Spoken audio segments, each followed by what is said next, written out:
Hi, and welcome everyone. It's Brian from Captain Savage Aquatics. Just getting off the live stream with Sergeant Tank. Pretty good live stream there, brother. It was great. Thanks for the shout out. Thanks for having people come this way.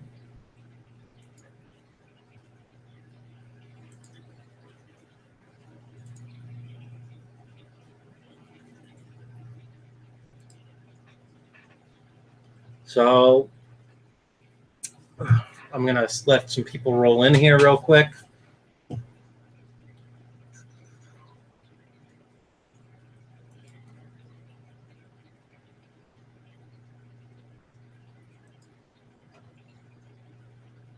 Hey everyone, V Stag, Abby, David, DPK, Dead Boy NYC, Jamie McDonald, Fish Life, April Shaw, Sergeant Tank. What's up, brother?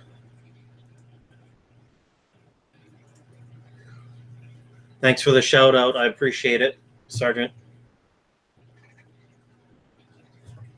Sweet. Let's move everyone right over here.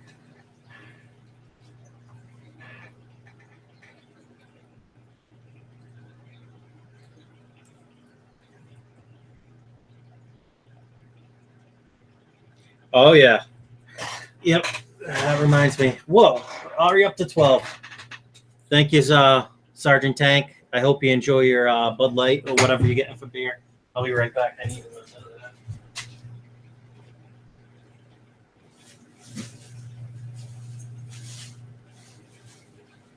that.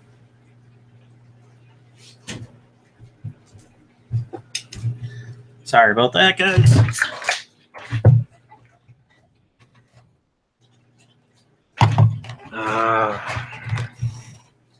The back V-Stag is feeling better. The chiropractor is really helping out. Nice thing is I get to return to work tomorrow, so you guys won't, if I stream tomorrow, it won't be till late, probably like 11 o'clock-ish. Oh, yeah, it's definitely Miller time. Grab the link to this. Up Lumpy Dog. The Amphibious Fish Channel. Yeah, Molly, she's a pain in the butt sometimes. At least she's going to relax. So, love what sound? Oh, my phone just vibrating nonstop. That's just the notifications. I'll put it over there away from the mic. Let you do your thing.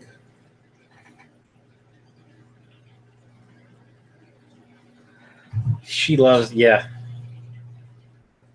Yep. She loves my fish. She loves the plecos. I did water changes pretty much on every tank except for the 125 today.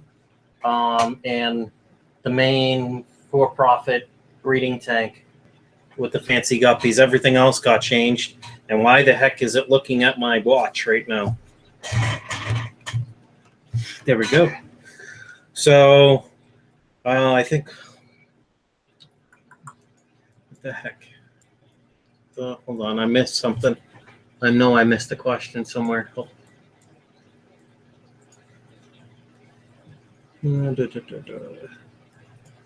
April, Island Queen's in here. Welcome, Island Queen.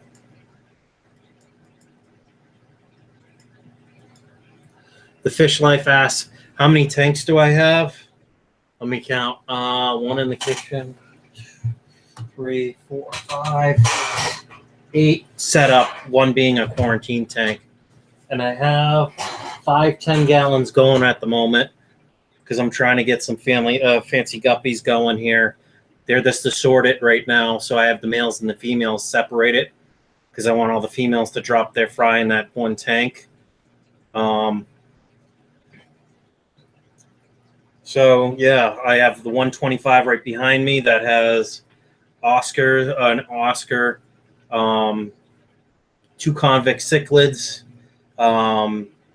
3 koi, 2 of them being assorted. One's an Asiago longfin koi. I know you're probably wondering why I have it in the 125, but they all grew up at the same time together, so There's hardly any fighting. So I got all the males, like I said, of the guppies in the one of the tanks in the bedroom. So I'm going to select the males I truly like, and I'm going to put them in probably my quarantine tank that has nothing in it. And I'm going to, once the females are dropped all their fry that they have, I'm going to move a couple females in that I like. And for one male, probably be picking up, I want to say 3 or 4 more 10 gallons. So I really got to build that rack right here because I want to put like 9, 10 gallons right here, or 12, 10 gallons right there going up the wall. So I got to build that stand, figure 4 sideways. So that'll work. What else do I have plans for? So that might be this payday where I, which is Friday for me, which I might build a rack or 2 racks. This one rack, which I'll do probably, maybe I'll do a live stream on. I'm not sure yet. I might just build it and just have my camera do like a time lapse type thing for like a DIY project, and then build this other stand or move the 40 breeder stand that I have right here, put it in here. That way it's ready, and maybe throw a couple other 10 gallons on it just temporarily till I get a 40 breeder in. So let's see. My TDS was kind of high on most of my tanks that I did water changes on. Some were up around 900 that I hadn't done water changes on in about a month. So I dropped them to half, if not lower, which I can share the screen with you right now and show you what I did, because I like to keep that stuff tracking. So let me see. Tank maintenance. Just got to wait for my Excel to open up, and then I'll share my screen. Whatever. Let's see.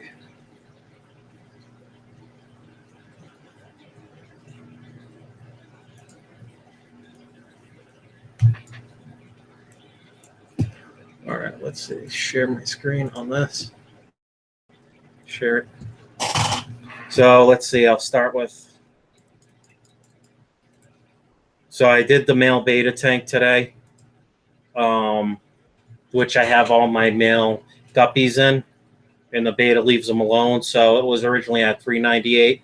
I just topped it off with water, which was probably 3 inches due to the evaporation, even though it has a cover on and everything on it. So just with that water adding to it, put it to 298. I know fancy guppies like the TDS harder water, so that's not too bad. The 10-gallon pea puffer tank, as I call it, was $9.98 today. With the water change, I dropped it by 500. I'll be doing another water change tomorrow. Let me see. Let me scroll this list down to. How long you streaming? Tell Brian. I'll probably be streaming for a while. Hey, Coombs, Slumpy Dog.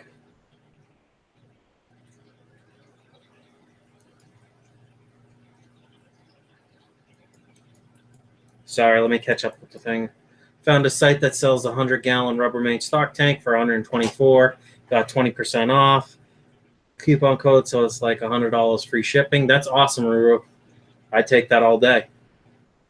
Sergeant Tank saying awesome, Lumpy Dog. Amphibian, I sub to you. Coon says the fish life is a young kid too. You're doing great. Videos I just sub, bud. Yeah, I was 12, but now I'm 13. My birthday was March 30th. Well, happy birthday, the fish life.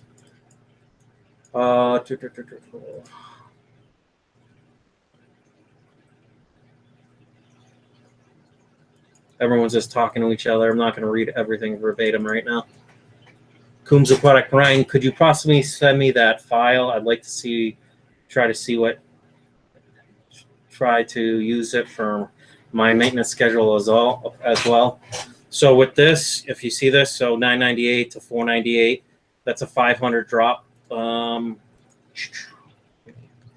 do that. Let's see. This is my female beta tank, which I hadn't changed the water in a while, so it's $9.73. That's down to 575. So I'll be doing water changes again tomorrow of at least 50%. My for-profit, it was at 385, which I want to keep that high anyways, because I have the blue velvet shrimp in there.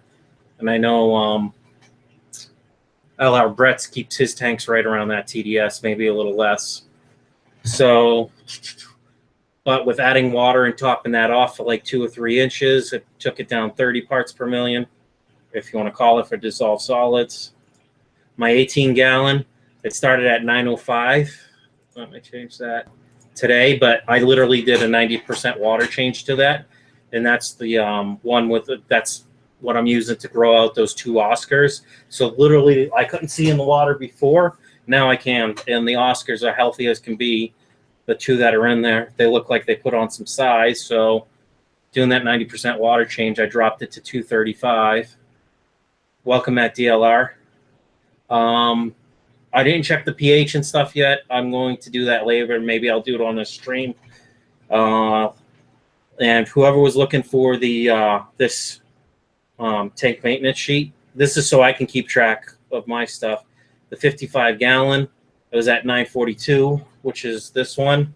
I did the water change to that. I did about a 60% water change, or 50. And it dropped it to 535, so that's a little bit more than half, or just about half. So I'll do another water change. This, my 125 with the sump, which helps a lot, was 119 before. I didn't do a water change on that, but when I added like 3 or 4 inches of water back into the tank for evaporation, it dropped to 110. Those are solids in the water, or total dissolved solids. So it's pretty good. I don't have the other tank. I don't have a filter on it or a heater right now. For the end tank, it's just cycling at the moment. So let me see if I've missed some comments.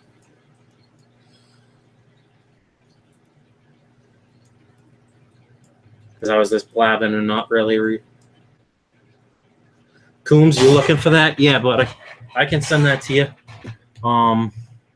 It's not fully flushed out yet. I'm going to add more to this.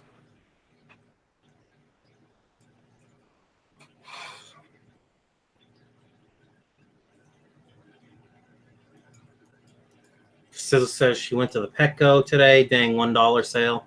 Yep. Aman's aquarium asked, "Were you able to convince your parents to get you another tank, Fish Life?" In Jammer, good. For the horde, Combs says. Hot Priscilla. No, not yet. Aman's aquarium, probably soon.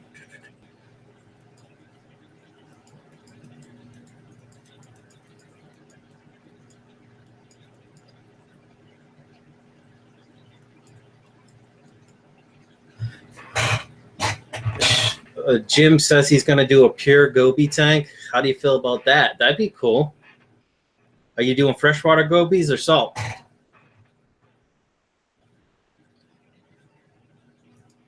Hi, Matt. Jim, nice. Let me see this. Open link a new tab. That's a cool goby.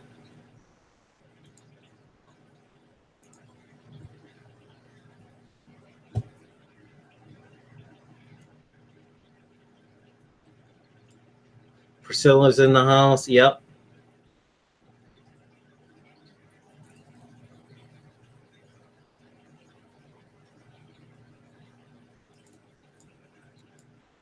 If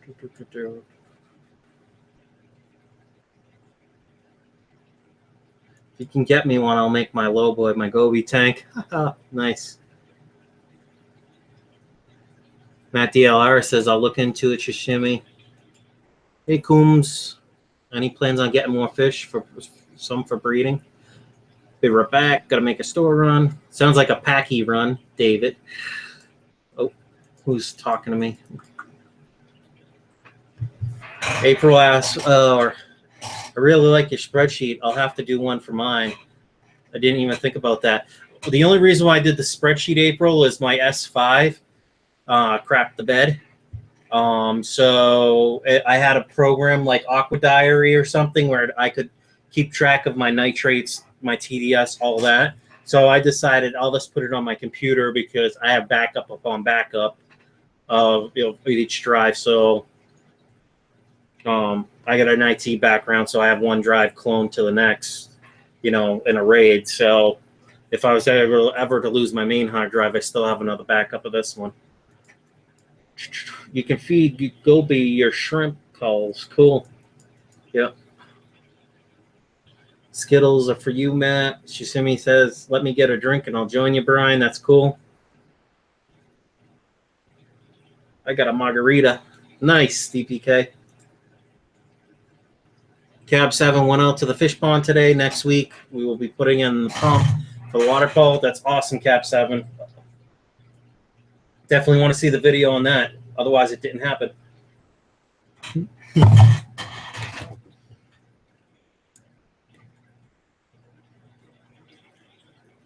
Yeah.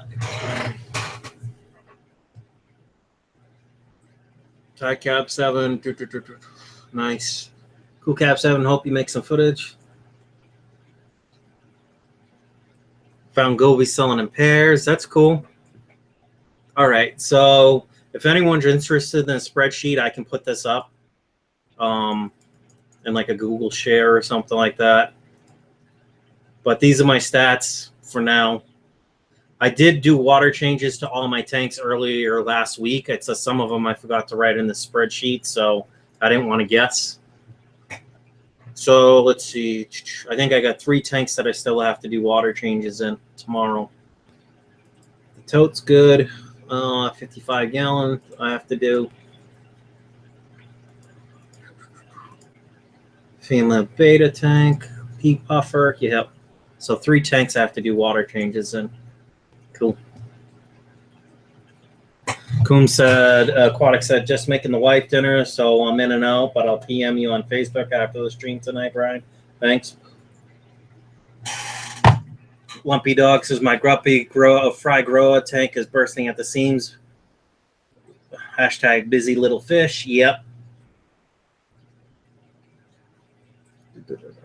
Uploaded it to YouTube. Okay, Cab 7, I'll have to take a look after the stream. DPK says, cool, I just put in my powder gourami in my raspberry. Hold on. And my raspberry, my 10 gallon. Cool. Cab 7, Abby says she subbed to Cab 7. Daniel the tree hugger. Howdy, howdy, Ranger. Ranger Joe. Big J says he's stopping by. Welcome, Big J. Dank Tanks. David went to the store. Dank. Not much, Dank. How are you, bud?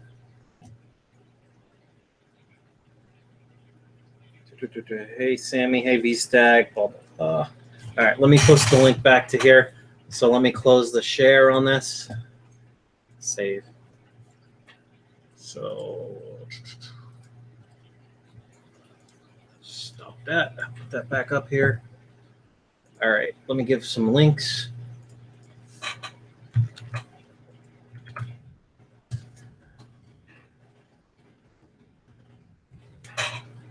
DPK says, what did you say, DPK? And I just put my paradise fish in my wife's goldfish tank. They came a bit beat up, but I'm going to feed some medicated flakes and bloodworms to get them looking better. Tank says Daniel. All right, Abby's going to do water changes. That's very cool. That's what I was doing while I was watching Sergeant Tank stream for a little while. I don't track TDS though. Probably should, but I don't totally understand. Totally, it says total dissolved solids in your tank. My tanks read like zeros because I'm always checking them at least once a week with the test strips, 6-in-1 Tetra test strips. Do I have it still on the desk here? These right here. I use these just because of too many tanks to do everything. But once a month, I will use the master kit and check all the tanks with the master kit, just to make sure this is right on. So I might test this on the stream today, but I'm not sure. But I've had my TDS up over 1,000 in my breeding for profit tank because I have a lot of plants in there, and there's a lot of plants that are, you know, soil feeders. So I got to be very careful when I do gravel vac. So I pretty much gravel vac any tanks today that needed it, like that fancy guppy tank over here, right behind the black stand, one on the black stand. I had to replant some stuff because I tore stuff up.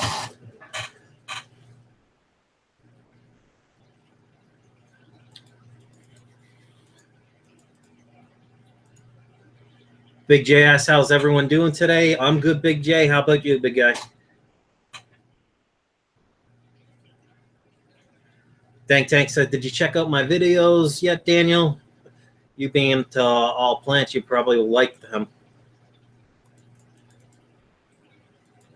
Yeah, I did the same on Lucas's stream.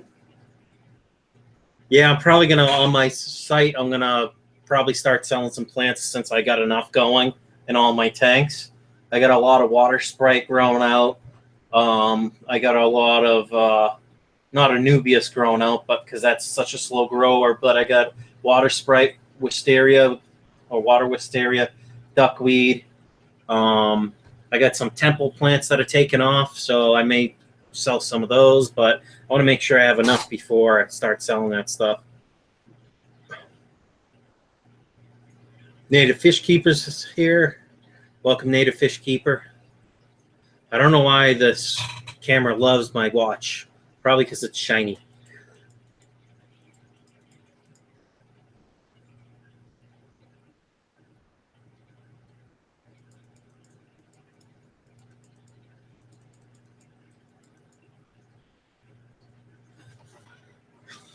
Modwall, we need, Nisi says, Modwall, we need more girls. Yeah.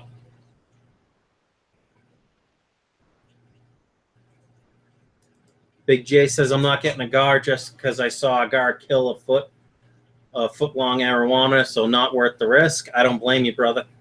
Plus, gars need huge tanks, so when they grow completely out. Matt DLR, I'm redoing my 20 long, and I'm going to make it a planted one, and would be nice. So I'd like to know how hard dwarf hairgrass is to grow. Honestly, it depends on what tank you're in. Like if you're doing it in a 10-gallon or, well, you said a 20-gallon, right? Long? That's the same height as a 10-gallon. You put, like, you could, this, you literally do what I did over here. I used the old, let me just take this down and show you guys. Sorry for this.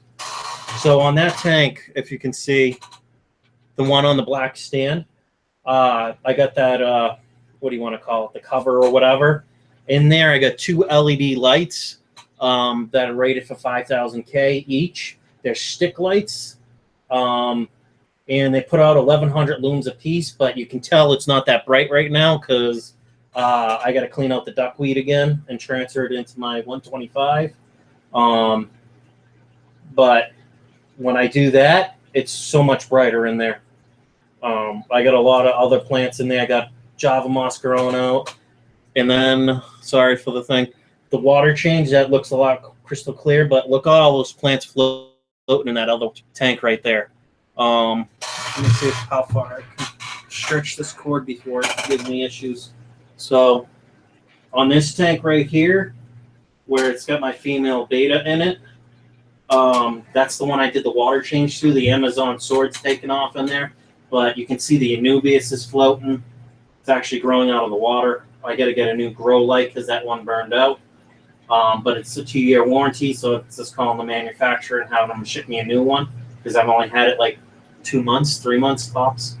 But there's plenty of water wisteria, water sprite, temple plants, kabamba, and other things that's floating, plus duckweed. Same with that tank. It's like a mix of everything.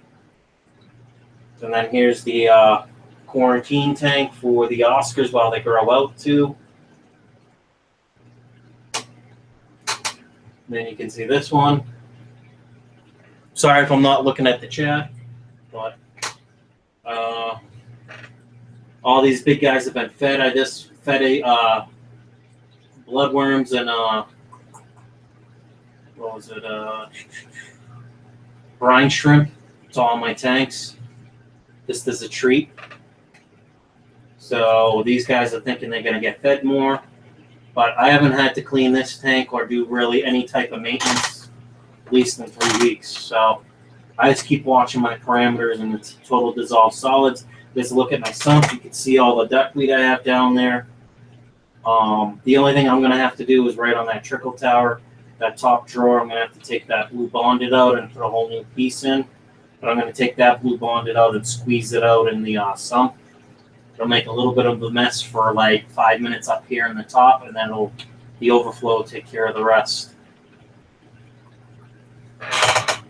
Let's see. So that's them. Of course, the phone I normally stream on, which I was going to stream to here, is at my wife's place at the moment.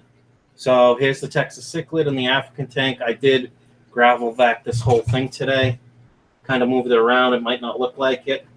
I'm planning maybe this weekend to move the stone in here that I have outside that's chilling, getting rained on and frozen and rained on all the time, just because my back's been bad, so I didn't bring it in here. So that's a project for this weekend. All right, let me put this back up here. It's weird. We had like 25 people in here, and I guess probably me showing the tanks. Change that. So, all right, let's see. And like I was going to say, Matt DLR, dwarf hairgrass. You should be able to do it in a 10-gallon because it's got the same height. You just need a lot of looms, a lot of power rating. So just the regular 5K LED light would probably be good, but at 6,500 would be better. April Shaw says, I'll do some more research learning on TDS monitoring. Thank you. Big J Aquatics says, I got 618 subscribers now. Want to hit 1,000. Yeah, I'm very close to 300, Big J. DPK Fish Aquarium says, no, Brian is the new Oscars. They are hackers. Yeah. I don't want to put them in the big tank with the female right now. I want them to at least put another inch or two on in size. And with that tote being an 18-gallon tote, it's 16 and almost 17 inches wide, and then it's 2.5 feet long. It's 18 gallons. So, and then it's like 22 inches tall or 16 inches tall. So I got it almost, I want to say probably 70% filled. And with 2 Oscars in there, that's more than enough space and depth, for them to swim around. Take it easy, Cab 7. After on, take care all. Tank Stag got that stand dank. Cool. Tank Stag. Smash that like button, everyone. Show some love for Captain Savage. Thank you, DPK. I appreciate that. V Stag says, yeah, it holds 40,000 feet. Yep.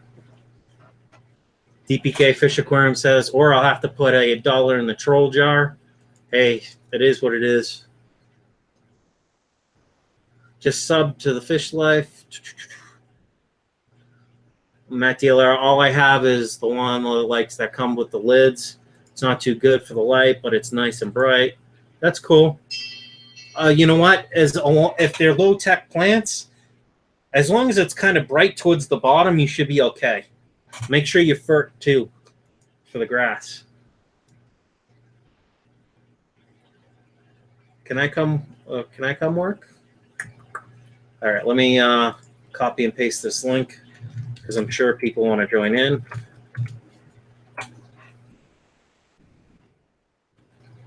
Daniel Chichaco says, look at all that duckweed. Salad time. Oh, Daniel, you have no idea. I pull out like 3 netfuls, like half full at least, of the 4-inch nets, half full, at least 3 to 4 a day, and put them into my 125 or my other tanks. If I was to take it all, I probably could fill up almost a gallon in a jug right now with duckweed, or very close to it. Hence why my ammonia levels and all that stay at like 0. When I do fertilize, they jump up, but only for like 6 hours and then jump back down. Copy. And Fish Tropics in here. What's up, brother? How do you tell the gender of the Oscars? I'm not really sure. I had Fish Tropic help me with that.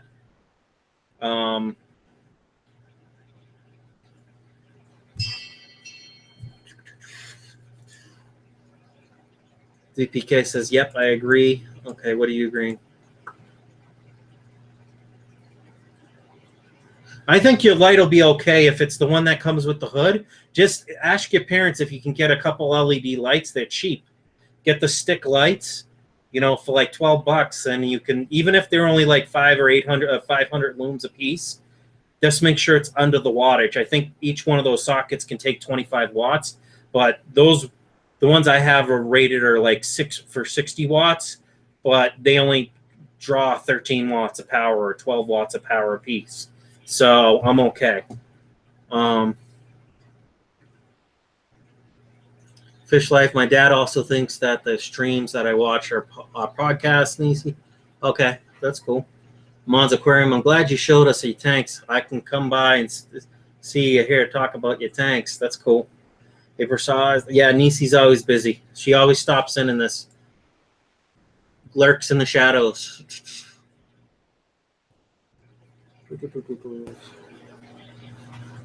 Thank a good question. Fish Life. Did someone mention troll? Yeah, right. Nisi, April laugh out loud. Tell the joke is everywhere, but really V Stag and Jimmy are everywhere. I just follow their breadcrumbs. That's funny, Nisi. At the Fish Life, it has been Willie. It's a boy.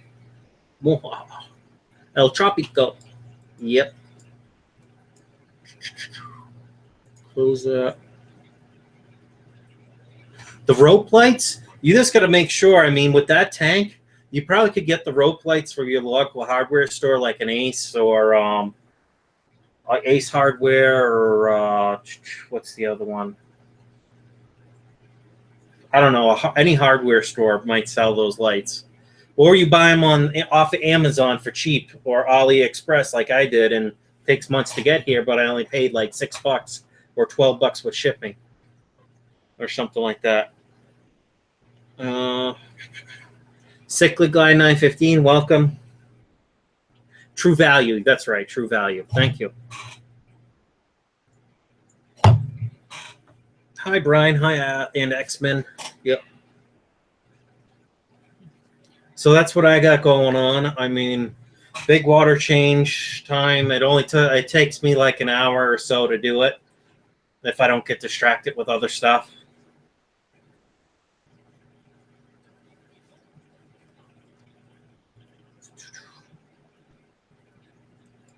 Let's see if we can't beat my all-time high of 29 people in here watching. If you haven't shared this, make sure you share the stream, everyone. I appreciate it if you do. You don't have to. I can do that while I'm here. Not the public. I wanted to go to Mix African Cichlid, post videos, hit Google Plus again, and post it to public. Oh, my YouTube subscriptions. There you go.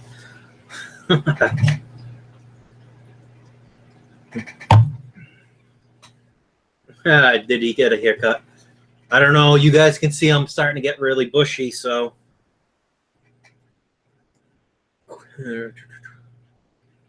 Yep, drinking a tall boy.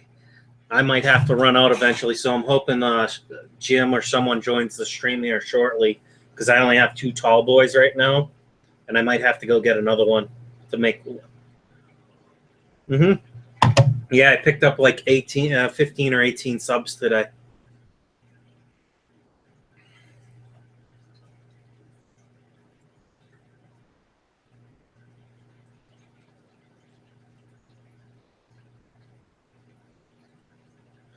Queen says she just shared a new video of my big batch of guppy fry. If anyone wants to see that, that's cool. Thank you for reminding me, Island Queen. I have to do an update on my guppy tanks too.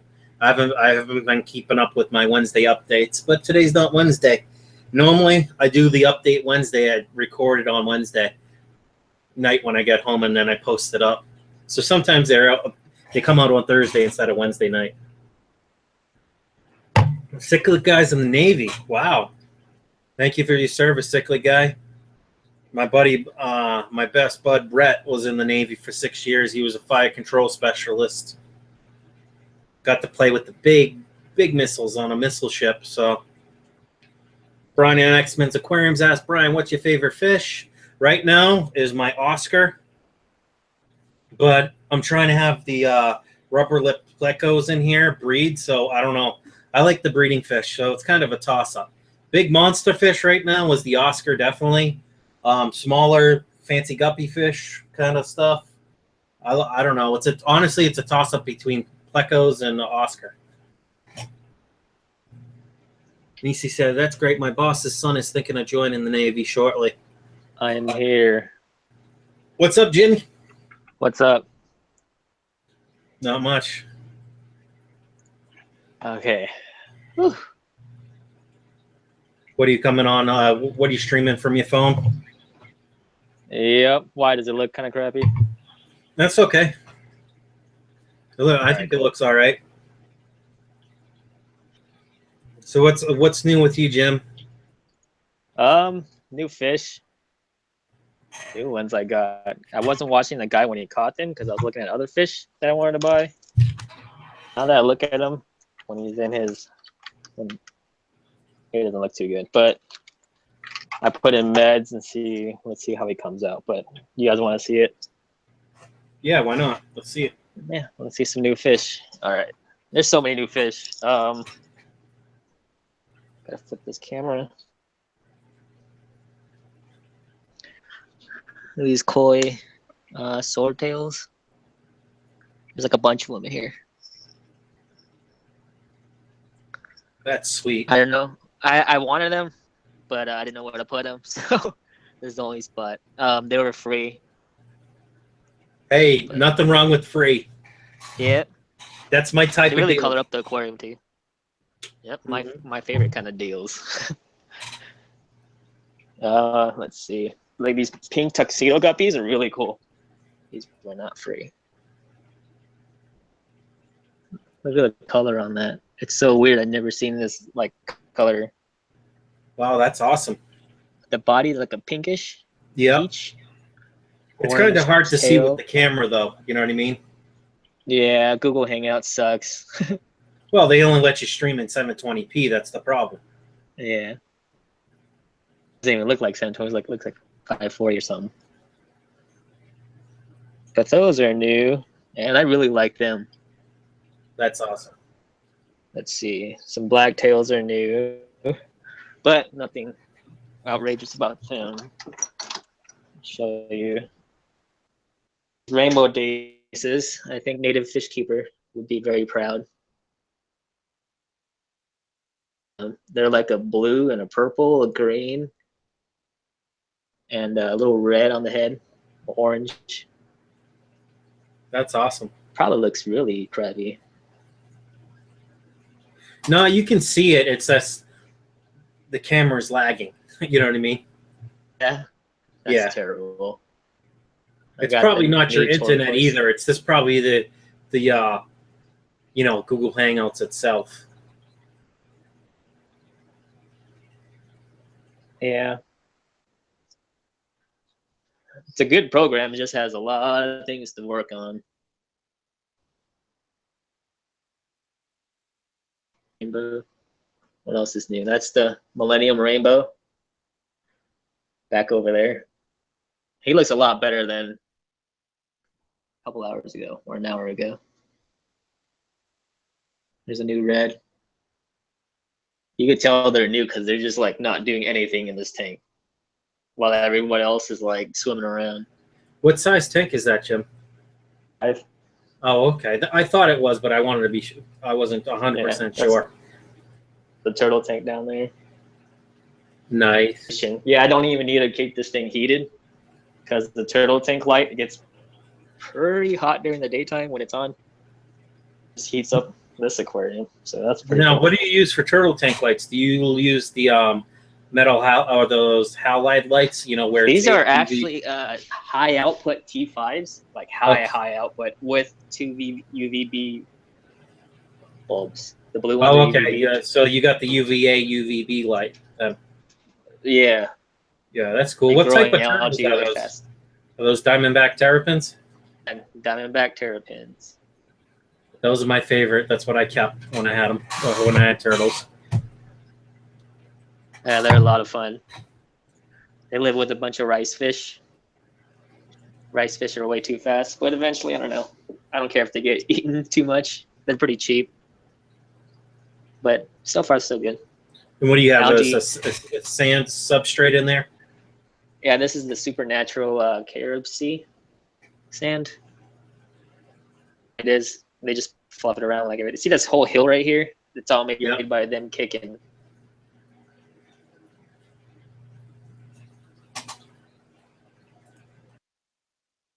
Yeah, turtles are pretty fun. Really fun, actually. You're making me want to go get turtles, even though my, you know, I don't know if you know the story, or did I? I don't know if I told it one stream, but I got 5 Diamondback terrapins from a breeder on Facebook that I got in Diamondback terrapins from before, right in captivity, obviously, right? Got 5 of them. Guess how much they cost me? 100 each? No, it was 300 total with shipping. For 5 of them? Yep. They must be super high white, right? White terrapins? No, they weren't white. They were the natural ones. Okay. The northern terrapins, so they don't have the white skin. The white ones are more like the Texas, you know, down from Texas area. Mississippi. So Mississippi, Texas, all that area. That's where the ones where they have the white skin the most. So, but they were all the naturals. But there's always a chance as they go age that they, you know, start turning white. You know what I mean? It's always a possibility, but not usually. Very cool. I love the turtles, man. Turtles are really funny. Yeah. It's funny to have 4 of them. But long story short, I got them before I moved into this apartment. They showed up while I went to work. They were late, delayed like 3 hours or something. You know what I mean? The mailman was supposed to be there before noon, and that's what I got as an email. Oh, be there for noon. I'm like, sweet. I can pack them up, put them in my truck, take them to my new place. I had the 125 set up, this big 125. That was going to be my turtle tank, you know? Yeah. And long story short, they showed up. My mother-in-law and my wife, or soon-to-be ex-wife, opened the package without my permission. And then they're like, why do you have these, blah, blah, blah, blah, blah, blah. They have salmonella. And it's like, honestly, do you realize there's more salmonella in the environment we live in than the turtles, handling the turtles could possibly give off? Even coming from a nurse that has had turtles even said that. You know what I mean? It's like, just wash the kids' hands if they touch them, you know? And long story short, while I was at work, or the next day, they got rid of the turtles on me. Oh, while you were at work? Oh, I would have thrown a fit. Oh, yeah. So that was 300. It was summer at the time, so what I think they did was catch them. They released them into one of the streams up here in upstate New York. So long story short, I was pissed. You know, there's some wild terrapins up upstate New York. Huh? Some crazy wild terrapins upstate New York that you released. No, they weren't released by me. Someone else released them, and it's honestly, I could have probably called the cops on them and had them arrested for touching my property. It's just like, you didn't have any permission to bring them here. It's like, it doesn't matter. You shouldn't have touched them and got rid of them on me. They were my property.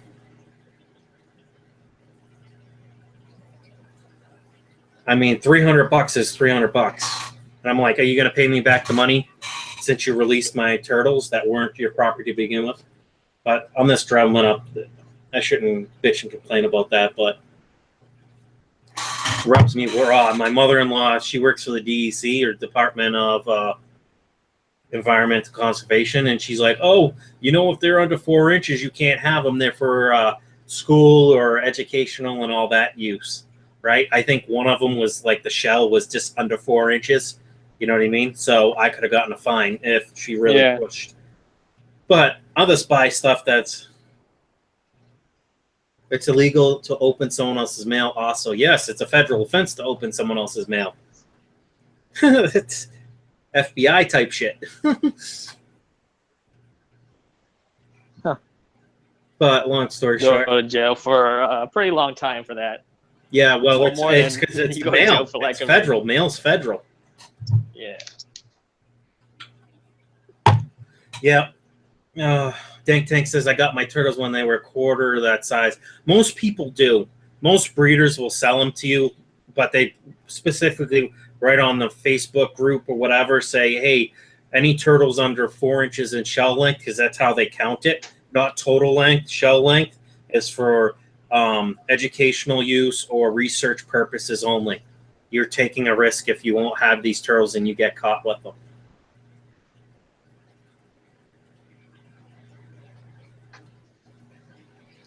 So let me see. Let me give the link to the Hangouts to see if anyone else wants to join. Yep. I'm just going to chill next to the Royal Pleco here. That's awesome. I love plecos. Yeah. I've seen a lot of stuff on Aquabid, but I got to be careful because all of a sudden my money, I have a good amount of money in my account. The next thing I know, when I'm done leaving Aquabid, it's like half of what it was. You know, because some of the deals you see, it's like don't dip into the Miller Fund. Oh, Jesus. Well, all I can say is I can't wait to see if my post-traumatic stress disorder claim gets bumped out. Matt DLR, I have a Marineland LED light hood. Then you find an LED light from Marineland. If it's the 10-gallon kit that I have, that's 10,000 K. Or at least 6,500 K LED lights. That'll grow plants. That'll be plenty for your tank. Believe me. I'm growing plants just perfectly fine with that kit that I got. Springtime means new fry. Yep. Correct. Fish Tropic. Think tanks. Brian, what do you use in your canister filters? I use Fluval, Biomedia, you know, the ceramic stuff that I get from my aquarium box and stuff. I put some old filter pads in there from my hang-on backs that I had a long time ago, like the filter stuff, no carbon. And if I do get carbon every so often when I do service the thing, I'll recharge by running it under, salt water and bleach water. The Chemi Blue, but it's made for fresh water. It's not even out yet. The Chemi Blue stuff for fresh water. I think you just put it in salt water or whatever, and you can refresh it or bleach salt water mix or something. So I'll throw that back in just to take some tannins out of the water, because those branches that I got from the dam or whatever where I took the guy fishing, I'm going to go back there this year to get more logs and stuff. Those keep throwing off tannins in the water, so every so often, and they make the water smell, and it's not from the fish. What's up, fellas? Hey, what's up, David? What's How's up? it going, man? Jam, my boy, what's up, man? What is that Pretty sound? good, doing pretty It good. sounds like a... He's almost like pencils over there.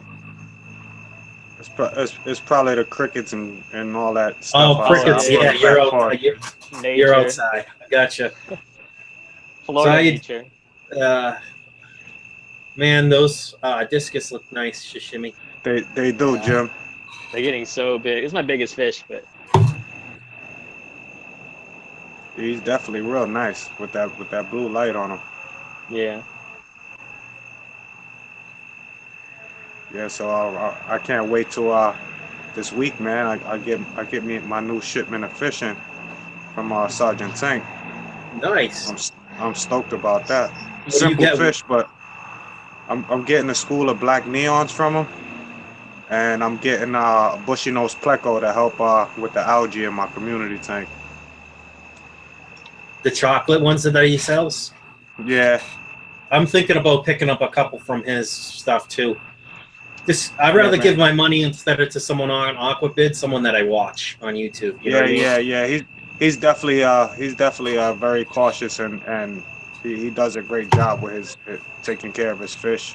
He Yeah. ships them out well. He detoxes them before he ships them. So Yeah. Well, he probably cuts their food off for a few, like 2-3 days before he ships them. yeah. You So know?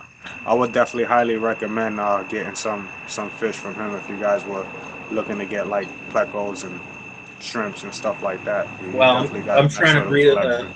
Oh, sorry, I didn't mean to cut you off, David. I'm trying to breed rubber lip plecos right now. I know I have one male, and I'm pretty sure the other two that are left are females because one decided to swim up my return of my canister filter, and then I didn't realize it. And when I pumped the water back out, it was all shredded. It was small enough that it all made all the way down to the impeller. Oh wow. Yeah, I was like, how the heck did that thing manage to get in there? Yeah, I'm wondering the same thing. Did the end come off the intake or something? No. It's like it swam up the intake or the return line. I don't know how it did it. It was small, really Oh, I see small. what you're saying. The Wow. width on Oh, it, okay. the fins were small. You know, like the width of the body was only like 1/4 of an inch. It was a small one. No, I can So see that.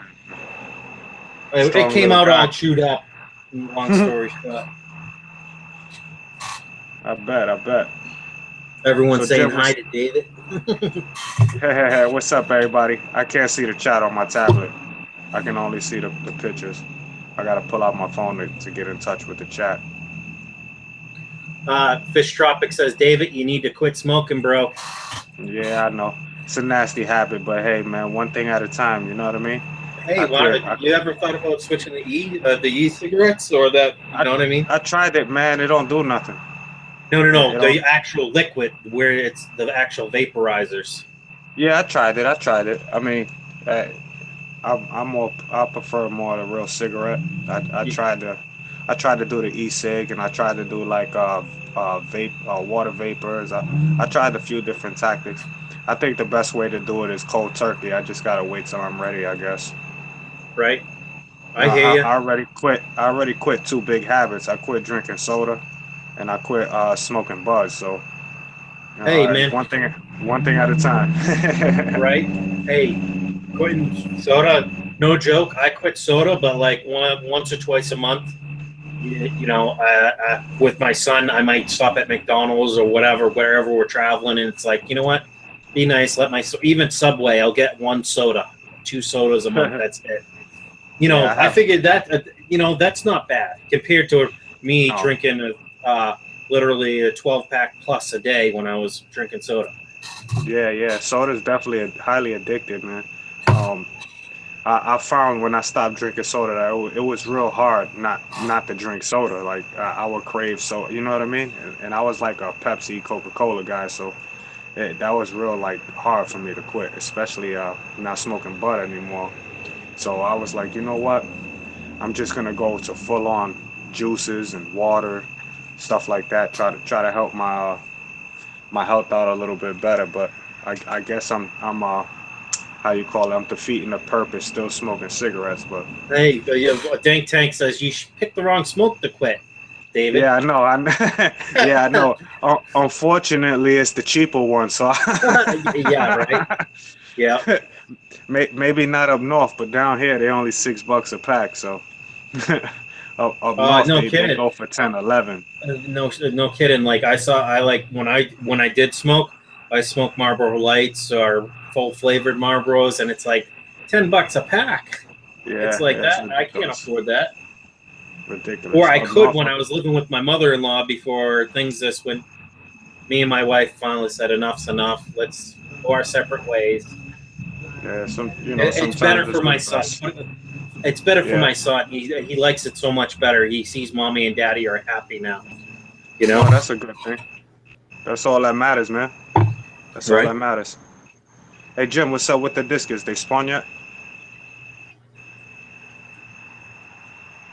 Not in a long time. Not in like 3 weeks or something. Maybe because I put the German Rams in there. I could take them out. Oh, yeah. Yeah, maybe. Yeah, you definitely got to spawn some of those, man. I would like to get me some of those from you, man. Them just Oh be so yeah, no pretty. problem. No problem. Native said he quit cold turkey 8 years ago. That's what I did. Not 8 years ago. When I first got out of the service, I quit. Then got stressed out, came back. So I don't know. I'm probably almost 2 years now, 2.5 years now without a smoke. I don't consider an e-cigarette that I have a smoke, a true cigarette. So it's a straight, it's just nicotine. That's it, Yeah. Yeah, without all the chemicals. But you got the blue. That's the blue thing there? Yeah, I tapped it out. I found this, but I didn't know how much was in there. My puppy, when she was younger, you could tell how old it was. She chewed on the end. I'm glad blues are like aluminum or whatever. But I burned this thing out, so I just pulled all that crap off the end because that was just when Molly was young. Speak of the devil. Yeah, there she goes. She heard you talking about her. She smells. She's got to smell a skunk or something outside because she just went to the window outside or inside. Yeah, those skunks up there don't play. Jim is silent, says Dank Tanks. I'm just respecting. I'm just listening to everybody. I'm doing my own thing here, so. Whoa, I'm 2 from 300. Holy crap. You on your way, brother. Hey, quiet. Get over here. Lay down. Sorry. Let me Don't mean to pull up. yell over the screen. Down. Now. Good girl.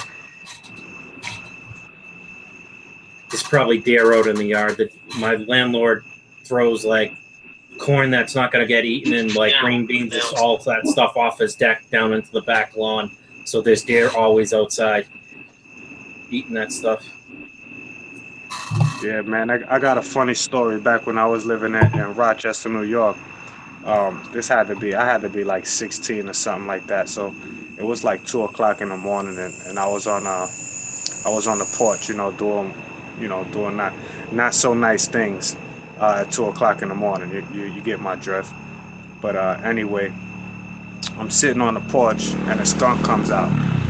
So I start throwing shit at it to try to get it away from me. And next thing you know, another one comes out. Within 5-10 minutes, I had like 8 skunks surrounding me. I was like, oh, I'm out of here. I hopped off the porch and I like ran down the block. Them skunks are ruthless, man. They don't play. They probably would have left you alone. Honestly, if you don't go up to them, they'll leave you alone. They'll just walk away. They smell atrocious, though. Yeah, no, I was like, nah, I'm not about to get sprayed by these dudes. I'm out of here.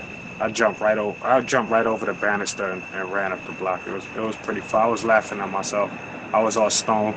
I'm like, no way, man. They came out like 6-7 deep. It's crazy.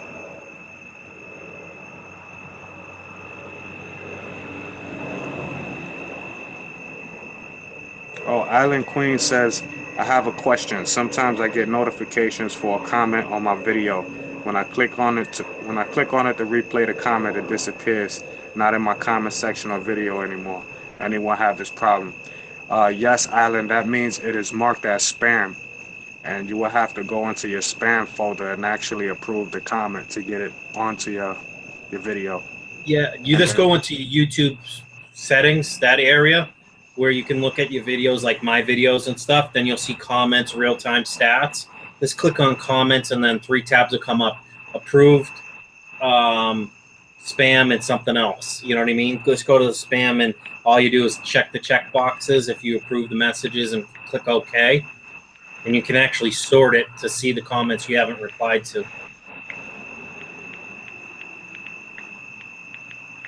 Yeah, I have that problem with a few comments I get from like Psychedelic Babe or something. For some reason, they always throw her in the spam folder, and I literally got to go into my marked as spam and approve the comment, and then I can reply to it.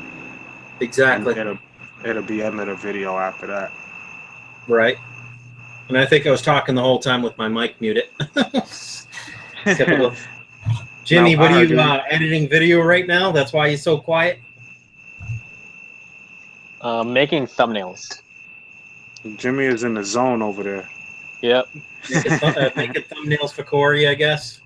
Yeah. Yeah. The thumbnails are pretty freaking important.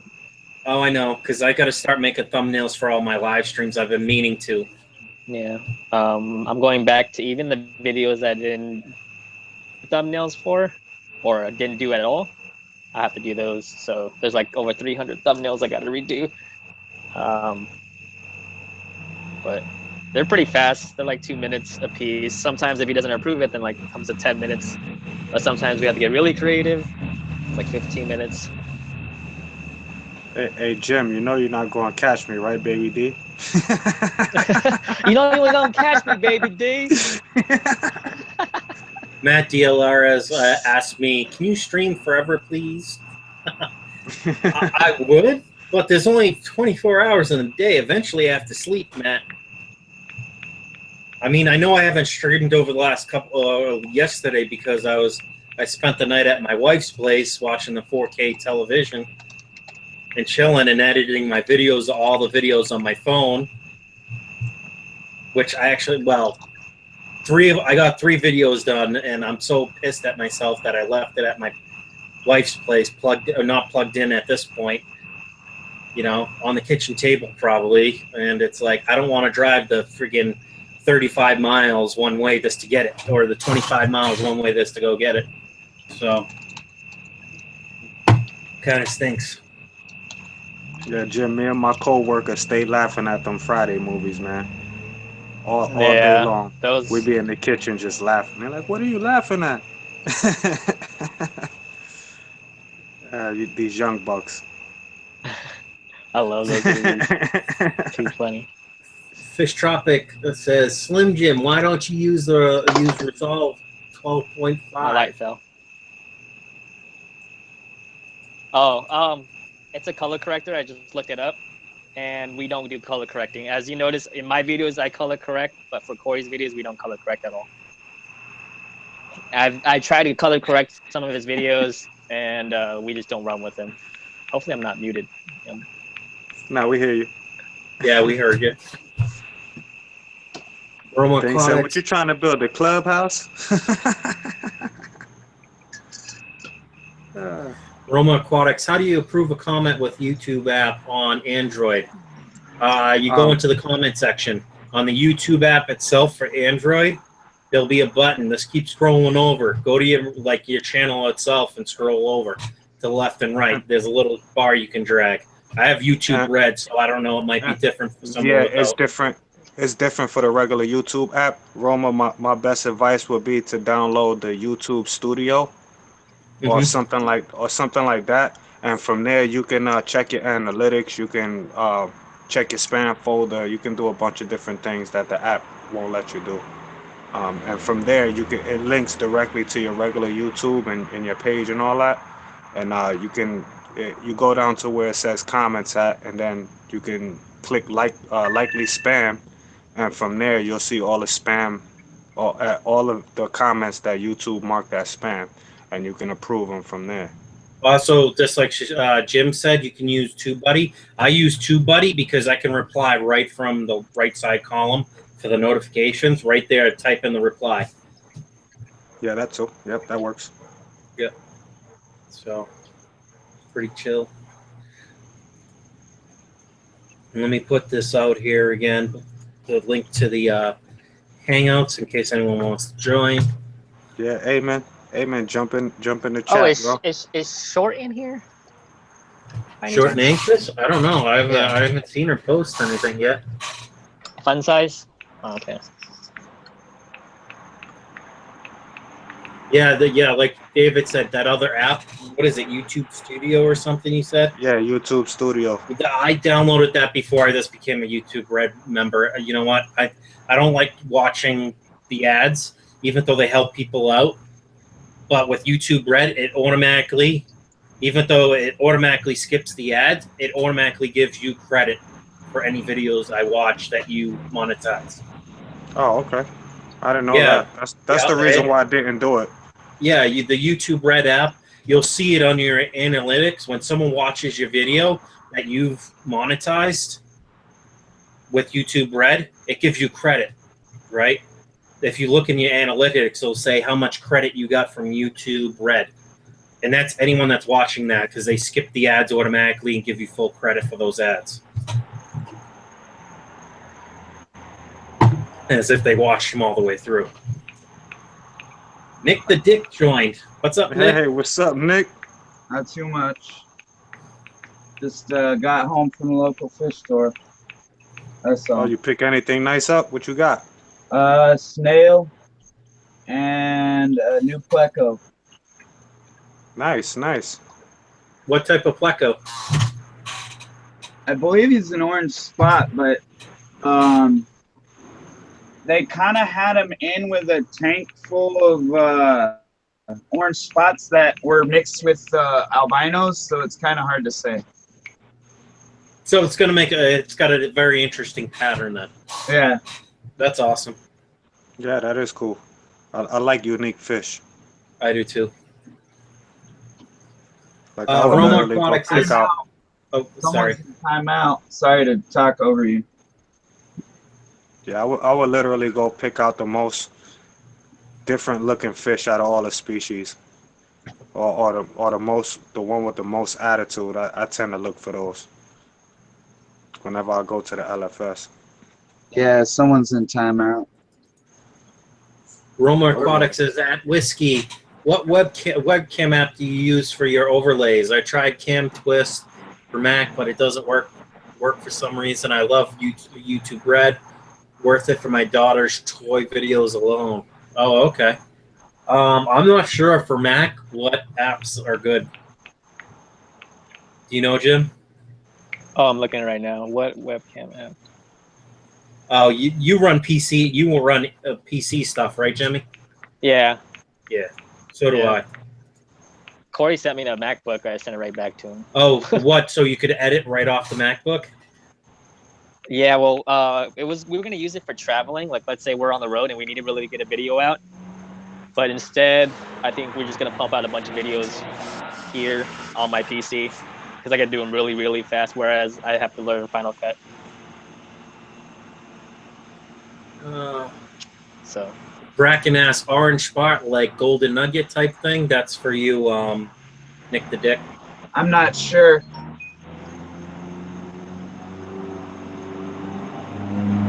Matt DLR says, if you mod me, Captain, I will give you Skittles. Wink, wink. Yeah, I just seen that. That's funny. Yeah, it is. I'm gonna download this Resolve though and play with it. Matt, you know what? If you can go 2 days without asking me for mod, I'll give you mod. Okay? Oh, look at that. What a deal. What a deal. I give it to people that either hop in the stream or hangouts with me or are always here. I know you're always here, but when you ask me, I'm less likely to give it to you. Not to be a dick, Yeah. but honestly, Yeah. I have a Yeah, lot of that's mods as it is. So That's usually how it is on everybody's stream, though. Like, you know, you gotta kind of work your way up the ladder, so to speak. Roma Aquatics says, how many subscribers / views should you have before you start using Adverse? Also, I'm a software engineer, so the Mac is great for programming, but not so much for video editing. I thought the Macs were specifically designed for programming / video editing. It's the software that you get that's the bomb. They're actually all right for video editing, so I don't know who's saying that. Dank Tank says, yep, first stream vape and skate. Yeah, that's thanks plan for our first stream. When I head up north, we're gonna definitely link up and do a little stream. Yeah, let me I know was when you're supposed to doing be that, up. David, because Dank's not that. Dank is only, I think, he's not quite to Syracuse. He's before Syracuse to me, so that's probably like a 4-hour drive for me. That'd be cool if we all meet up somewhere. Yeah, I'll be in Rochester, New York. I was trying to go last week, but the way things are working out right now, I'm kind of like not able to do it. So I'm trying to plan for early May or something like that. Maybe for Maybe after Mother's Day or something like that. Hey man, what's up, bro? What up, everybody? Hey, Good to Aman. see you, man. Yes, sir. Yes, sir. Good to have you on board, brother. I'm gonna go grab me a cup of coffee. Be right back. All right. Good old caffeine. Yeah, I had to put the kids to sleep. There's no way I can hop on with the kids up. Yeah, I Good. know how that is. My daughter's in the room right now watching cartoons, video on demand. It's about ready to time for her to go to sleep too. You know, she a daddy's girl, so I gotta get on her.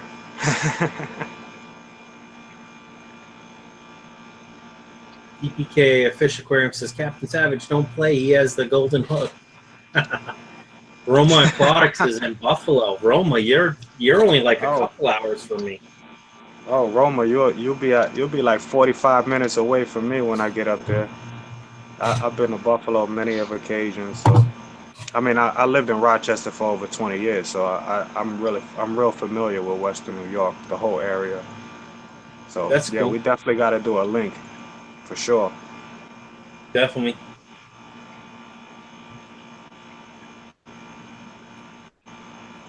Yes, Yeah. Fish Tropic is it's Miller time. Yes, it is. Yep. I And was it's just nice to about have to. everyone else in the stream because eventually I'm going to run out of Millers before it hits midnight, and I'll have to run down to the store.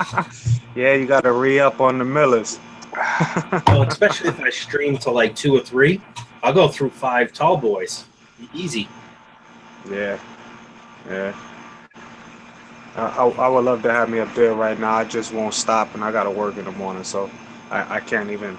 I got to let my willpower hold me off. And what do you do for work, David? I know you probably I'm said. I'm a chef during the week. From Monday through Friday, I work 9 to 5 at a country club. Sometimes I may work a little later if it requires overtime, which I ain't afraid of money, so I do it. But on my side gig, I deliver like inflatables, water slides, bouncy houses for the kids, bunch of different things. You know what I mean? So that's my side gig. That's my little cash money right there. Man, I'm trying to get you to fix some of that good food, man. Yeah. Oh yeah, yeah. You know I whips it up, bro. I whips it up. Fish Yeah, and I'm he's a all like sous chef shaking his over head. here. Yeah. Yes, Jim seen I was my like, little shit, yeah, I want some food. everybody's trying to get me to go to the Chicago aquatic experience. Jim wants me to cook for everybody up there, but we'll see how that goes. That's in November, so who knows? My birthday's in November. It may be a birthday gift. Who knows? Oh yeah, I'm definitely going. I'm gonna be there because my parents still stay in Gary, Indiana, so I'm gonna make a trip to go there in November. That's a half an hour drive, so I'll be Oh there. yeah, so you close. Oh yeah, Yeah, I'm definitely I going. gotta pay airfare. I gotta pay for room and board and eating. So it's quite a good penny right Nah, before Christmas. It's kind of hard to. you wouldn't have to do that though if you go around that time. Just hit me up. We'll work something out, brother. You already know Uh, that's my home, man. You know what I mean? So just holler at me. oh yeah, you already know. That sounds like a plan.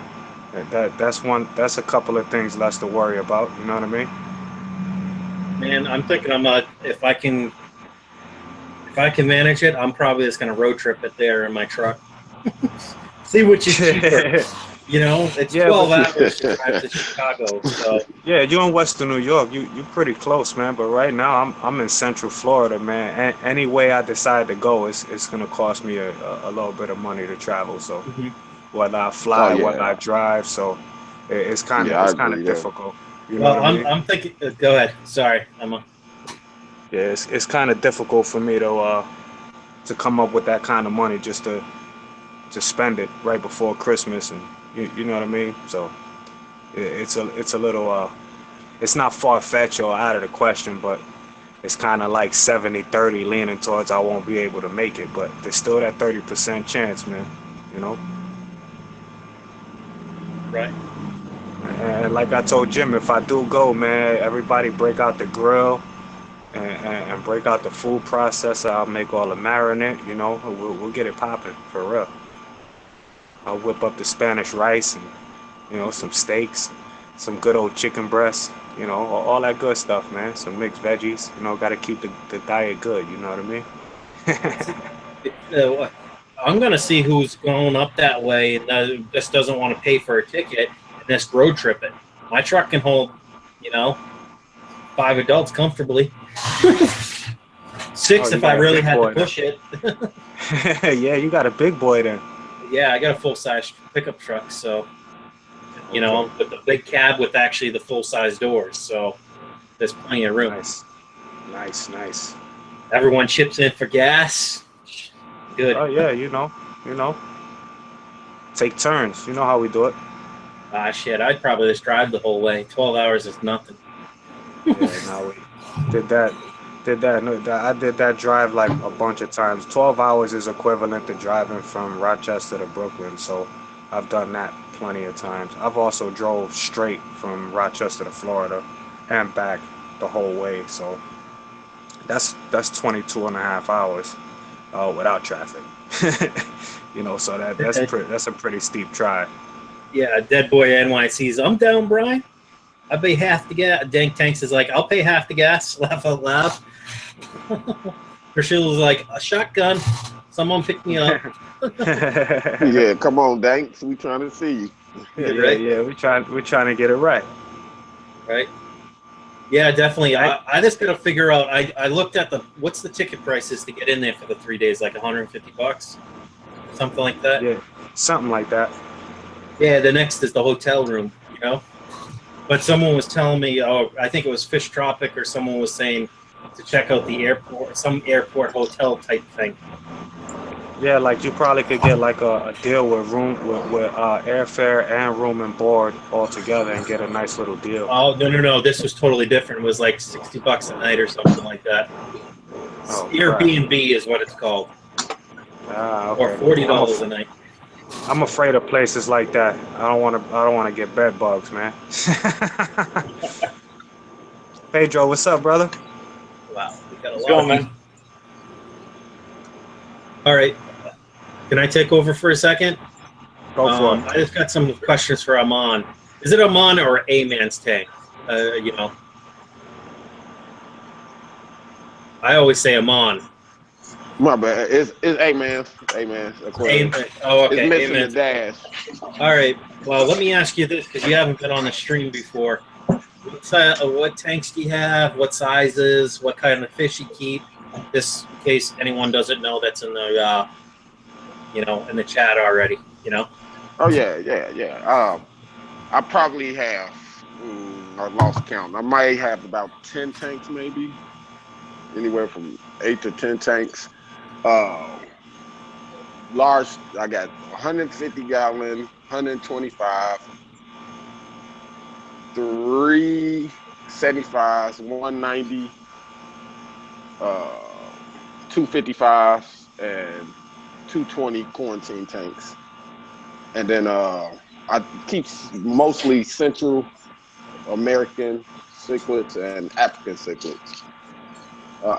More Central American cichlids. I like the more larger variety of cichlids, but I also I got a few dwarf cichlids like Bolivian rams and German blue rams, but I kind of got a wide variety of fish like Dovi, gudgeons, Oscars, Texas cichlids, jewel cichlids, Venistus, all kind of fish. I got a turtle, you name it. I got some of everything. Yeah, man, that boy's fish collection is something serious. Man, he's got the one fish I want to have, a Dovi. But if I get a Dovi, it's going to have to go on the 125, and my Oscars and other fish are going to have to move out. Yeah, I got a 125 dedicated to Dovis by themselves. There's nothing. I'm debating on taking my poor little Pleco out of there because he's holding his own, but they give him the business. He ain't comfortable. So they beat him up? Yeah, they beat him up pretty good. They sometimes he, I don't know, since he'd been there a while and kind of got a little bigger, they kind of just look at him and he kind of wiggle a little bit and they just be like, all right, man, he good. He ain't out there enough. But what I'm scared about is they start smiling, they get even more aggressive when they start smiling and they might go after him. Hey, A-Man's tanks. Priscilla says, "Show us that show us the Dovite." Yeah, Dovi. They want to see the Dovi? Okay, Yeah, I'll show 'em the yeah, Dovi. yeah. Show them those beauties, man.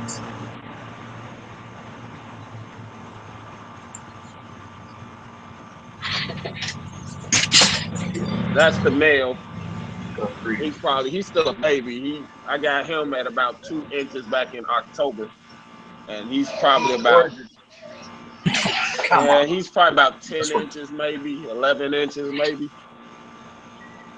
And there's the polar pleco.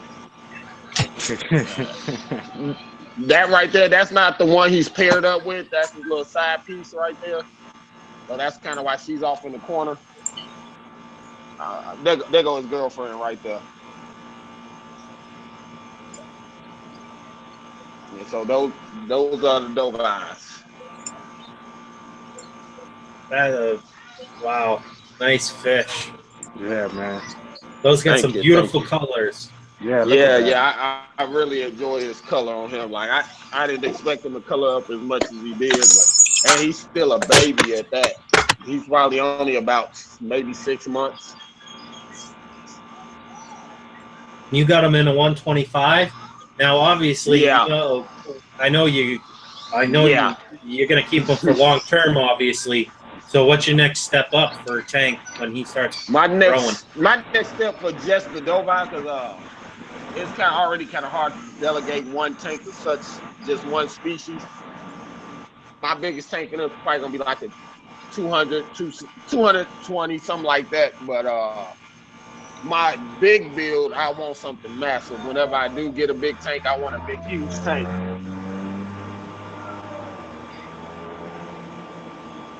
Yeah, Fish Tropic says Dovi look really amazing in a 220 high. Yeah, 220 high. That sounds about right. That sounds about what I want to get for him, and because I'm only gonna have 2 of them in there, so just him and whoever he decides to pair up with.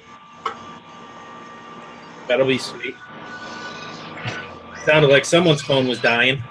that was my phone. I had to just click it off. I was watching the chat. So. Yeah, I was watching the chat. So once my phone gets to 15%, it shuts off. Gotcha. Well, thanks for that. Let's see. How you doing, Pedro? I'm good, Brian. You? I'm great. My back's a lot better with going to the chiropractor, so That's good. it's on the up the and magic up. man. Oh, yeah. I call him the magic man. Yep. Yeah. Good news is the X-ray checked out. There was no fractures, breaks, nothing. So Awesome. Yep. He give you that good old spine adjustment and all that. Oh yeah, spine and neck adjustment. Oh yeah, man. That's definitely it's I don't want to say we lied like that, but you know, that definitely feels better than a lot of things. Oh yeah. Well, not initially when I was sore and I hurt afterwards, because I know it's doing its job. But after about an hour or so afterwards, it's like I feel wonderful. You know what I mean? I can actually sleep more than a half an hour at night. I'm back up to like an hour and a half, at most 2 hours a night. Yeah, man. My first time going to the chiropractor, he sent my muscles in a shock. He gave me my adjustment, and I just started shaking. I was shaking like a chihuahua in the cold, man. It was crazy.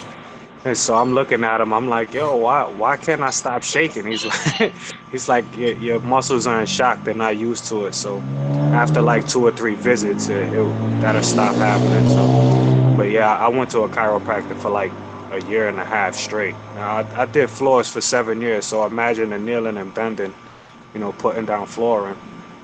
Yeah, it was kind of hectic for my back, man. So I had to go see him. My posture was all slumped and.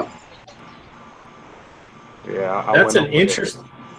Yeah, I know. I've had back problems. I've been laid up for 3 to 6 months, and 3 weeks straight I did not sleep until I finally just crashed. You know what I mean? Yeah, I was seeing things. I was hearing things.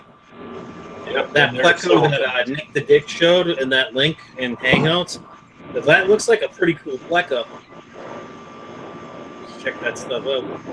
Here, you know what? Let me share the screen real quick of it. So people Yeah, can it looks different under different types of lights. see.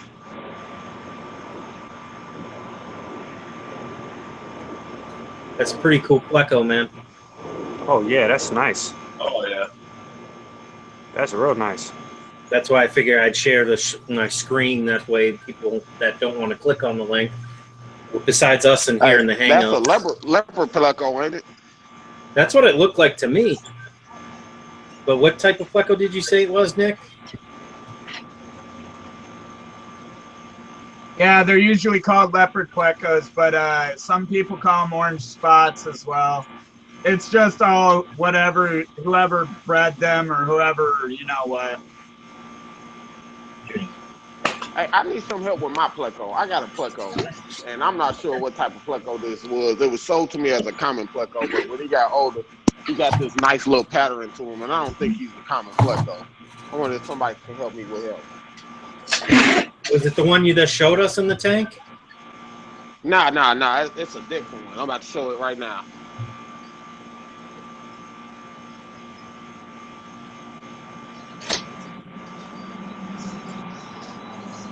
It's got like a purple eye.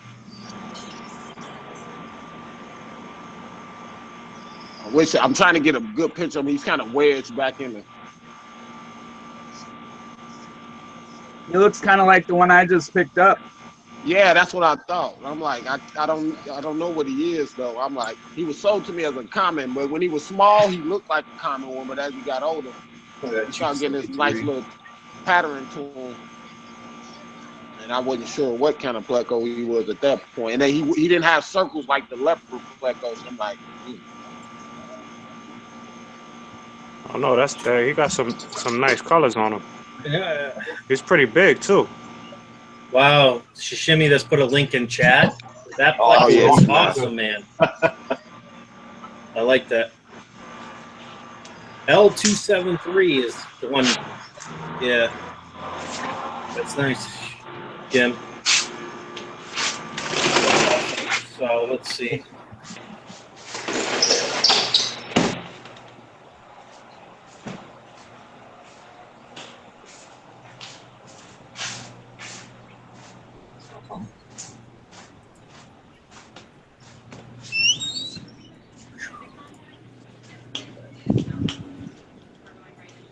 So let's see.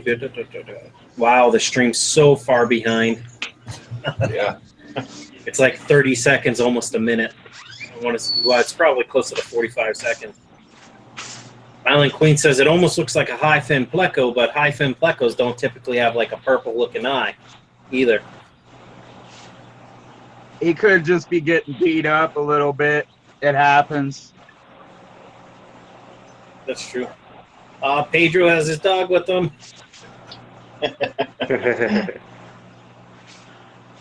yeah, don't nobody mess with that pleco I had in my tank. That one right there, he's the boss of that tank. So it'd be nice to know. I mean, that pattern I've never seen like the brown with the like tiger stripe looking pattern to him. Also, sometimes when plecos are born, sometimes their eyes are like deformed or vice versa. They can have a genetic problem or whatever, just like any other animal or fish. So, not True. saying it's a bad thing, but sometimes it gives a fish character. Oh, I know what you smell. True. Shishimi said he'll be right back, or Jim, because he's uploading a video.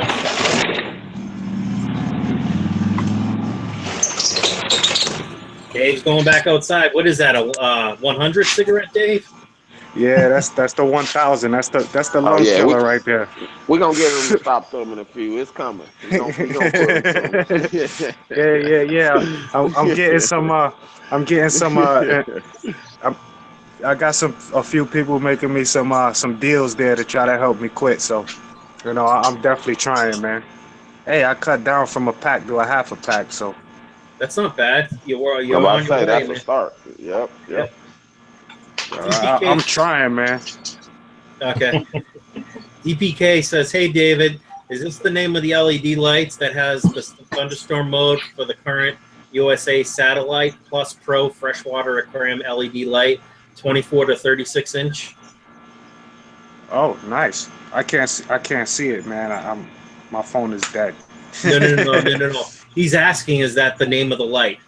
Oh, to be honest with you, I don't know. I seen a video on it, and I was wondering because he uploaded a video showing his little thunderstorm effect. So I was wondering if that was the actual light that was doing that. Is that a convict behind you? Sorry to cut you off, but I just saw that and I wanted to ask. It is. Yeah, it's a pink convict and a regular convict. Well, 2 regular convicts and a pink convict behind. Yeah, yo, what's up with that lemon, Oscar, man? He got that in for you yet, bro? Nah, he said on Friday. He said it'll be in Friday, so I'm gonna go pick it up. I'm not even picking it up. I told him hold it for me until next Friday. But yeah, that's what's next up. Friday I'm gonna go get it because it's such a ways of a drive. Yeah, I know, man. I appreciate you making that drive too, man. For real. The best will be ready for you, man. This next Friday, I'm probably shipping it off for you. Sound good, man. I'm like Pookie right now in New Jack City. You know what I mean? Yeah, smacking the vein in the neck. You've been fiending for that betcher since I told you about him. Yeah. Let's see. I got to check out chat, see if there's anything that's been missed. Jim says, good people on the stream. It's been great so far. Keep it alive, Brian. Yeah, I'll keep it alive. All right. Yeah, it's always fun over here. Oh, yeah, it is. And it's not even late night yet either. Nah, it's not even late night. That's when my streams get real fun. Once it passes like midnight, yeah. Oh, yeah. Yeah, I ain't old enough for your streams after midnight today. Okay. We get down to the grungy. All right. I don't know, though. That last stream Brian had, it got a little crazy that night. Yeah, I didn't even want to go to bed, man. I didn't either. Which stream? I don't know. I've done so many live streams. 2 betas in 1 cup. Yeah. Oh, yeah. I think that was the first day I had the steroid too.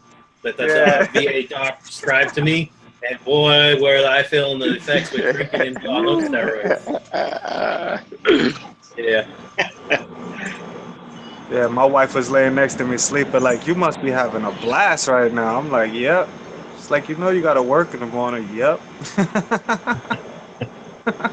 Yeah, my wife was hitting me with the same thing. She kept nudging me, saying, y'all having too much fun over there. I said, I can't help it. This is fun. Yeah, it's definitely fun. And the funny thing is, I don't think I'm that funny either.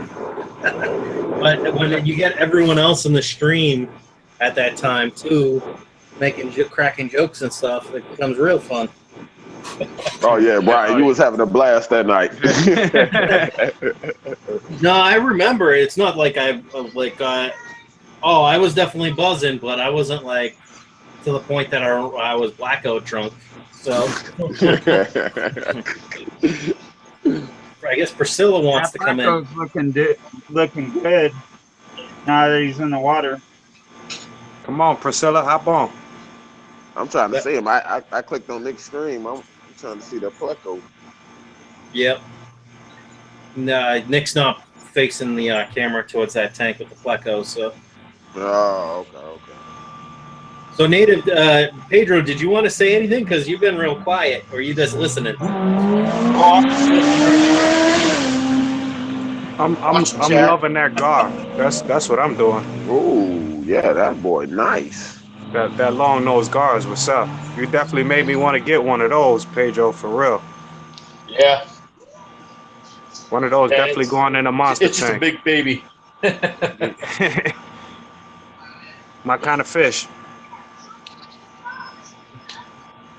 Tanks. Man, I wish I had room for a gar. Mm-hmm. Yeah, me too. My dad's talking about he wants to keep his, but if he can't get a bigger tank, he's gonna have to start getting rid of some of his fish. And I'm like, I don't care. That gar's coming with me. That gar ain't going nowhere but coming with me. Man, I don't think I ever be at a house of guard though, man. Them things we used to catch them in the wild in the river back in Indianapolis. I didn't caught one. I'm 6'7". I didn't caught one about long as my arm before. Jeez. There you go. That's a good view. Nice. So what kind of pleco did you say that one was? It's supposed to be an orange spot, but as you can see, it looks white. Yeah, he's got like white spots. I like him. Oh, he goes in there real nice. Right to the wood, too. Hmm.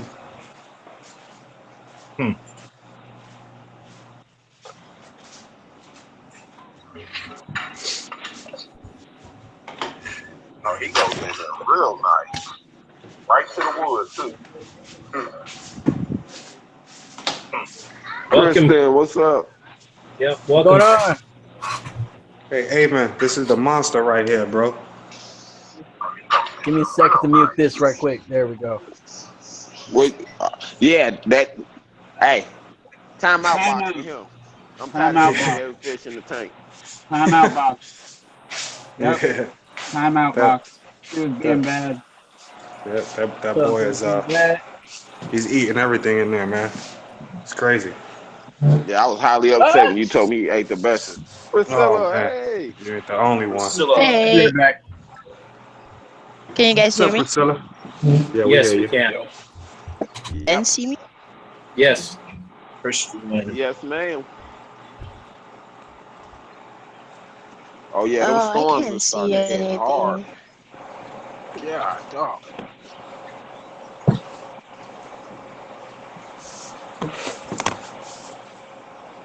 You see how hard them storms is hitting out there?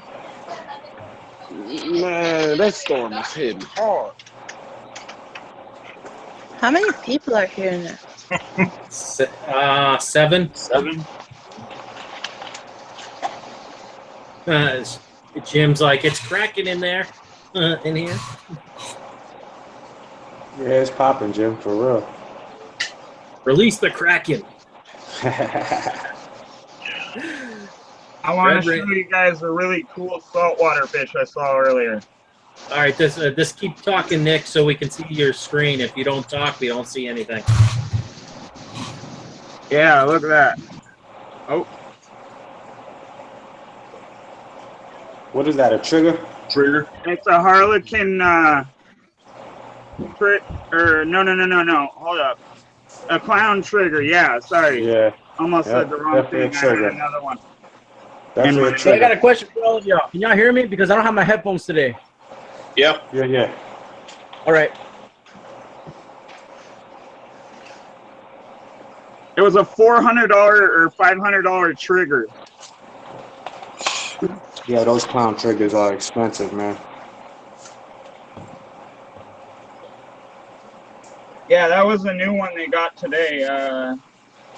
I'm not sure what else they got in with him, but they had a bunch of fish in while I was in there. I was like, you know what? I might as well get some fish while you guys you're lowering the prices because you just got a new batch in, basically. So, Nick, you got a saltwater setup too? No, I wish. I'm getting there though. Yeah, I definitely want to get me a little. I want to get me a tank for some Picasso triggers. I have a 30-gallon on the other dresser behind me that I was thinking about doing that as my first saltwater, just try out clowns, see how they do, and go from there. I'd like to do a native cold water saltwater tank. That'd be cool. With what, Yeah, that like would sea be. bass and stuff like that? Yeah. Yeah, I That'd was be talking awesome. to you about that, about Atlantic croaker. They get Right. fairly large.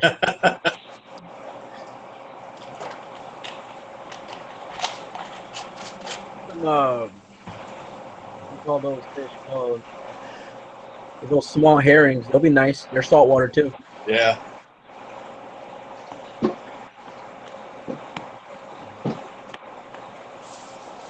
My grandpa, he used to keep flounder.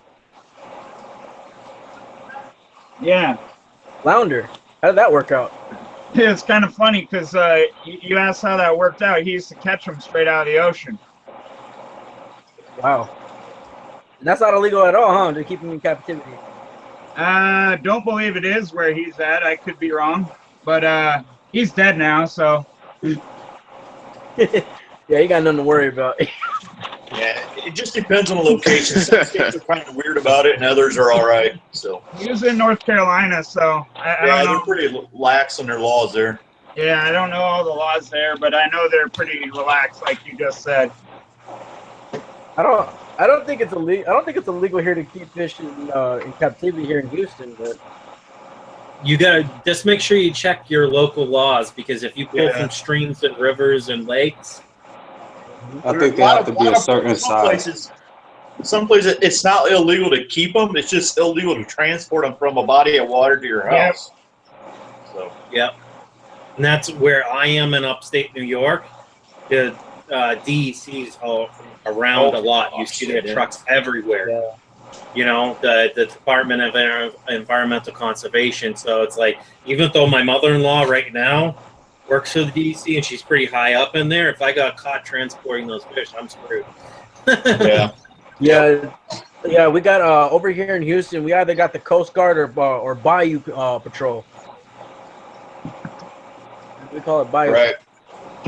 I know in Texas, like freshwater species, I know you can keep, but I don't know about saltwater. Yeah, I wouldn't be surprised if it's illegal to keep saltwater.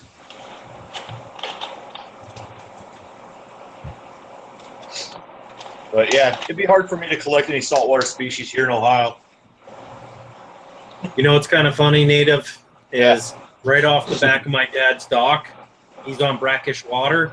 There's the stripers and everything come up, and the sea bat, you know what I mean? All that come up through the brackish water. The spawn and everything like that.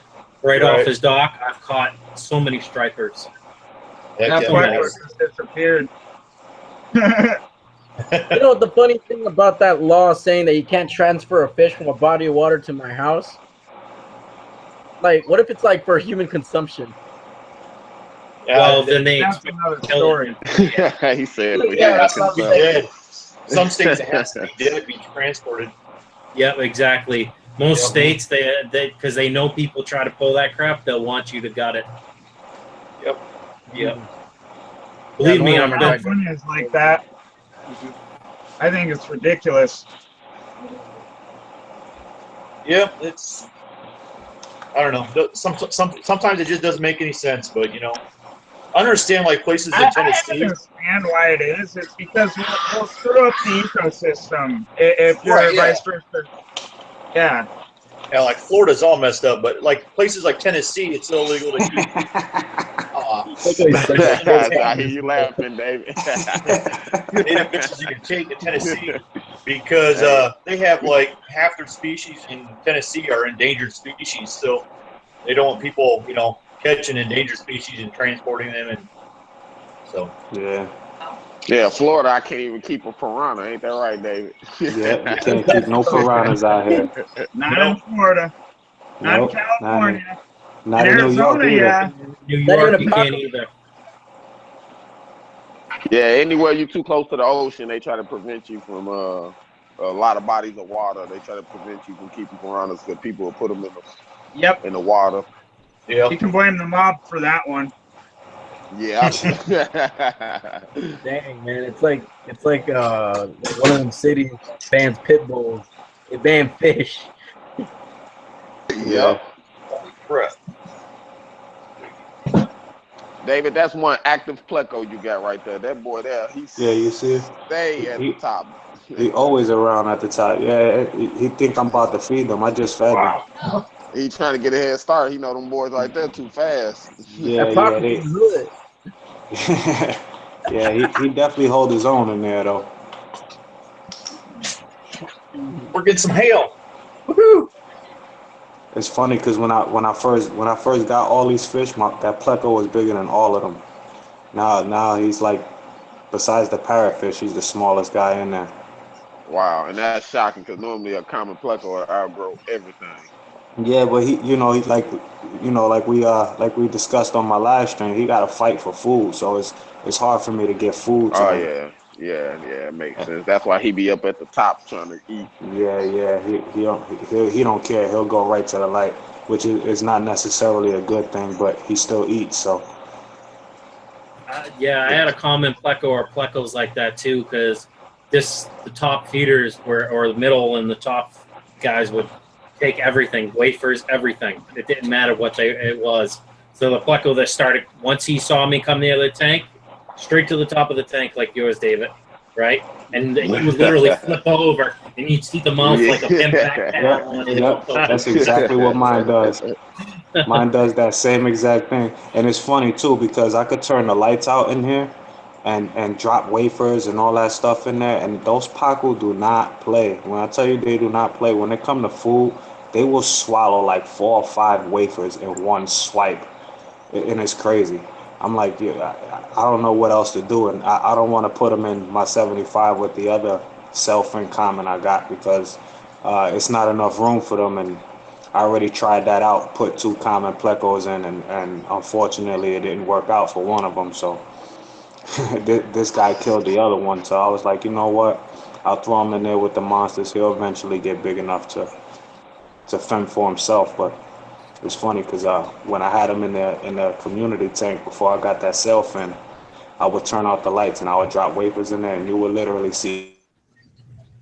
Oh, he dropped. Was Armin talking, or was that That was David. David. They both dropped. Wow. Yep. Their phones probably both overheated because I've had my V10 do that when I've been doing live stream. Oh, there's Aman again. Yeah, sorry, Or, y'all. We got a storm Damien. headed here, man. So my internet going in and out due to the tornado, but I should be all right. So Priscilla, how you doing? Yeah, we just,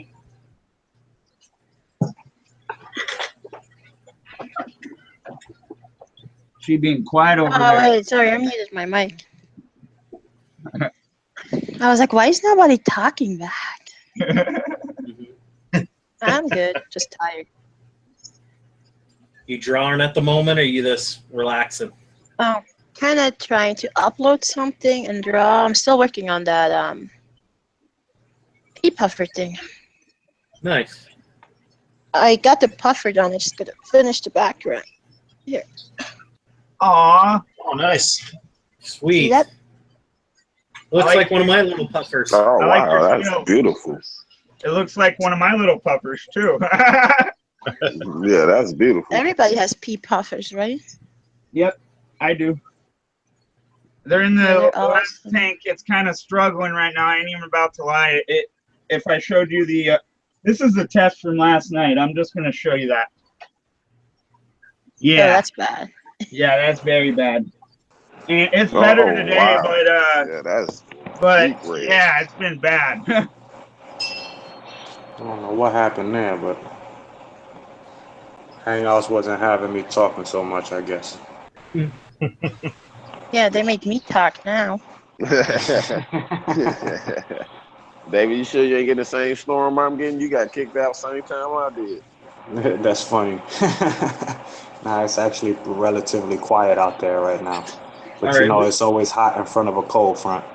Exactly. Fish Tropic asks, hey Priscilla, what type of pencils do you use? I was just about to write them back. I'm using, I always do first a layer of watercolor as a base. And then I use Polychromos color pencil. They're pretty pricey. Wait, I got them right here. Here. Can you guys see this hail? In this box here, there is 60 color pencils in there, and I think it was $180. Ouch. Ouch. Yeah, it's pricey, but they're awesome. You know what? It's just as pricey as tattooing, then. I think it's even more expensive than that. Pedro, is that from outside your I house? can tell you that. Yeah, it was just hailing really bad here. About got a 1/4 inch of hail laying on the ground out there. Wait, where you stay at? Are you getting the same storm I'm getting? I'm in Ohio, so I don't know. Oh no, that's I will hope that ain't the same storm. Be one heck of a storm, huh? Hey, Priscilla, can you show us some artwork? I just did while you were gone. Oh You yeah, missed. Yeah, I you know missed the they pee kicked me puffer. out, Yeah. man. I missed it. Now I got to watch the stream again afterwards. Yeah, now I got the replay, the value. No, You wait, gonna here. make me watch the stream just to see that? Here. Oh, look at that. Nice. Little Puff Daddy. It's Oh kind yeah, of that's dark real in here, nice. so I don't really Real see nice. it. Make me I miss see it. miss Look, drawing. That is go beautiful. closer. You got some talent, Priscilla. Oh Thank yeah, you. absolutely. Yeah, that is beautiful. Thank you, thank you. I don't have that much time though to do art. Oh, my back was hurting. No, it's Yeah. not. Yeah, that's kind of why I stopped drawing. It just ain't enough time in the day. But yeah, kids, work. Amen Fish. to that. I was gonna ask you a question, Aman. Or is that David's tank? No, that's David's tank. How long have you had those barbs? I had the barbs Yes, about the a year barbs. and a half. The biggest one is about 10 inches.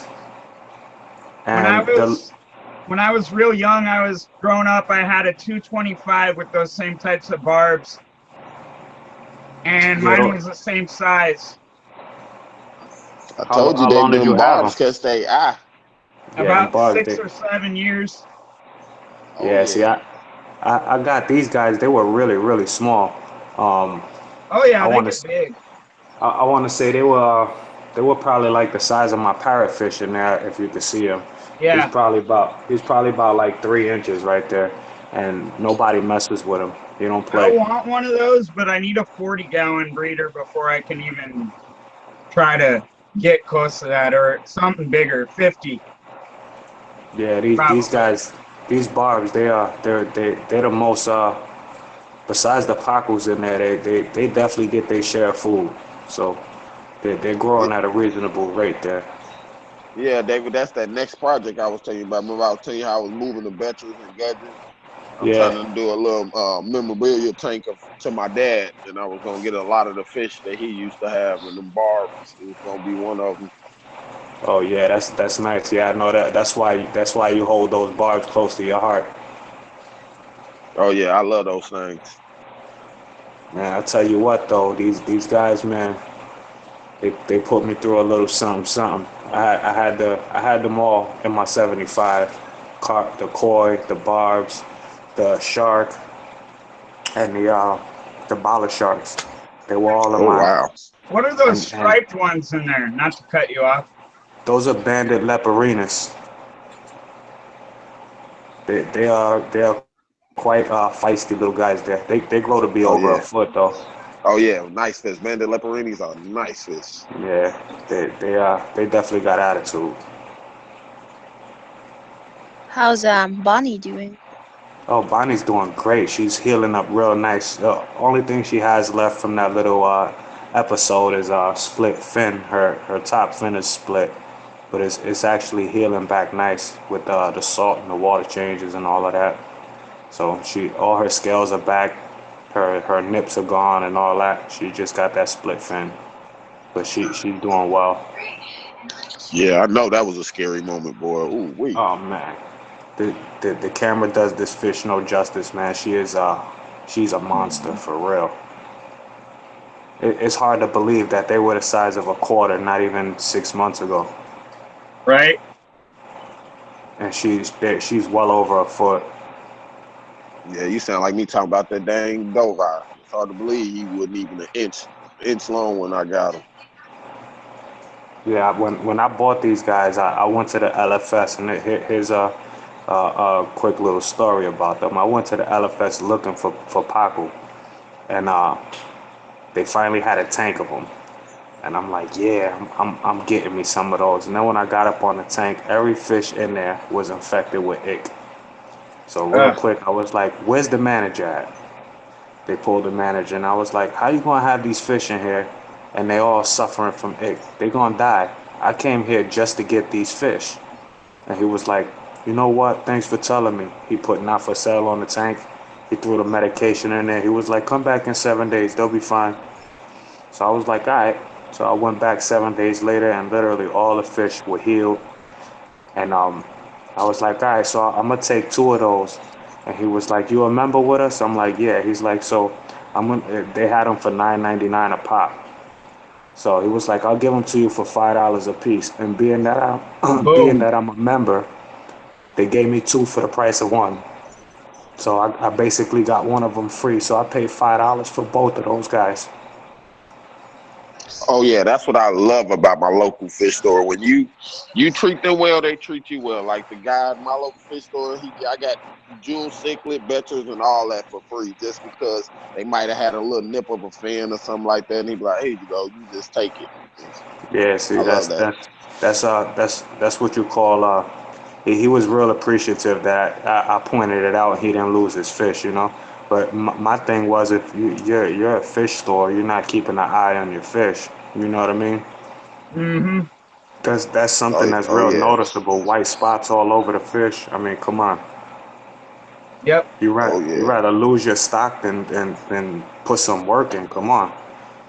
You know what's funny is sometimes like they're busy over at the fish store. I'll come in there, I'll just be chatting or whatever, you know.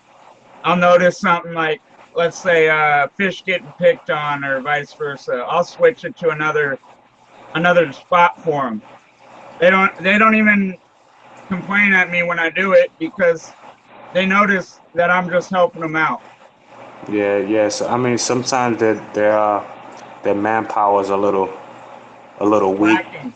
Yeah. Yeah. But you know, I'm if it was my store, I would have a heart attack if somebody stuck their hands in my tank. But then Oh again, yeah. not everybody's the same. You know what I mean? So I figure I'll point He it said out I'd and have let had a him do the work. heart attack. Yeah. Yeah. Yeah. So I basically got Bonnie and Clyde for $5. We were talking about them Texas cichlids. I think 2 streams back when I was in here last. Speaking of those, I saved one of those lives the other day because they had them with the Jack Dempseys in Texas, right with each other, and those Jack Dempseys, man, they just seem to beat up on the Texas like no tomorrow. Them Jack Dempseys don't play. They beat up on almost every fish. Oh yeah, They they got do. that They beat name up on for a them like reason. crazy. I Yeah. got Texas cichlids right now, and I know that there's no way I'm putting them in with that Jack Dempsey I used to have, because he wasn't no joke. Yeah, he was a big boy too. Oh man, that was a heartbreaker losing him, man. That's probably that and that Betcher was my 2 hardest losses ever in this hobby. I'm Yeah. still recovering from that one. Yeah, yeah, That that was my was. first fish, that Jack Dempsey. That hurt. I have bad luck with plecos, so each and every time I get a pleco, it's like, all right, am I sending another fish to its death or? Yeah, that's a bad feeling right there. Oh yeah, Yeah, especially when it's a fish you love. yeah. Well, do you have pleco caves or anything where the pleco can get away from the other fish? Yes, I do. Oh, okay. It just seems that they always end up getting sick or something. Oh, by the way, I decided to keep my pleco. Nice. That's Good awesome. show. Good job. show. Yes, yes. Yeah, I thought about it on Monday. I was like, well, I called them and told them I'm going to bring them on Monday. And I called them and I was like, yeah, sorry, I'm going to keep them. That's He like probably me was with disappointed. That's like me with this catfish. I haven't been able to. Every time I go to dig asshole out of the tank, that's his name, because he used to bite me. All right. Every time I go to dig him out, it's like, do I want to take him? No. Let him Nah. get bigger. Let's let him get bigger. Hey man, it's the fish like that you get bonds with. Right? I had them already 4 years. So I was like, I don't really Oh want to get rid wow, of 4 them. years. Oh yeah. Yeah, you got too much time invested in that Man, fish. 4 years. I don't think I can get rid of no fish I had 4 years. I don't care if Well, this when I was a bought him, common he devil. was like an inch. Now he's about like 15 inches or so. That's amazing. Oh Yeah, yeah, that you got to is. hold on to him. Yep. I want mine to get big like that, but these guys just don't let them. They don't mess with him though. He fights. He probably picks at them more than they pick at him. Oh yeah, Dave, the plecos ain't no joke.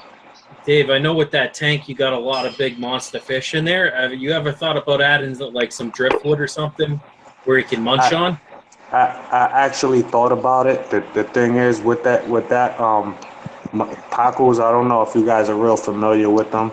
They're really peaceful fish, but when they feel crowded, they get really aggressive. Territory. So I had this, and I actually tried it out before I changed over to the skate. I had a nice big tree stump in there, and it was hollow in the inside. So I had like before I put the wave makers and everything in there, I had air bubbles coming out of it. They felt like they were trapped to one side or the other side of the tank, and every time they swim by, they would knock the tree stump over, and it was getting them real irritated. And I started noticing them fighting with other fish, and Paco don't pick fights. The only time they nip and get aggressive is when they don't have room to move. So my plan when I rescaped the tank was just to take almost everything out and just leave it open for them to be able to swim back and forth without getting aggravated. Now, did So you ever that's think? why there's nothing. Have you ever thought about just laying logs right at the bottom, not anything sticking up in their swimming space, because it looks like they hover about 8 or 10 inches off the ground, right?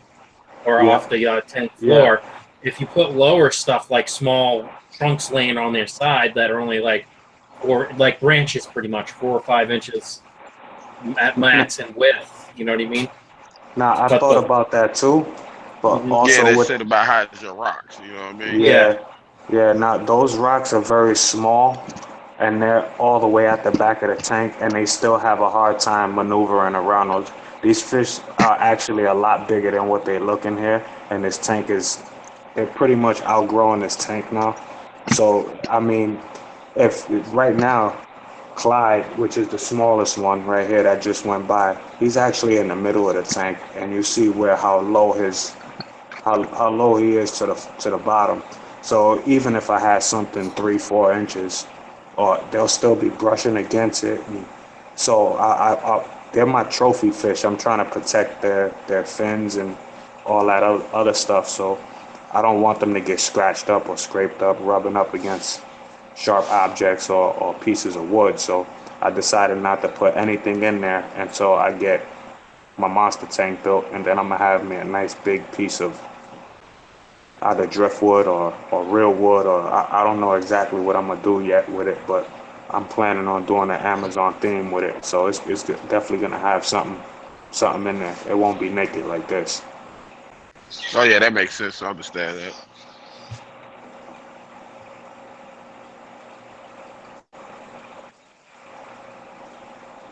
I mean, one thing about this that people always notice when they see my tank in person is it's amazing how all their scales are intact. They don't have any scratches, any marks. So I try to leave it that way. With the wood, I went to Petco today. I usually never go to Petco, but I bought this, if you can see it, piece of wood for like $12. Oh and yeah. Look how flat it is. You're gonna want to. That won't be expensive, so yeah, that's a good price. Yeah, something like that. It's really flat. A big piece, yeah. You're gonna want to float that for a while in some water. I'm gonna boil that. Yeah, I'm about to say for like 2 hours. Yep. That's a nice piece of wood you got there. Well, the other pieces were all like a third of the same size, or a third of this big size. And I asked the employee, I was like, "Are you sure this piece is $12? Because the other ones are all like a third of the size." And he's like, "Guess so." And I was like, "Okay, I'll take it." Oh yeah, they hooked you up with that one. Oh yeah. I tried to negotiate for a royal pleco with them. They ordered one like 3 months ago, special order for a customer, and they trying to sell it for $35 because the customer never picked it up. And I know it has been sitting in a store for 3 months. And I asked them if they could do something with the price, but they said like, no, we can't. I said, I'll go 'cause back in another 3 months and ask it again. is gonna still be there, yeah. Which is them just basically saying, no, we don't want to budge on the price. Well, they Yep. had a red devil Yep. there with a little tag on it and said, like, I know I'm not beautiful or something, but still looking for a home for free or something. I think his spine was a little bit deformed or whatever. I mean, they were able to give that fish away for free, so I'm sure they can budge with their Exactly. prices. And honestly, that piece of wood that you were looking at or whatever, honestly, Yeah. probably only cost them $5 or $6, if that, Oh, wholesale. yeah. And they want to make over 10 times that amount. Yeah, just Or because the name of the goldfish, they're gonna try to jack the price up. Well, I usually don't ever buy anything at Petco except for tanks when they have their sale. I only ever buy medications or chemicals over at Petco or PetSmart. Well, Petco No. doesn't really have much medication. I normally get like my medias and stuff like that. Anything for my filtration, I usually go to Petco for. They usually have at least the one by my house usually has a pretty good variety of things in there. So I would normally just get things like that from there. But I went there not too long ago. That's actually where I got the Amazon sword and the Anubius from, and they have a specific tank away from everything on its own system, with no fish in it, just plants. So I had them start digging up plants, and believe it or not, they were all in really good shape. So I was like, you know what, I'm gonna try this out. And man, Yeah. that Amazon sword is sprouting from the runners like crazy. Every day a new runner's sprouting. No, yeah, you can take your chances with like Petco and PetSmart, as long as you know what you're looking for. Just don't ask them no questions. Yeah, I mean, he was trying to sell me some red plant, and I'm like, I don't want that. I'm looking for this specific plant. And Yeah, they're always trying to sell you something you don't need. yeah. Time. Oh man, you bought this. I don't you're gonna need even 4 know why I different type bought of this chemicals. piece. You bought it because it looked nice. But I don't Hey, even know where to put it. And you got a 4-year-old pleco that's gonna love to munch on it. But there's already wood in that tank. So. Oh. yeah, but that's You new got it wood. so That's cheap, new that's wood why. to it, so it's gonna be all over that. Right. Yeah, Well, I There have you actually go. like Yeah, 2 there you more go, Brian. pieces of the same wood, of the Mopani wood, sitting somewhere because it was cheap. I do being a that. I buy hobbyist, you can sometimes never stuff have just too much because it's stuff. cheap.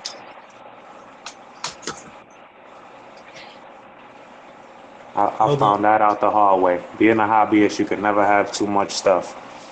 Well, that's why I'm glad I'm live up in upstate New York, because I don't have to go buy wood. You know what I mean? I'll just go to one of the dams or whatever and just walk in the water, pull stuff that's already got all the tannins pretty much released, and Yeah, grab I it. mean, I do could the do same that thing. too here in Colorado, but like you can't find Mopani wood anywhere here. You know what I mean?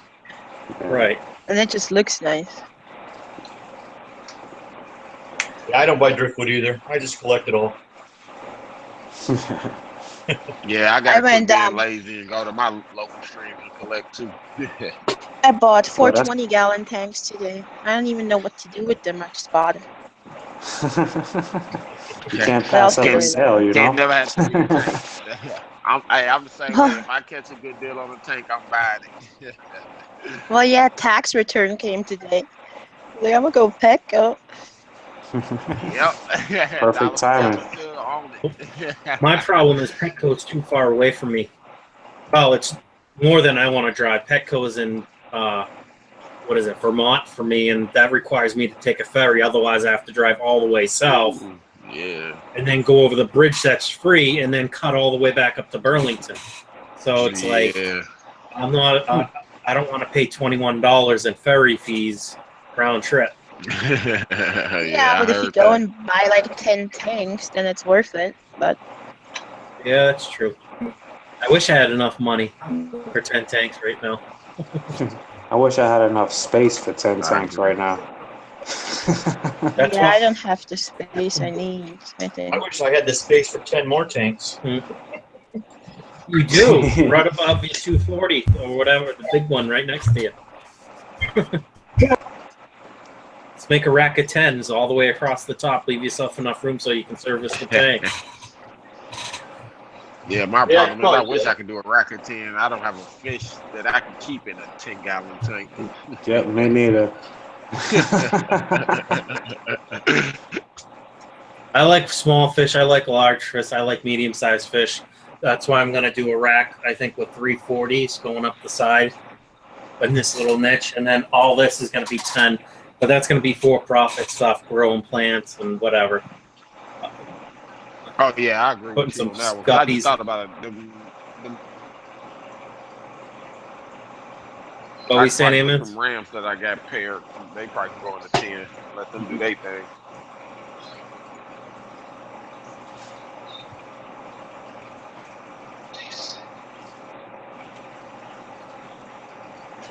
Sergeant Tank's like, more tanks, you have my attention.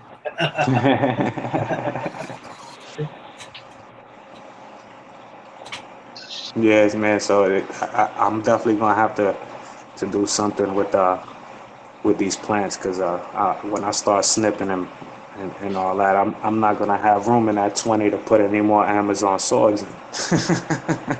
Put them in that big tank. Yeah, exactly. Put them in the big tank with the Pacus. And this tank, they'll tear that up. Yeah, It'll be food. That's It'll a be snack. food for them. that's steak.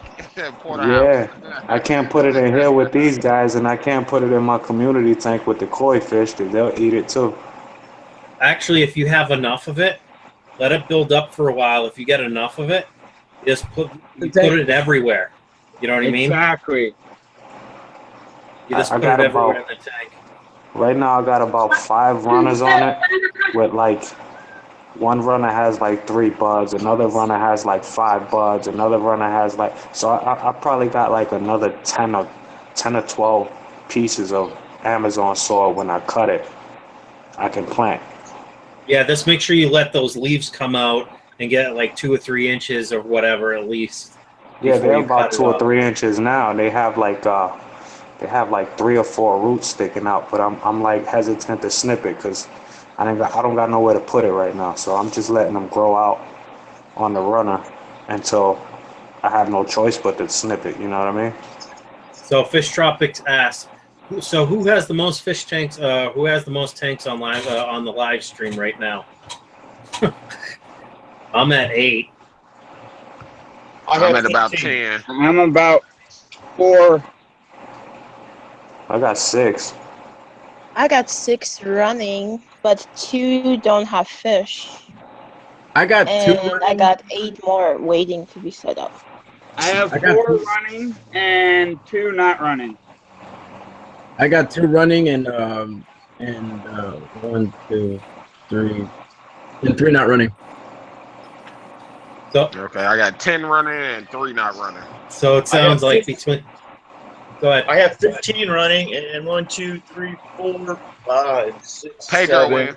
Pedro 8, wins 9 by a long running. time. 10 of them not running. Oh, that reminds me. Some guy tried to sell me a tank for like a 30-gallon for 20. Oh yeah, they good for that. Yeah, somebody tried to sell me a 30-gallon tank for $20. Is Oh that a yeah, good deal? they good for that crap. Right. Sergeant Depending Tank. on what's wrong with the tank, depending on how thick the glass is, everything else. I just picked up a Jabbo for $30, for $20 the other week. Good tank. Oh Yeah, yeah, it goodbye. Goodbye. It comes with like the hood, the light, and like the tank looked like it was in good condition. It Oh, wasn't in yeah. any stand. The guy I said didn't he buy kept any of it mine. in himself. He thought he was keeping it. Sergeant Tank I says didn't buy he's got any of my 20 tanks. Sergeant Tank says he's got 27 running. It's a lot of tanks. That is a lot Yep. of tanks. That's like LR Brett's. I was watching his stream earlier, and he has almost like 100 and what? 100 and I want to say 160 maybe.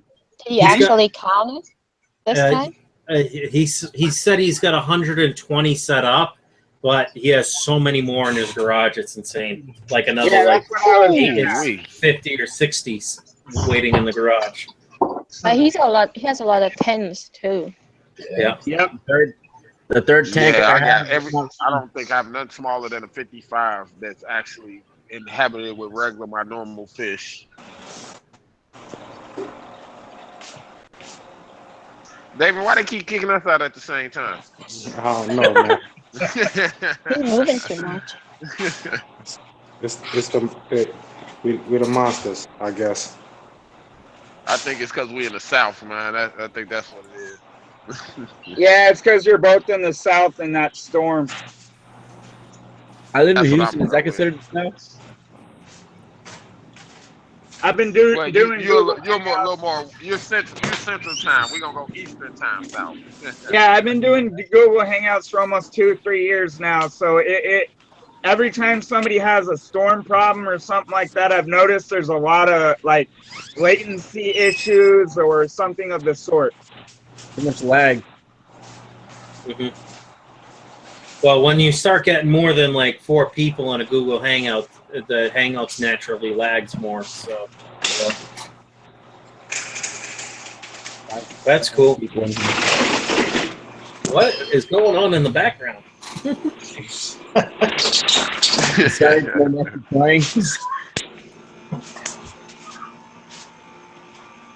So let me mute David real quick. Why? Because of the crickets? No. It sounded like it was coming out of his end, like banging, knocking stuff over and stuff. He on his way outside. Yeah. Yeah. Well, he can unmute himself. It's not like he can't unmute himself from what I do. So, Pedro, do you get any new fish lately? No, not lately. Water's been too high for me to get out doing and collecting. But as soon as it gets down, Jim and I are going to go out and try to catch something. Nice. So Pedro, all your most of your fish are wild caught? Yeah. Oh, that's terrific, man. I need some F1s coming from you then.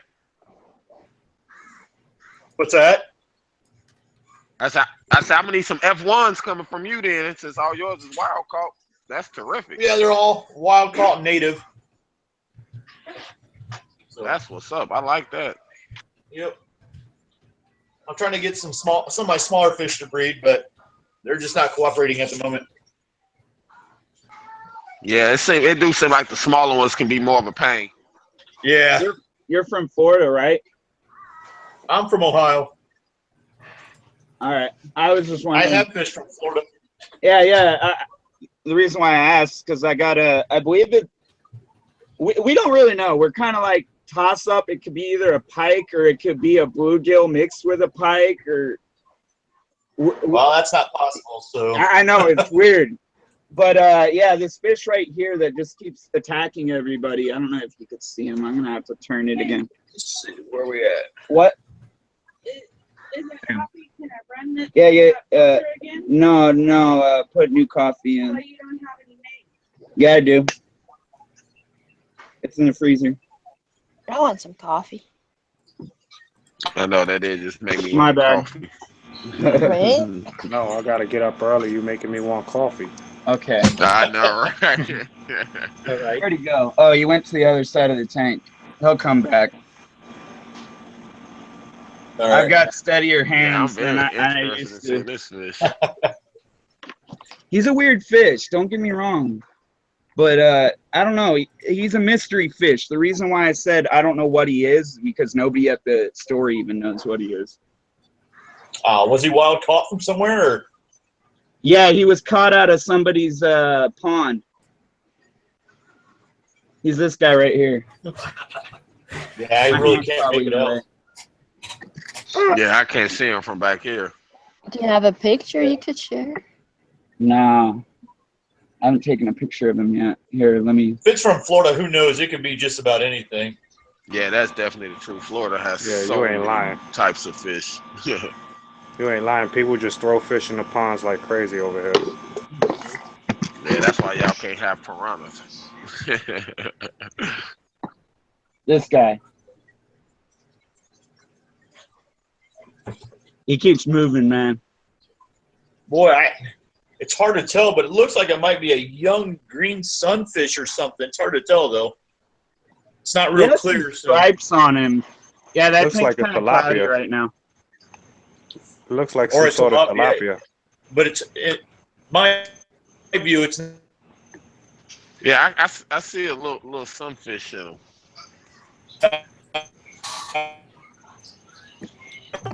real clear. Like I don't know. Though he do kind of look like a tilapia. Maybe take a He's so picture. far away. Message me or something.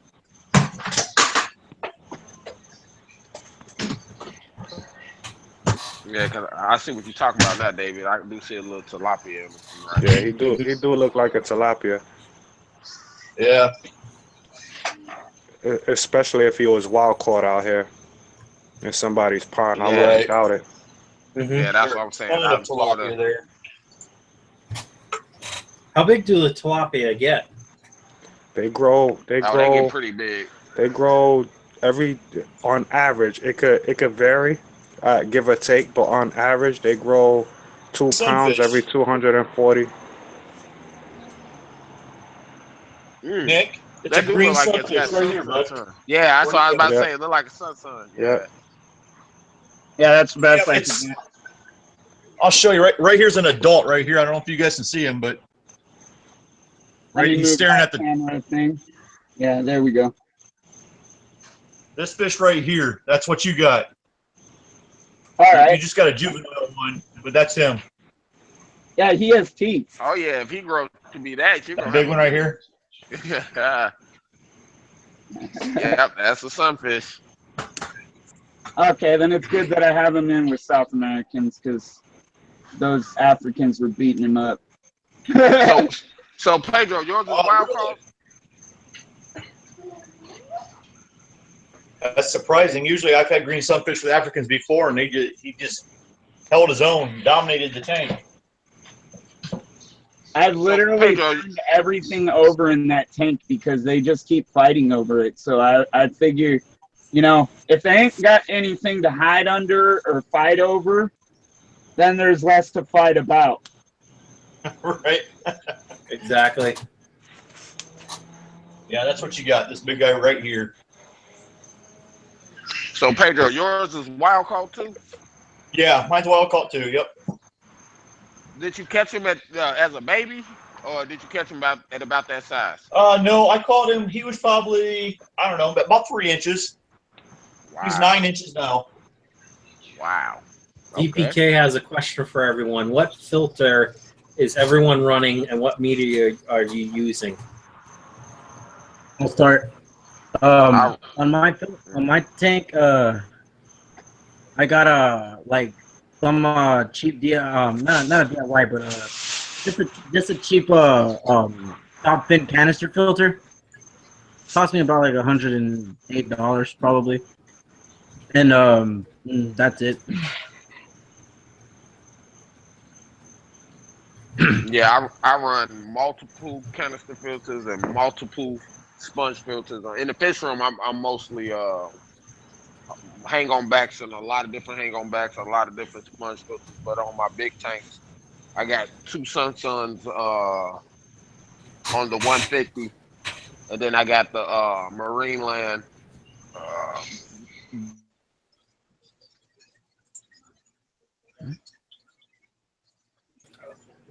You cut out again. Oh, here it goes. What just happened? It keep kicking me out. This storm killing me. Keeps kicking. Hey, Brian, look, I got a dog too, or something that's called a dog. I call those ankle biters. Oh, No, it's Man. cool. Nice looking David, dog. did it kick you out the same time as me again? Man? Yes, it did. look at his face. That's a nice fish I see. Look at his mouth. Yeah. That's a nice you fish. got That's a nice underbite it has too. Right. I'm talking about the dog, by the way. He's He's a got weirdo. pitbull syndrome. All right. So the question was, what type of filtration is everyone using? Amen, Stank, were you done? Or did you still have to Nah, go? yeah, it cut me off. I was trying to say on the 150, I got two Sunsuns. I think it's the 304s, and then 4 sponge filters, and then the Marineland hang on back, the big boy. I don't even the same one you got, David. I don't remember the name of it. So you've got the 350 that I've got over here then. Yep. That's it. Yep. And probably maybe one of these 250s. I have two of them. Nah, I got the 350, the Marineland 350 hang on back. It's the one that's got the two sides, right, for the media. Yeah. Yep. I got that one. And then I got the two canister filters, the two Suns, 304, 305, something like that, and then 4 sponge filters with two wave makers on each side on the 150. I try to keep that one. That's my show tank, so I try to keep that one way over filtrated. I don't mean to cut in, but I've been asking this question a lot lately. Are those things, the wave runners, good for like freshwater? Because I've been told that they're more designated for salt, but maybe I'm just throwing something out there. They work very well for salt water. They actually will eliminate air stones and all that in your tank. I actually replaced my air stones with wave makers in mine, and they're doing my fish are probably happier without all those bubbles in there, to be honest with you. And it actually gives it more of a natural look. But they are more designated for salt water, being that some corals require a stream. You know what I mean? Yeah. I was just curious. I mean, just like with like betas, they don't require really much movement of the water, and they actually freak out if the water's moving too fast. Yeah. Well, a lot of fish are, believe it or not, a lot of freshwater fish are like I want to say air breathers. That require some type of oxygen in the tank, and the surface movement actually helps out a lot. You know what I mean? So it basically eliminates all those bubbles in your tank as long as you got the surface agitated enough where it's creating oxygen for the fish. It's serving its purpose, which is the reason why I bought them. I didn't buy them for anything else. I was just curious. I wasn't trying to, raise a. I will convert to wave makers in the near future and transfer. Oh no, that was a good question. Good question. Yeah, it sure was. Good question. But Carlos, I'm running on my big tank. I'm running a Sun 304B. With David, that's the one. I'm sorry to cut you off. That's 304B. Thank you. Yeah, I got the 304B, and then I got a Marineland Emperor 400 and a Marineland Emperor 350 running on the big tank. And on my 75, I have a Cascade 1000. I have multiple media in it. I have coarse, medium, fine. I have I'm trying to remember what it is. It's a pad that removes ammonia. It helps remove ammonia to it. I'm not sure. I'm not sure what it's called, but I have that in there. I have biomech media. I have it underneath the trays to catch all the gunk before it even hits the filters. And I have a specific tray for it to help with bio, because it serves as both bio and mechanical. And then I have bio balls also in them. So that's the media I have in mine. Oh, and I have a DIY sponge filter hooked up. I just put a sponge on a power head and threw that in there. So I also forgot my 10-gallon is just a whisper, but all these others are Marineland. Cool. I just want to say welcome, Jeremy, to the stream. I got to use the restroom, so I'll be back. Welcome, Jeremy. Welcome. Jeremy, my brother. What you doing, Jeremy? Hey, Jeremy could tell y'all firsthand what a beast Bonnie is. You got things that night. Yeah, definitely. Man, I'm mad I missed it, man. I don't know how the heck I jumped off the screen before I got to see y'all going at it with Bonnie jumping up the tank. Yeah, she leaped out. That's crazy. Okay, now on to just to continue on, since we have so many people. Who was next on the list of what they had for filter media or filtration on their tanks. Did you already go native? No, I can go though. Most of my tanks are just sponge filters, and I've got a couple Odyssey CFS 500s that just runs a sponge media that has been cut down to allow for about an inch gap all the way around, and then that's wrapped in polyfill. It gives me more filtration that way and polishes the water better.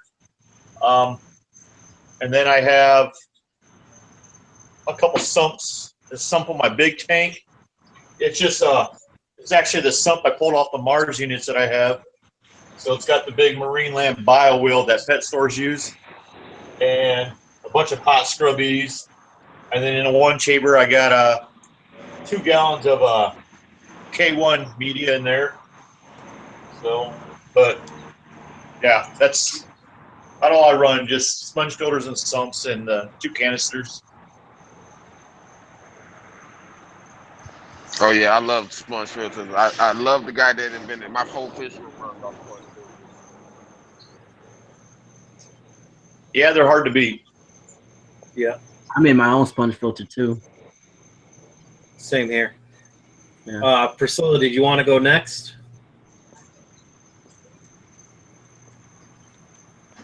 I got a Sun on my 75 and a sponge filter, and hang on back filters, the other tank, and just sponge filters.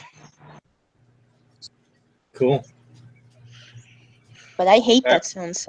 The pain in the ass to get it started again. Yeah, oh yeah, he got Most. Hey, ask Brian. He know about pumping that bad boy. Oh yeah. Well, I don't have a Sun, but I got the let's see, on my 55 I have the Magnet Flow, what is it, 250 on there, and a couple sponge filters. Oh yeah, Magnaflow. I like Magnaflow. Yeah, I wanted in the My Aquarium box, the subscription service for their mega box or whatever, Marine Land. So I got that for free. Nice. Yeah. Nice. Yep. Very And nice. I'm running the sump on this big 125. This the trickle tower. Get the pot scrubbies. Got the blue bonded in there. I have other media in the sump itself, like sponge filters or whatever. This cycling, you know what I mean? This to get the beneficial bacteria on them. What else is there? Hey Brian, what size is your tank that your sump runs off of at the bottom? The sump? That's Yeah. only that's like a clear 18-gallon tote. Like Okay, the one good. I use. Yeah, I mean, I know it's small for that 125. I should have like a No, you shouldn't. That's actually a good size because I've asked a lot of people that most people out here, they say 10-gallon. They have run off 10-gallon stuff. So actually, that's pretty good. So I'm thinking about switching one of my tanks over to the sump. So that's why I asked. Yeah, just due to the height of the stand, I couldn't fit one of the big boy 3 drawers that I wanted, so I had to do like the smaller version of the 3 drawer system. So I got pot scrubbies and all that in the 2 lower drawers, and the top drawer is this usually blue bonded and filter floss. You know what I mean? Most of the time it's just straight blue bonded. Hey Priscilla, here's a tip for you with your canister to get started. I don't know if you know about this. If you fill it up with tank water right to where the curve comes to the top, and you put the top on, all you really need to do is pump it once, and it'll start. I mean that's how I handle my Sun. It actually, I don't have any problem getting it started. Now if I don't put any water in the canister and I try to pump it, then yeah, then it's a pain in the butt. But if I fill it up with tank water, almost to the top, maybe like 1.5 inches from the top, right where the top of the canister curves. If you fill it up right there and you put the top on, you open the latch, give it one pump, plug it in, you're good to go. It'll start right up.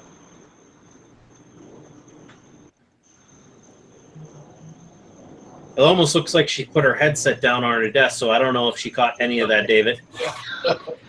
Hey, here's a funny story for you real quick about the Suns. I didn't know that you had to flip the little switch up to get it to stop running. So when I went to go clean the media, I'm trying to figure out why the water's still running through the pipes. So I got two Suns that's just spilling water everywhere, and I can't figure out how to get them to stop spilling water and draining my tanks. That's funny. Oh, flooded the whole house. Yeah. Man, I panic. I'm finding totes everywhere, throwing totes in the thing, and trying to figure out why the heck I can't get this thing to stop running water. It's about to drain my whole tank. How'd you even get it off the latch without picking? I mean, because that's what releases it from the top of the canister, is picking up that switch. No. I undid the latch. You know, the 4 latches that go around the whatchamacallit? Oh, so you took the whole top off? Yeah, I took the whole top off. And it's just pouring water everywhere. And that's why I was trying to figure out how do I get this thing, because I'm trying to clean the media. And I'm like, how the heck do I get this thing to stop? Then I realized, flip the switch up. Yeah. And that's how you get that up. And that's how you keep your lines primed. So all you got to do is refill with tank water. Yeah. You know? Yeah. You're right. Oh, yeah. We've all made that mistake before, you know, at one point or another. I was new to canister filters. I had never used canister filters before. So when I was like, you know, thinking I know it all, never even thought to read any instructions or anything. And I had to learn the hard way. I remember when I first bought that top pin canister filter from PetSmart. Like, it came with all these weird like gadgets that you have to use to prime the water. It came with like this weird blue pump thing that you have to pump like a heart. And I'm like, why do I need this? I just grabbed a pitcher of water and just dumped it inside the power head, and that's how I got it started. Yep. A lot quicker than just priming it like that. Oh, Yeah, look my- at that. my Chaz is in Cascade. the chat. My Cascade has this little latch on it, right? So the hose hooks up to the latch, and you screw the hose with the little screw thing. It holds it together.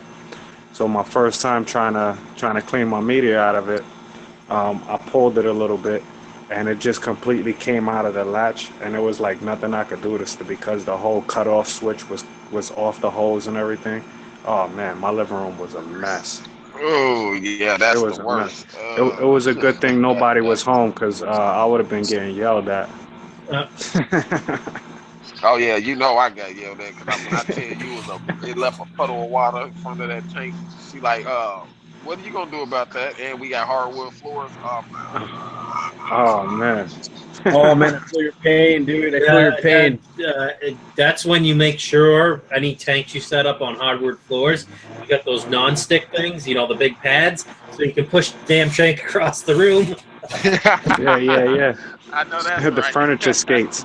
Yeah, that's what I'm talking about. You know, Yeah, when I get my own place, tanks. and if I'm gonna put them on hardwood floors, even carpets, even this tank, I wish I put those big round things under it, because then I could just unhook everything and just slide the tank across the room when it's like, you know, a ton. Yeah, I agree on that one, Brian. Definitely agree. You know. You know what's funny is I never even thought about that. I have like a box full of them. I used to do like office furniture installation. So I have like a box full of them, like all different sizes. And I never thought about that. Now that you mentioned that, that would have been pretty good, instead of me trying to He-Man the tank when Bonnie jumped out. He-Man. The power of Christ. Yeah. I tell you what. I only just thought of that, and it's like I'm kicking myself in my butt, because it's like I could drain that halfway, right, the tank, and I probably could get the stand to budge, but I won't be able to lift it. You know what I mean? I'd need like 2 people. Oh to get, yeah. You know, or you know what? If I drained it to like 10%, just enough water so the fish had like 2 or 3 inches of water. You're reminding me of my 225 gallon when I was a kid. Yeah.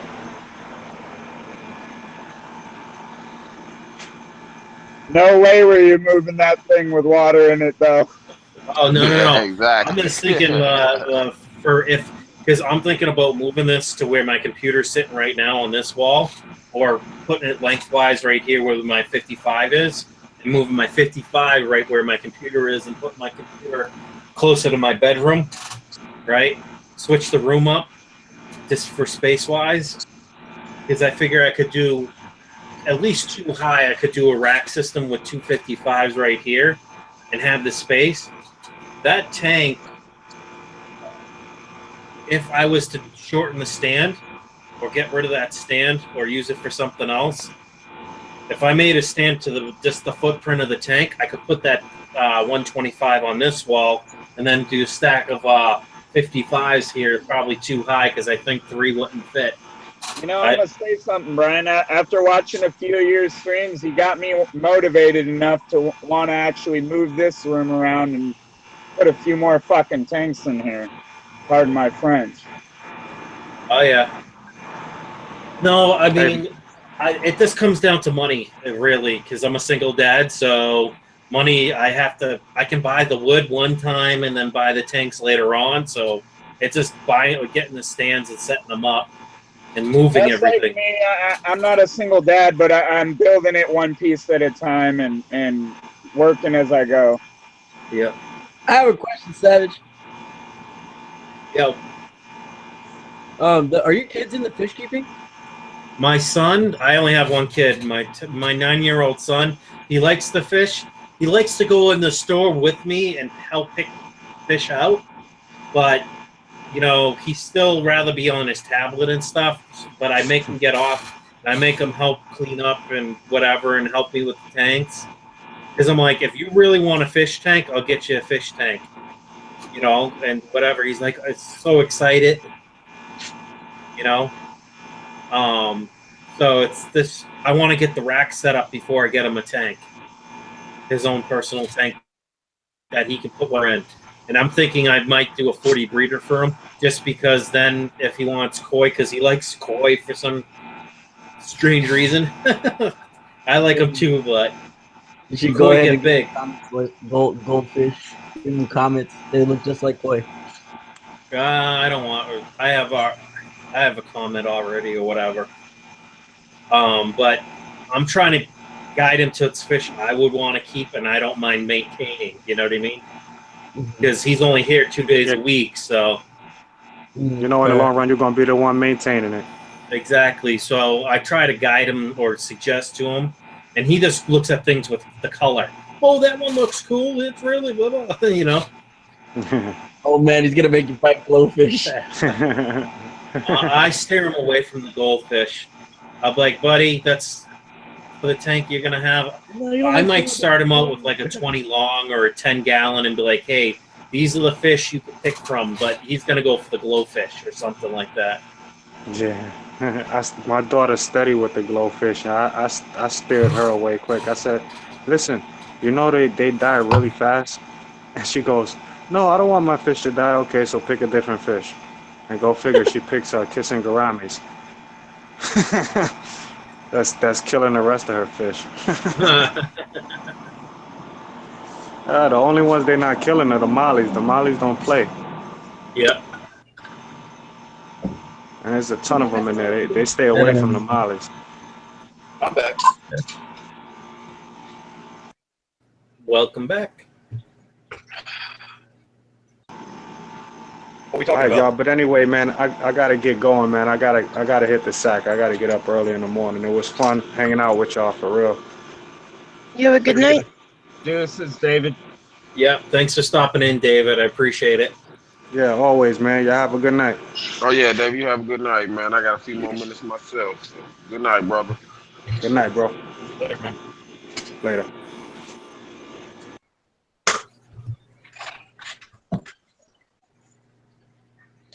Sorry, I ain't talking much. I kind of like been getting over like heat flashes and headaches and whatever the hell's going on with me. Sounds like menopause. Not menopause. Menopause? That's funny. Wow. Just wow. Well, I hope you do get better soon. That don't sound fun. No, there's some pretty bad bugs going around. Yeah. By the way, I don't know who knows, but I did that drawing for Aquarium Co-op to auction. Oh, cool. Right? And I made a super high quality print of it. And I just found the print. So I figured I'll show you that. That's nice. I was like, it's kind of big. Wait, yeah. here, that. I was like, I can't see the screen, so I'm not sure if it's on the screen. Wow. That's beautiful. But that's just the print. Nice. That looks awesome. Yeah, that's beautiful. What type of color pencils you use for that? I saw them. I saw you showing them, but I didn't quite read them. The color pencils, they're polychromos. They're kind of oil based. I think Solid Gold was advertising those. I think not advertising them, but like showing them off. Yeah, they're really good. They're just really pricey. They're really light. I liked how the colors are when she was drawing her butterfly. Right. Mm-hmm. Yeah, no, they're awesome. Like I was only able to afford the one with 60, but I wish you could get the one that has like 180 in it or something. But it's like I think it's like $300 or something, or $400.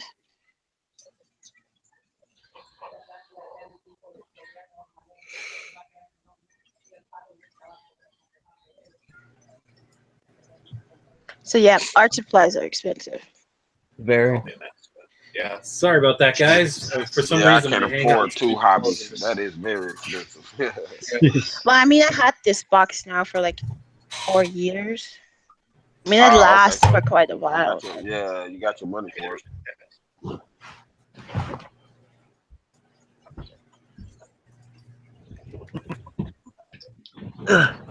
All hobbies cost a big amount of money if you really at long term. Oh yeah, that's why I had to find something and settle on it. I guess I'll pick fish. Mm-hmm. I mean, I got like at least like 4 hobbies actually. Happens to be drawing, but I kind of suck at it compared to Hey, just practice, bro. Yeah, it's like you can't say somebody's better than someone else just based on like everybody has their own style. For example, you know what I mean? like I was trying to diagram on how I'm going to build a 75. This is how it turned out.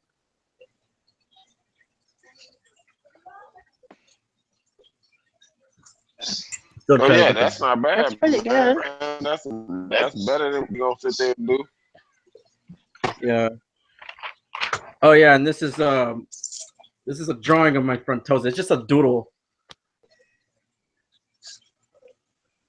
Oh yeah, you're not bad at all, man. Just keep working at it, man. Yeah, I'm expecting to see something like a 5-year-old or something, Drew. I always say everybody is capable of drawing or painting. It's just a matter of practicing. Yeah, practice and patience. That's what I learned because I used to go to school for it. I went to Indiana University, Purdue University for it, and it's just it's patience. You have to have patience. Right. And attention to detail, I guess. Very attention. This drawing I did not draw, but I find this one very hilarious.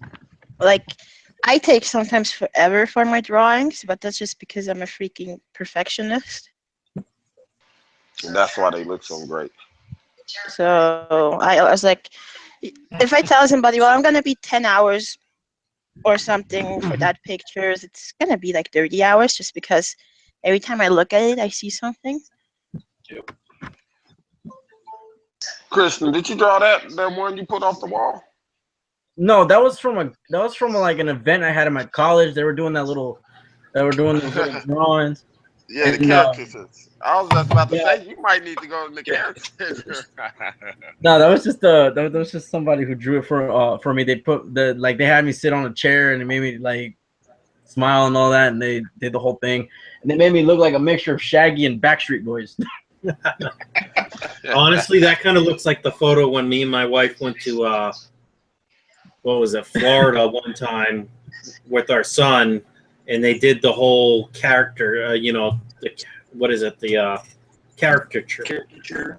Yeah. I wish I had that photo still. Hey,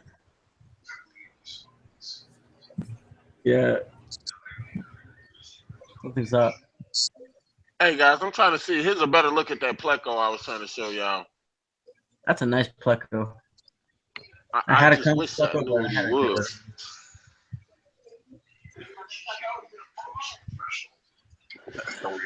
What kind of pleco is that?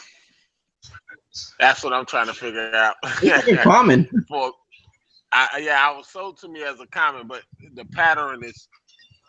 I've never seen a common pleco with this type of pattern before. I don't think it's a common pleco. Maybe it's a bristle. Definitely not common. I can show you my common. No bristles on the nose. No bristles on the nose. Could be a butterfly pleco. Yeah. Yeah, that sounds closer. Is there such thing as a tiger pleco? I remember seeing something Yes, like that. there is such thing as a tiger pleco. That's what it kind of looks Okay, like. From I bet that's what it is then. It's probably a tiger pleco. Because I said he had that tiger print, but like I said, I grabbed him because he was in the tank with the commons. I'm like, that don't look like no common pleco. And I said, let me get him. Go for it. That's how you can get lucky at shopping at the PetSmart. When you dealing with them, they don't know what they're talking about. I say, hey, let me get that common pleco right there for $5. I was like, it could be a sailfin pleco, no? Yeah, that's another thing.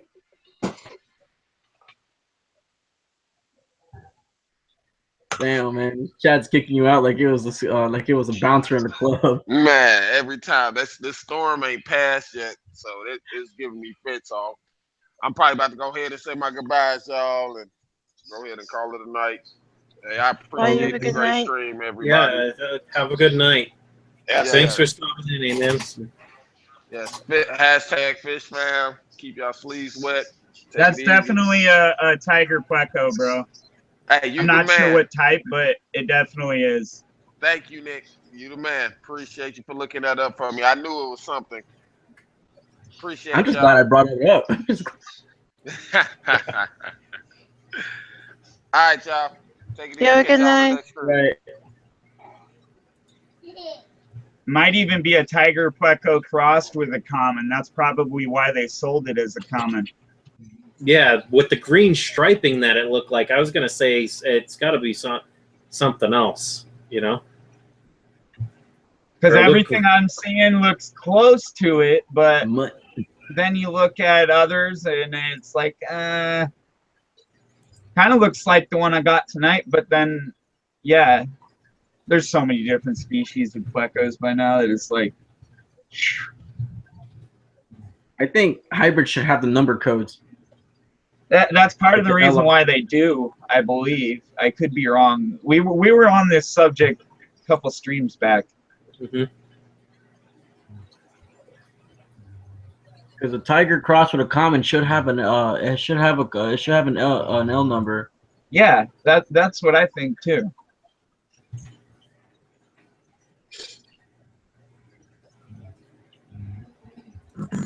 Because I always thought the common plecos were the only plecos that existed until I found out there was bristle noses and all of that. Yeah, me too. That's what I thought, like growing up. But I didn't get into the hobby when I was like 12 or 13 years old. So yeah, I mean, like I started officially like I grew up around fish, but like when I started like fish keeping, like actually fish keeping was like at the age of like 20. That's why I decided to keep fish. I have a beta inside that I call it mom's fish because, you know, that bowl never has any problems ever. And it seems that mom can just take care of fish better than I can sometimes. Hey, Bracken in the chat says, went back and it's just a common or a leopard hyphen pleco. Leopard. probably leopard. Yeah. There's so many different plecos, and if they're hybrid, it's so hard sometimes to tell anyways. You know? There was a really nice leopard in there tonight. I wanted that, but it was like 40 or 50 bucks. I have store credit over there, and don't get me wrong, but I'm not giving up all my store credit for one fish.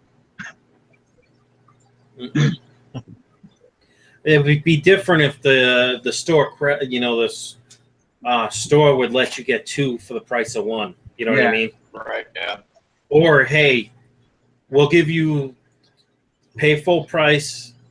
We'll give you half off the other one, or you know what I mean, or something like that.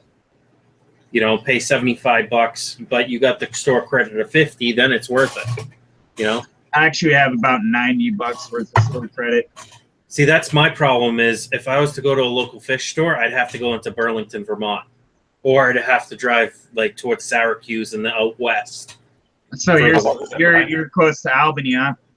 I'm 2 hours northwest of Albany. I'm up by Lake Placid, New York. I'm actually further north, I believe, northwest of Lake Placid, New York by 15 minutes. Cool. Yeah. I got a question for all of y'all. Do you prefer ordering your fish online or just going to the local fish store? Catching them. Oh yeah, I forgot. You're still catching them is free. If I had to choose between online and picking them up at the store, if it was a local fish store, I would go to the local fish store. You know, online's cool, you know, because you can get sometimes better deals in groups and stuff.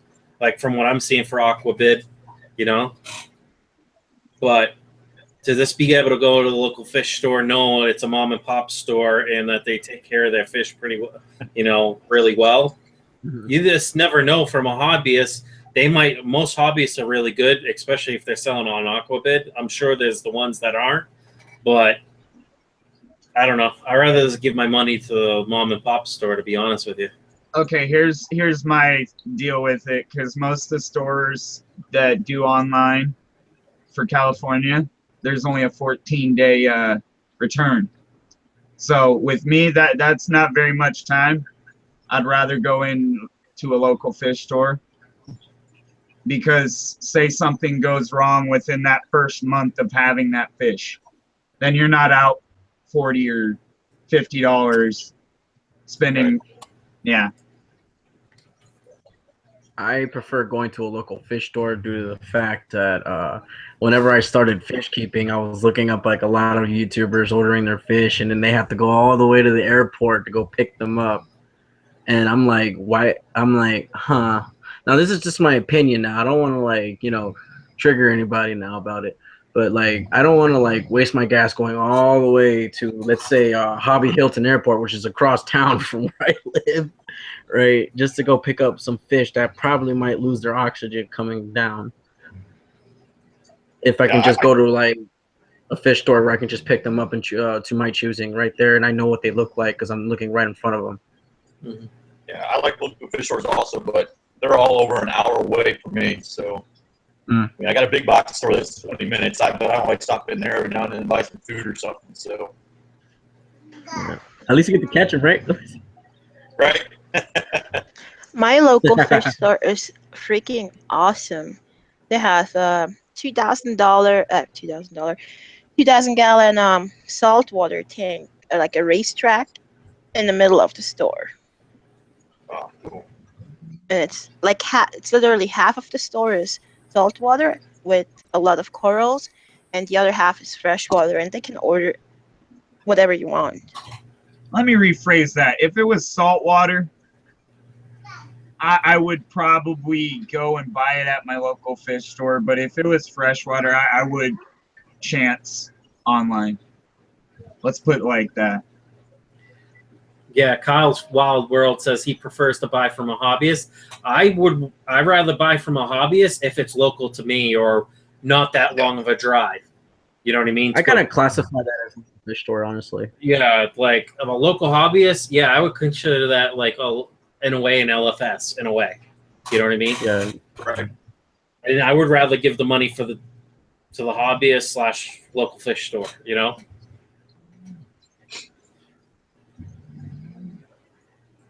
Oh, Charles is in here. What's up, Charles?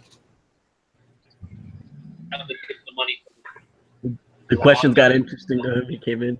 Actually, it's a 2,200 gallon tank they have. I'll post a link of the store in the chat. Nice. Yeah. And they have a couch in front of it too, so you can just chill out. Yeah. I love I mean, it. there's a lot of That's what fish. you call chill zone. Pretty much. Right. Well, That's they what I do when I go over to my local fish store. Is I sit right by the frag tank.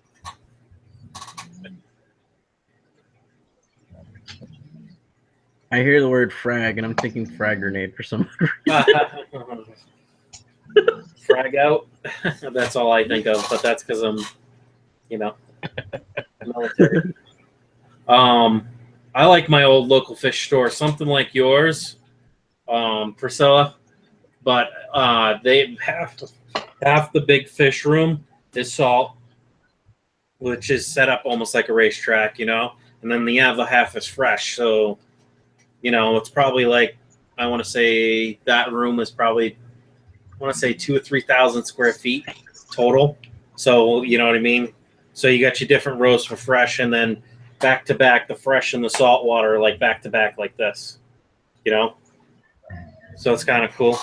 Not a big tank like that 2,200 gallon tank though. I think their biggest is like 300 or 400, but awesome people, you know? And if I didn't live so far away, all I know is I've done more than a 5-hour trip with fish before, keep them in my truck with the heat on, you know? Not in breather bags, but this regular bags. Open up the top in a bucket or whatever, 5-gallon bucket. Let them slosh around in there. So. Yeah, my local fish store, like I don't know if anybody considers like a pretty long distance drive to go to a local fish store considered local. I don't know like if you guys consider that, but I consider it. But when I go to my local fish store, like when I go in there, the place is called Fish Gallery, and then you go inside there, it's like what you're gonna see is probably the display tanks on one side, and then you go forward down, you see the fish room. Now the fish room, like in the fish room, there's the front side is like salt water, and then there's one little room where it's just nothing but like goldfish and koi. And then you go further down. You got the community section, semi-aggressive section, and aggressive. And then you go to the aggressive. There's all the African cichlids you can like beyond your choosing. So I like that place. They're so organized there.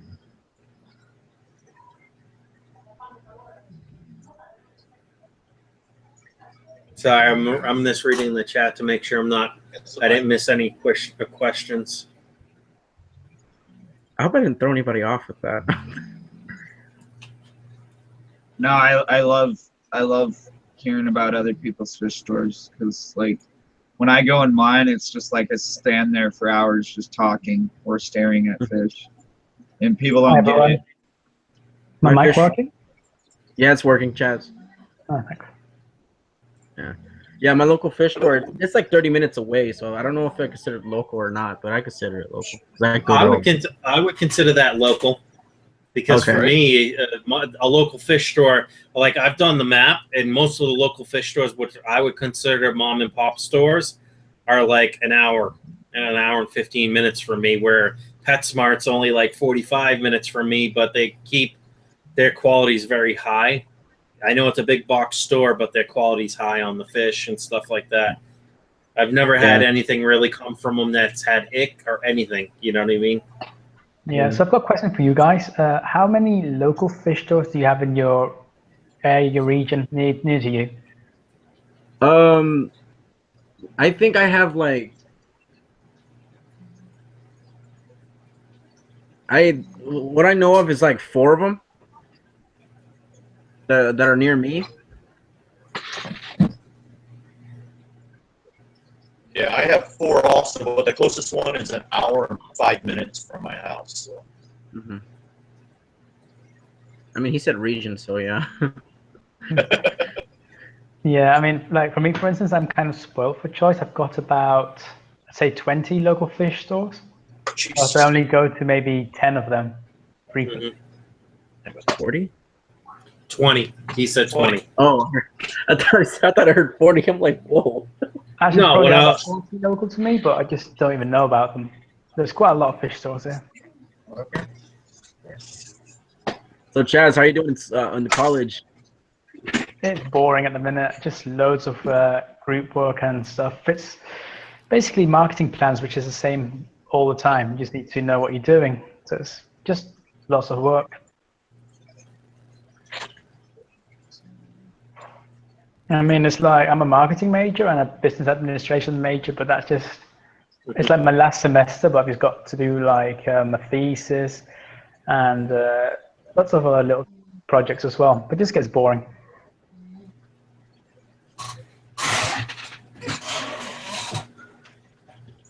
I thought you were going to bed, Chaz. It was about suspense. Lower expectations. Yeah, right? Yeah. Someone's looking at their green keyboard. Who's that? That's V, Stag. V Stag. Hi, Victor. How's it going? Hey, what's up, everybody? How you doing? Is that an Alienware you got there? Like, it's all Hello. lighted up. Yo. Sorry, my bad. V-Stack and Chaz joined. Yep. These Stags here. My other one froze. It'll log out in a sec. There you go. All right, we got a question. Not anywhere. We got a question from Native. Kyle's Wild World asks, is that a dog from Men in Black? Does he take you for walks? Yeah, it's a bug from Men in Black. Yeah. Yeah. No, you don't take me for walks. He What about tries. the dog from Little Nicky?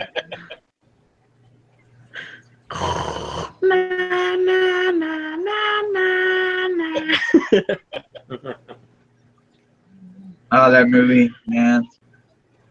That's funny.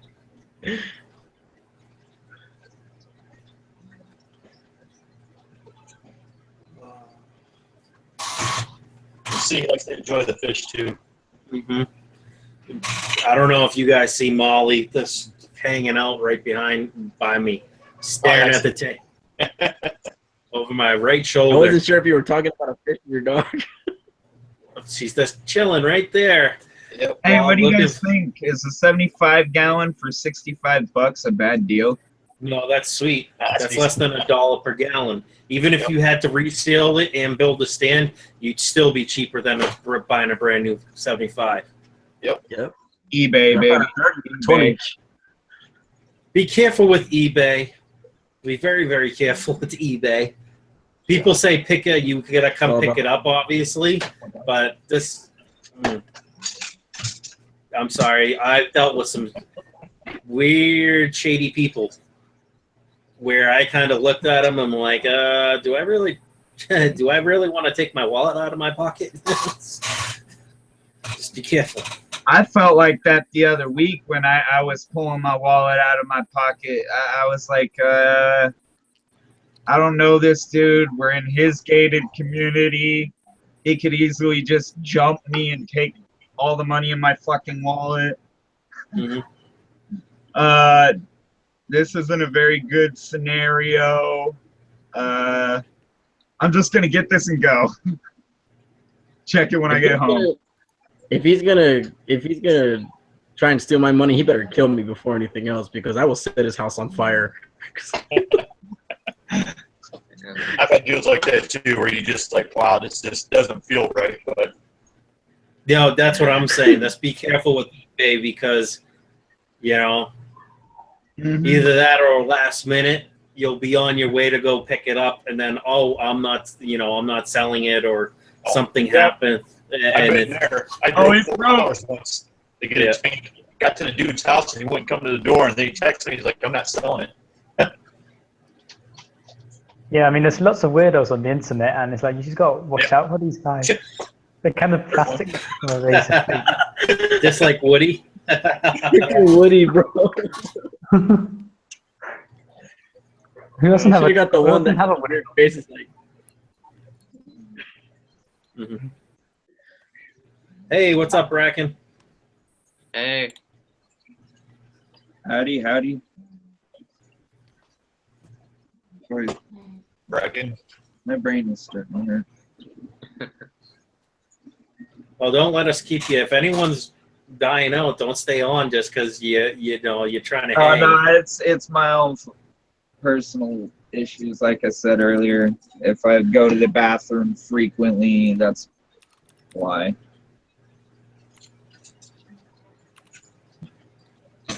Bracken's messing with the paint program.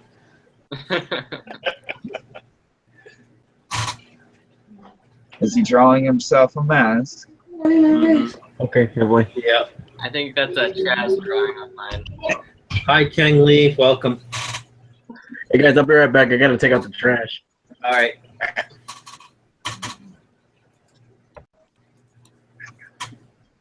I think there was a question of how many local fish stores are there near me. There is about local in my area. There's probably about 5 or 6, but now which one should you go to? I will tell you right off the bat, the one in my town is really good on both salt and fresh, but there are others in the area. I've been told not to go to Moore Park. I've been told not to go to Thousand Oaks because I'll probably want to leave there with all their fish. And that's because, yeah, horrible care.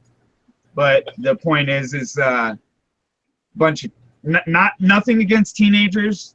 Not saying they don't know a lot.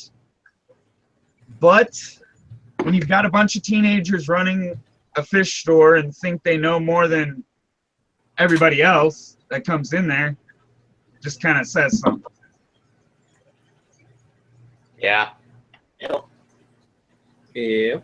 I have a funny story about that, actually. I had this guy that he was Vietnamese and he owned the fish store. Okay, he owned it, but he didn't necessarily keep fish at home. And so me and the workers there, before I worked there, would mess with him. We would ask him what to do, and he wouldn't know. And he would say random things. And we're like, that doesn't do anything, right? Was that sashimi whiskey store? No. No. That would have been funny, though. What is that little guy you got swimming there that was just on cam? Yeah, you, Who, me? Charles. Yeah. Which one was it? Like African cichlid or little fry? It looked like a little fry. Oh yeah, that's a better. That's Jeremy Wade. Oh, you named him after the monster fish guy. Yeah. Well, I didn't name him. YouTube named him. Ah, YouTube named him. It should have been Daddy Feel Good.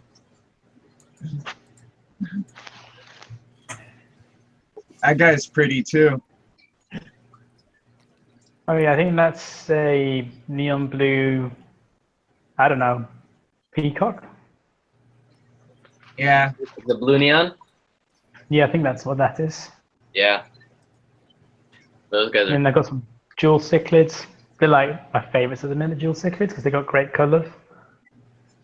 Yeah. The only problem with that is you can't put them with anything. Actually, I put the male jewel cichlid in with the African cichlids, and it seemed to be just fine.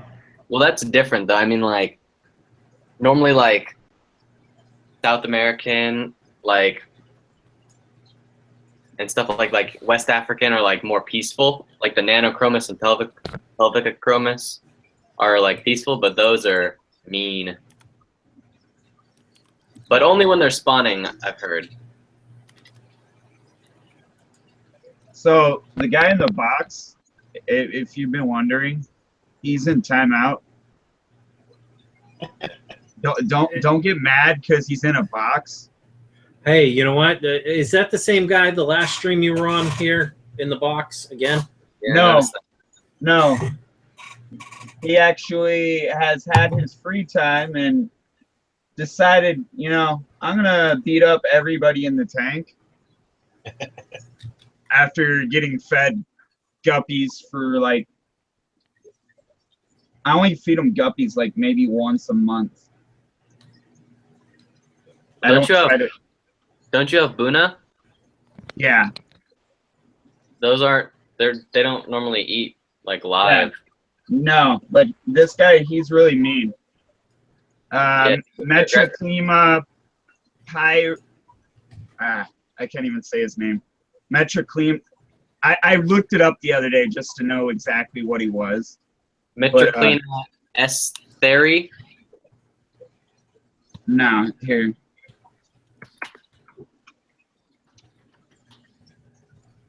I typed it inside. I can't say that.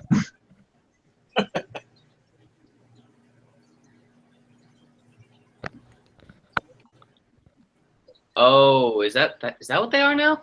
They used to be something different. Yep. There's about 3 or 4 different names that they. Well, use. there's a few different hybrids of them. That's why.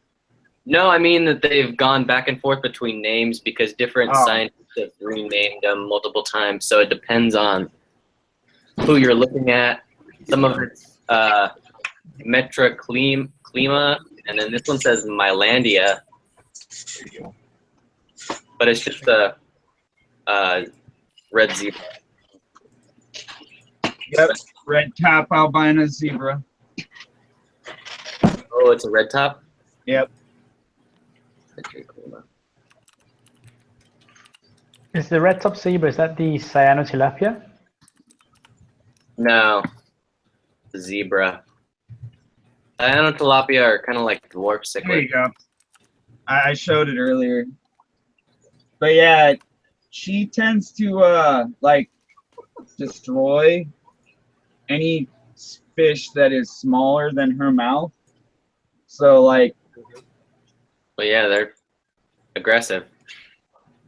Kind of what you get with cichlids. Yeah. Especially I won't with get rid of her though. It's my favorite fish. Especially with Buna, you need to keep them pretty tight packed with like species so that they can beat up on each other. I just say get more that look like her. Yeah, I was going to today, but I turned out to just get a pleco to see if she knows how to behave herself.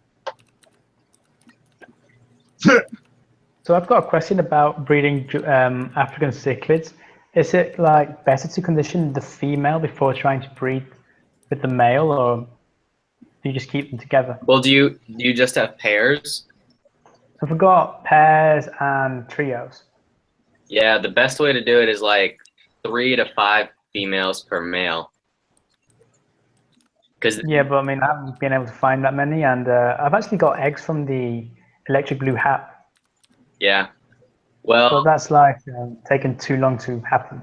If you have just pairs or trios, that's the best way to do it. You could do it like sort of like how Flowerhorn do it. You just put a tank divider up, and you can feed her live food. And then once you notice she's really plump, take the divider out, and they should go at it.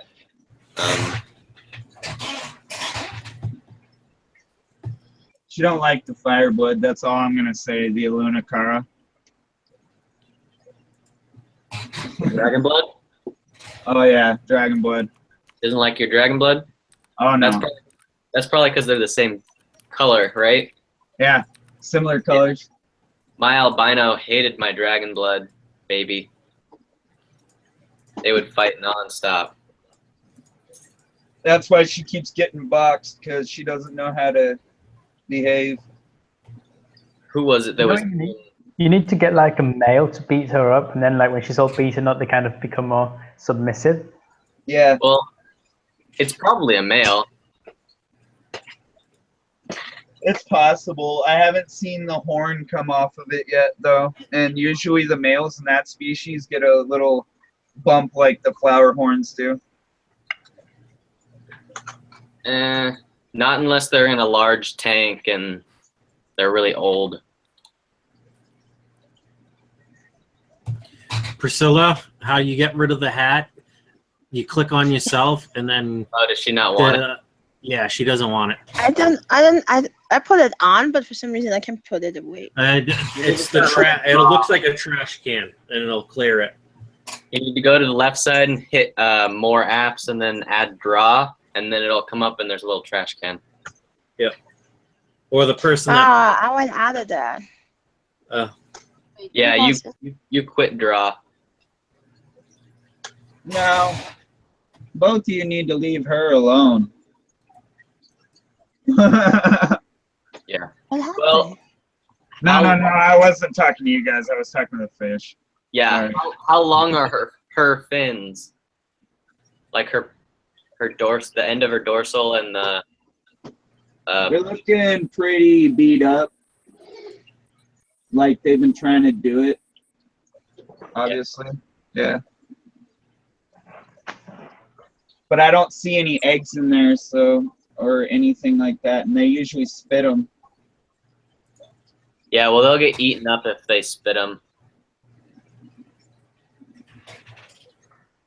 So guys, I'm thinking about getting some more tanks soon, but I'm not sure if I should get more 20 gallons or to keep going with 10-gallon tanks. I'd say toughest question. I would say do 20s. Well, it depends on what you want to keep. Yep. Yeah, I mean, I've got like some guppy strains coming up now. I've got about 40 of each strain. So could have like guppy colony in each like 20-gallon, I'm thinking. But it's like, when I buy tanks, they've got to all be the same size. I'm just like, I've got this thing about having everything uniform with fish tanks. Yeah, I do the same thing. Yeah, me too. I mean, it just drives me crazy thinking like I'm wasting some space here or... Yeah. So what do you wanted to breed guppies? Well, I've got guppies, but then I've got African cichlids. Then I've got some.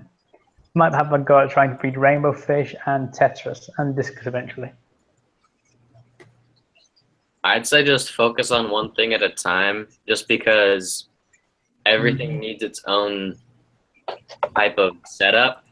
Like for Africans, you need the big tank where they're breeding, which is normally like, you could do it in a 15 if you found one. They're kind of rare. 20 high would be weird. 20 longs would work better. 29s, 55s, 40 breeders, obviously. Actually, the weirdest thing I found that my African cichlids, they like best tank dimension is the 20-gallon cubes. They love that. Really? That's interesting. I mean, I've got them in 20-gallon longs, 40 longs, and the best one by all means is the 20-gallon cube. I mean, you know why? It's probably because they like to swim up and not. I could be wrong. What about the bow ridge? I haven't tried the bow ridge. I mean, to me, the bow ridge is just too expensive for what it is. I mean, I'd rather have a simple glass tank that keeps same amount of water and you can see the fish, because when you're breeding, it's more about practicality than looks.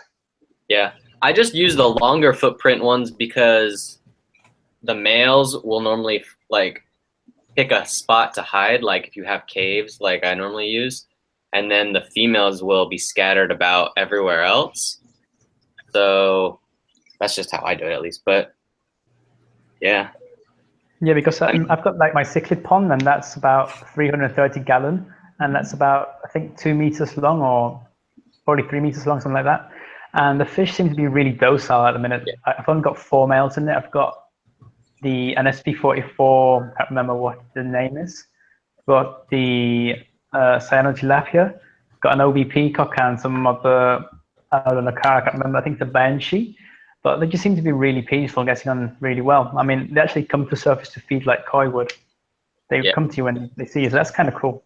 Yeah, that's exactly how my Africans do in my 55 back home, but You at school right now? Yeah. Yeah. I'm My gonna be in Africans like that to boat splash the soon. water for some odd reason. Yeah, splash the water. Mine do too, especially when they're fighting over territory. Like especially when I had I got a what is he? An autopharynx sulfur head, and he started to get big, and they had to decide where he fit in the hierarchy, so they started fighting each other and splashing all night long.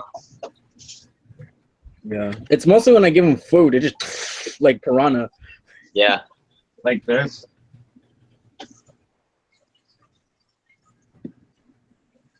Hold up.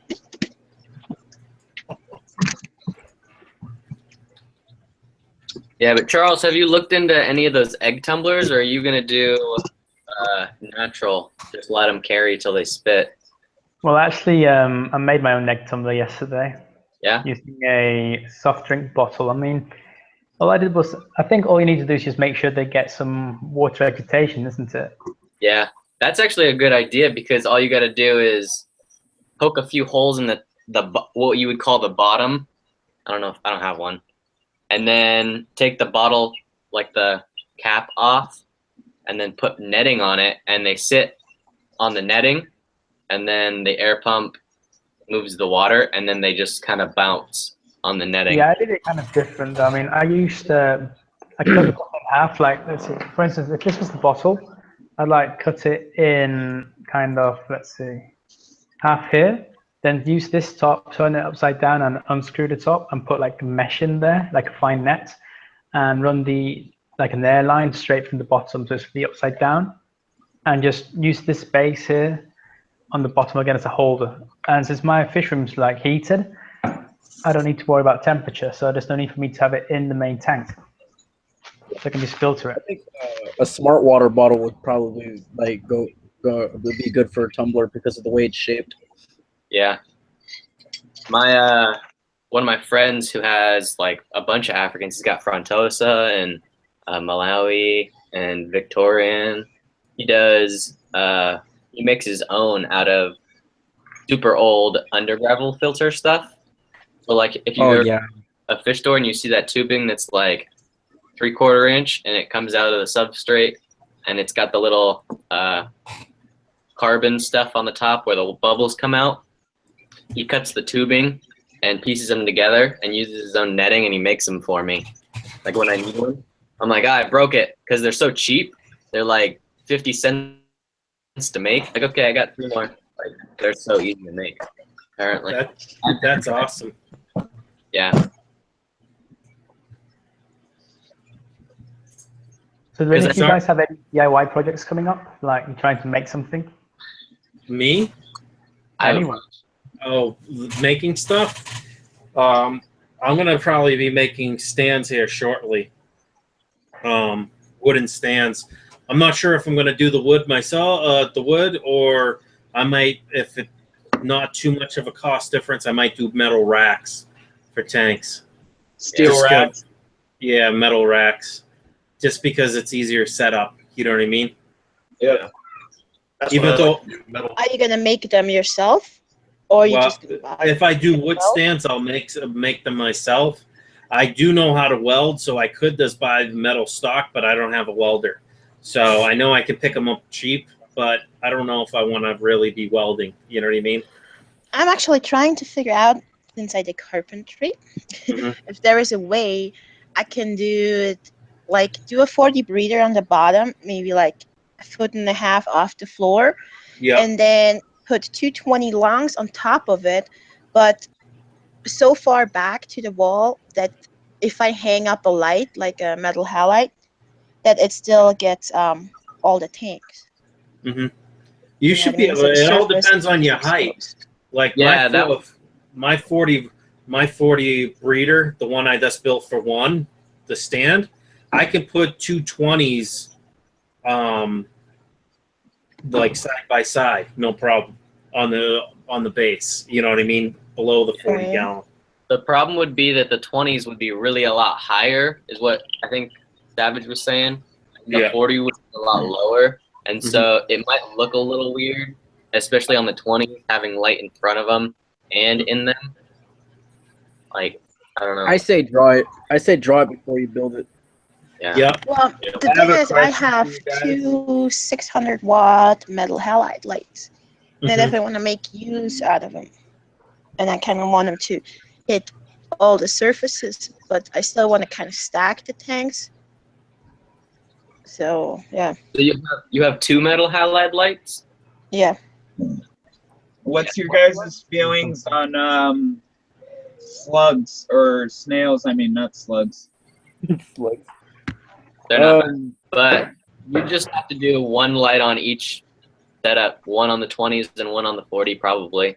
Yeah, that's Well, what the thing is, I was wondering, the 600-watt light, I have it. The higher I hang it, the more surface it covers. You know what I mean? Yeah. Well, you could always hang them almost like from the ceiling. This with you know what I mean? I don't know what your ceiling is, whether it's a drop ceiling or if it's what the hell is it called? Sheetrock. But you could always mount it to the ceiling if you're trying to use those lights, because those metal halide lights are going to put off a lot of light. You can almost light your whole room. You know what I mean? Well, they are in Chaz. I think they're actually 800 watts a pop. That's a lot.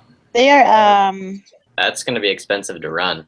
Yeah, it is very expensive. well, they have the vents in it, so you can connect the tubing. You know what I mean? Well, that grow light. Yeah, that's what I have is 1,000-watt grow lights. They're not that expensive. Mine are high pressure sodium and metal halide. Well, but HPS gets way hotter than metal halide. This is what I use. I use strip lights, 12 volts. Yep. Yeah, you use the LEDs. So We know what you use. We saw your long piece of wood with LEDs stripped to it. And they work. That's the main thing. So jealous though. I need to do that for my. It does work. That's what I'm doing for my 125 probably. Either that or those spotlights that you see Joey using. Oh, I've got them as well. I've got them on my 75 gallon. They work beautifully. I mean, I've got 310 watts, and the plants, they just seem to grow so quick on them. So I might do a live stream when it comes to it and make people decide for me. Should I do LEDs on the 125 or LEDs on the 55, and then the spotlights will go on the other one. Well, you're talking about the LED spotlights, aren't you? The floodlights. Yeah, the floodlights. The only problem would be is that the 125 would need more of them, and so it'd be slightly more money. But I think what I've noticed the problem with the floodlights is if you angle them, let's say at the back of your tank, you're going to get this weird look on your fish. So you need to put like the spotlights more to the front and angle it so the light reflects off the fish, giving the full color. Otherwise, you're not going to get the full coloration of your fish. From the front, top, back? Yeah. Okay. Because then that way the light hits your fish. Because I've got mine right at the back, and the fish kind of look grayish. You don't get the sheen. Yeah. Like, you get like blue sheens and all that. You don't catch them. I just want to have the, what's it called? If you guys have ever seen Mark's shrimp tanks, the effect that he gets from his LEDs, it's this cool shimmer effect because he's got a lot of surface agitation, and then the light is so strong that when it moves due to the surface agitation, it looks really cool and shimmery like. Well, the reason why I want to use the metal halide light is because of the plants. And if I would buy for every tank LED light that is good enough for the plants or like puts out highlight spectrum, it will cost a lot of money. You know what I mean? And I already have the light. I mean, I would say that, of the ones I'm using on my 75 gallon, they're like 10-watt LED floodlights, which cost, I believe, $9 each from eBay, including postage and shipping. I mean, that's cheap. And all you need to look for with plants is get a good color spectrum. So it's about white light, 6,500 Kelvin, and brightness is optional. I think with LED, the lumens is more important than the wattage. So you may be looking at about, I think it's 700 lumens for every 10 watts in LED. Well, that's the thing with the issue I'm having with the metal halide light, I think it only has like 4,500 K, but it has like 35,000 lumens. Yeah, it would have that much. And then, but the problem is, if you've got that much light going into your tanks, it could create serious algae problems. Mm-hmm. And even some plants, the leaves will get burnt if it's too bright for them. Because I'm thinking metal halides are mainly used for marine reefs and all that. So I have now one above a 40 breeder, and it's about 4 feet above the 40 breeder, and I turn it on like 4 hours, turn it off for 6 hours, turn it on for 4 hours, and I haven't had an algae issue with that, but still, I don't know.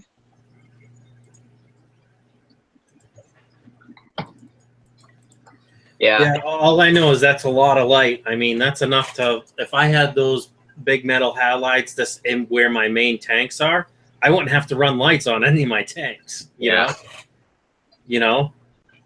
But of course, it probably would make this room an average probably 75, almost 80 degrees too. Yeah, you're right. If you could just do not 2 feet off the ground, but say 3.5 or 4 feet off the ground, and do like, I think what Brian said is you put them all next to each other, and then you put the light up a little bit higher, and it'd probably get all of them. The only problem would be the black borders if you have them. Mm-hmm. Well, I was thinking about to just buy a light meter, and then like see what the distance should be technically, so we're not too close and not too far. Yeah. Mm-hmm. What I did I had not an LED, but a fluorescent shop light on my 55 for the longest time, and I had it hanging, and I would just move the light so if it was above the tank, like this was the rest of the room, just so I didn't get too much light exposure into the room, I would tilt the light this way, so it was sort of like Chaz was saying, it's in the front and it's moving down and away from the rest of the room, so that it's only lighting the fish tank. Right. But I was still thinking I want to keep in 240 breeders and 229s. I want to have a highlight for plants with CO2. And I still will probably add LEDs to those tanks. But then, yeah, the highlight will still be in the room. Mm-hmm. Well, Yeah, once you add probably LEDs, you're probably going to, if you're putting LEDs over the tank, you probably don't even want to have the halides at that point. You know what I mean? Because yeah, but I kind of wanted to make use out of the halide to use it on the other tanks I have to not have light or extra LED light. You know what I mean? Yeah, have one power, have one light sucking power versus many. I got that. Yeah, pretty but much. LEDs is so much more efficient than a halide. He just doesn't want to buy new lights because LEDs are so expensive with all this fancy features and stuff like that. So. Well, if you look make the light like the cheap ones or the somewhat reasonable LED lights are the Beamworks ones, but they don't really have that much of a high output when it comes down to it. And still, I calculated if I would buy for every tank a light, I would probably be like $500-600 into it. Don't they sell LED bulbs? Just a little heads up for you guys: don't ever buy those LED aerators with the LEDs in them, because they go out so freaking quick. And not only that, they can electrocute your fish, even if they're aqueon. Yeah, I would never. And the Fluval 2.0s or the Fluval plant LEDs are kind of expensive. They're crazy expensive. I would honestly. I've got a Beamwork LED on my 40 breeder, and it's plenty bright enough. I'm growing just about anything in there. I got Rotella and, I don't know what else is. Luigi palustris, some dwarf hairgrass, mosses, and a bunch of other stuff. But yeah, I mean, I don't have any problems growing anything in that tank. Cheap LED. Well, Beamworks, as long as you're probably not over 16 inches in height, you're probably good because you can probably do medium to high light plants with that Beamworks. Yeah. You know, and as long as but if you put it in the middle of a 40 breeder, you think it's enough if you get one of those 36 If you had two of these in the middle of A 40 Yeah. breeder, yeah, that'd be no problem. Right Yeah. here. But then I would have to have 2 of them. So. Yeah, that's here's what it only- looks like right now on my 40 Or, breeder. no, that's 90. Sorry. You guys see this right here? This is the beamworks on my 40 breeder right there. Ooh. So It's pretty bright, yeah. Oh yeah, like no joke. Like if the 40 breeder is only what 16.5 inches wide or 17 inches wide, Yeah. and that beam works. I believe it has the 170. What is it? The leg? 7,500 Kelvin. No. It has that 170 degree angle. pretty angle. Yeah. Yeah, Yeah. and it'll throw it into the corners of a 40 breeder, no problem. Yeah, it covers front to back and side to side perfectly.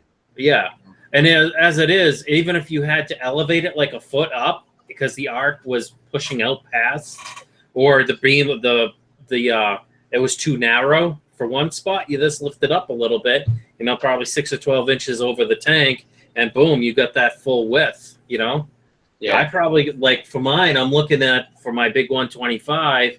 I mean, I know that's front to back 18 inches, right? I'm thinking one 5-footer right in the middle.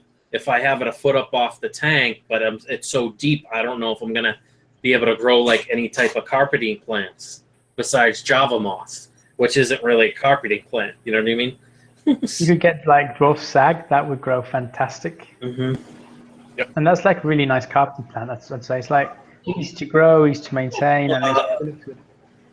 Well, Fish Tropic asks how many watts per gallon is that Beamworks?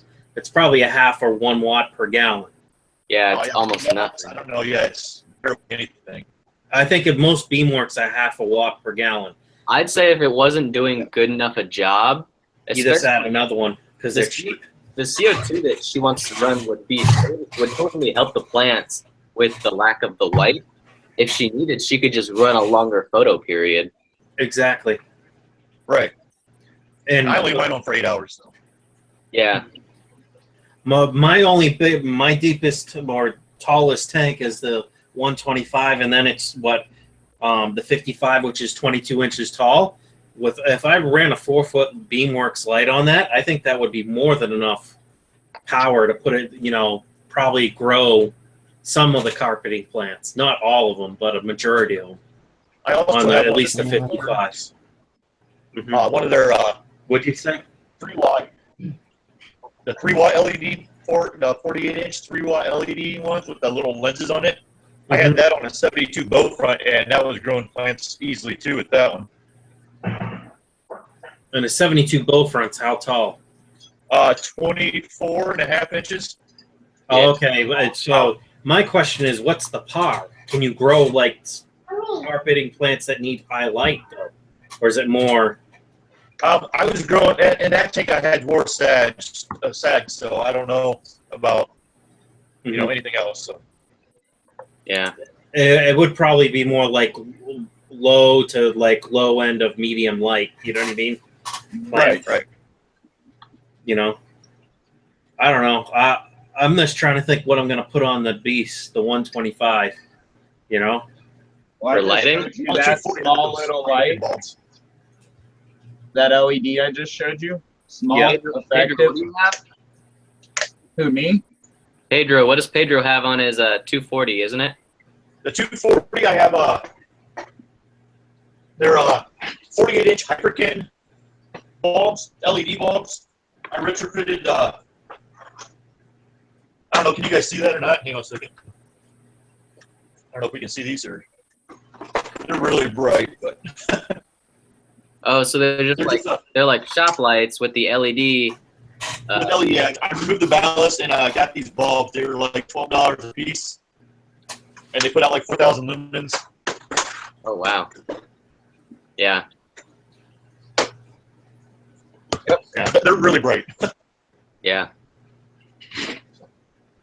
You put those on a 55 or something, and yeah, you're gonna do really well. Yeah. You ain't ever gonna have a problem. That's cool. Fish Tropics like build a CFL 26 watt 5500K rack, Brian, for the 125. I'll cannibalize that old light first and put a LED driver in it or something. Or this actually with the LEDs, you just have to hardwire the lines right in, right? From one side to the other. You know, a positive and negative wire, right? So you don't even need a driver for them, right? Yeah, they have a built-in driver in them. Mm-hmm. Well, Like, this LED. This isn't an LED light. This is one of the fluorescent bulbs. Yeah, the fluorescent bulb. So I'd have to get rid of that drive. I think I would have to add a driver to it. Yeah, the tubes I have, they have a driver built into the tube itself. Oh, okay.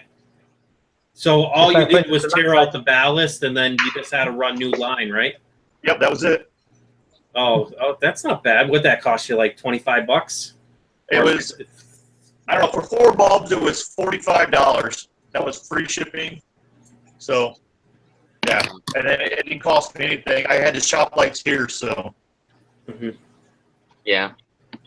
But the good thing about LEDs is, like, for instance, the ones I bought this roll of 5 meters of LED lights, it's like that cost me $10, and all you need is a 12-volt adapter. Yeah. That's just, you plug it in and you go, basically. And you can even stick it onto things as well, because it's got like a sticky side to it.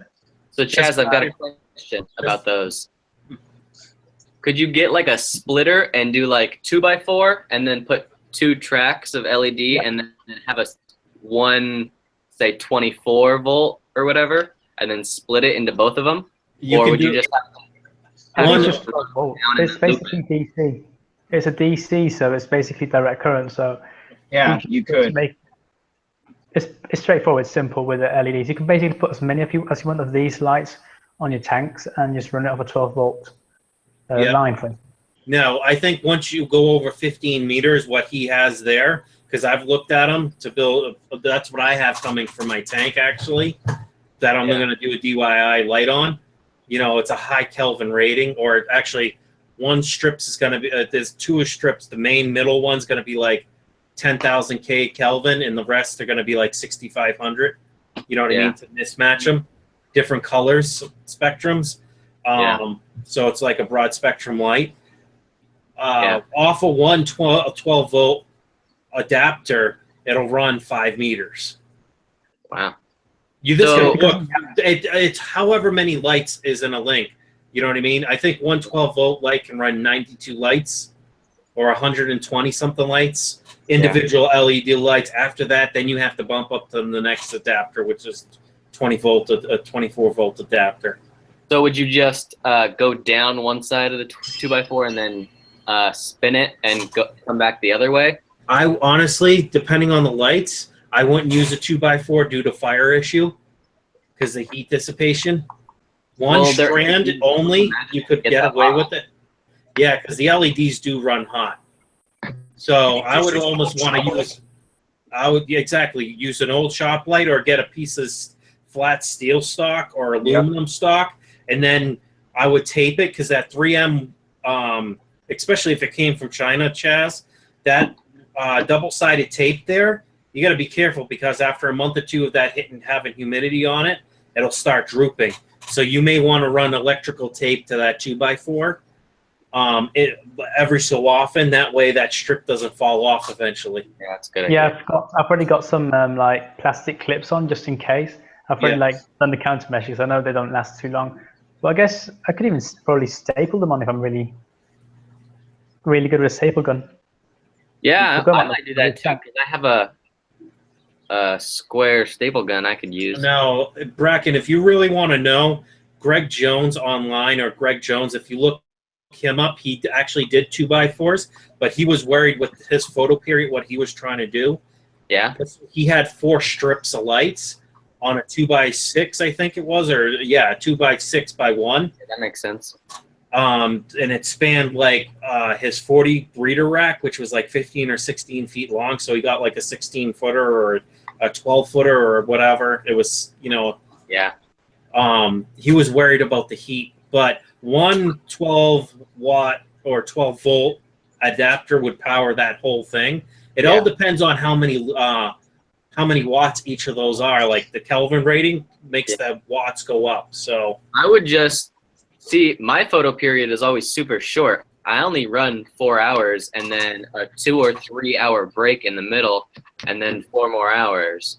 So I really don't run that long of a photo period. It's just for me when I wake up in the morning, and then for me when I come home at night. It's not really there's a few videos out there that say that your fish aren't used to, especially Africans, they're not used to light on them all the time because they're 30 and 40 feet down most of the time and even more. So yeah, So you but should plus you got the like clouds and stuff.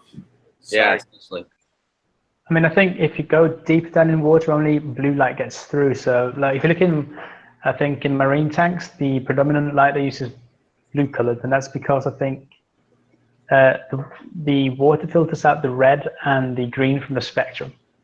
Yeah. So maybe for like African cichlids, the natural color would be like blue lights. Yeah. Lots and lots of blue instead of the reds because the Like I've got there. the only thing that really, yeah, like you said, the only thing that makes it down is the blues, and the greens make it about half as far as the blues, I think, if I remember correctly from marine biology. But Well, yeah, I mean, if you look at most plants, most of the lights for the plants, they're like on the red spectrum. They're more red, like, or even violet colored. So, What is that guy there? what's that? The fish. Not to cut you off the spectrums, but the fish distracted me on his. What is that fish? that's the beta. the little one. Ah, No, he's No, talking no, about the no. red ones, right? The red ones. the one that looked kind of almost see-through. Yeah, that'd be the better fish. That's a better, I bet you better. That's like 2 or 3 months old, I think. Oh, okay. Yeah, they look like one of the ones I seen in Petco once, because they tend to keep the little guys. Yeah. Sorry, Those are- I But get this guy distracted is so easy. little. This guy's like about half an inch long, so it's tiny. Yeah. But yeah, the blue spectrum, I think, calms their nerves more. I could be wrong, but like certain hours of the day, I'll turn that on instead of having. Here. Well, it's less like wakefulness because it simulates like moonlight more. You see what I'm saying? Yeah. Yeah. Well, I think the spectrum coming off the moon's more blue than anything for at night too. Yeah, that's why. Yeah. Now I run my lights, I think 10 or 12 hours straight for my tanks. I run them 10. Yeah. That's But they're mine are all on timers, so Yeah, same. Okay, guys, I'll be back. I'm gonna get some food. okay, sounds good.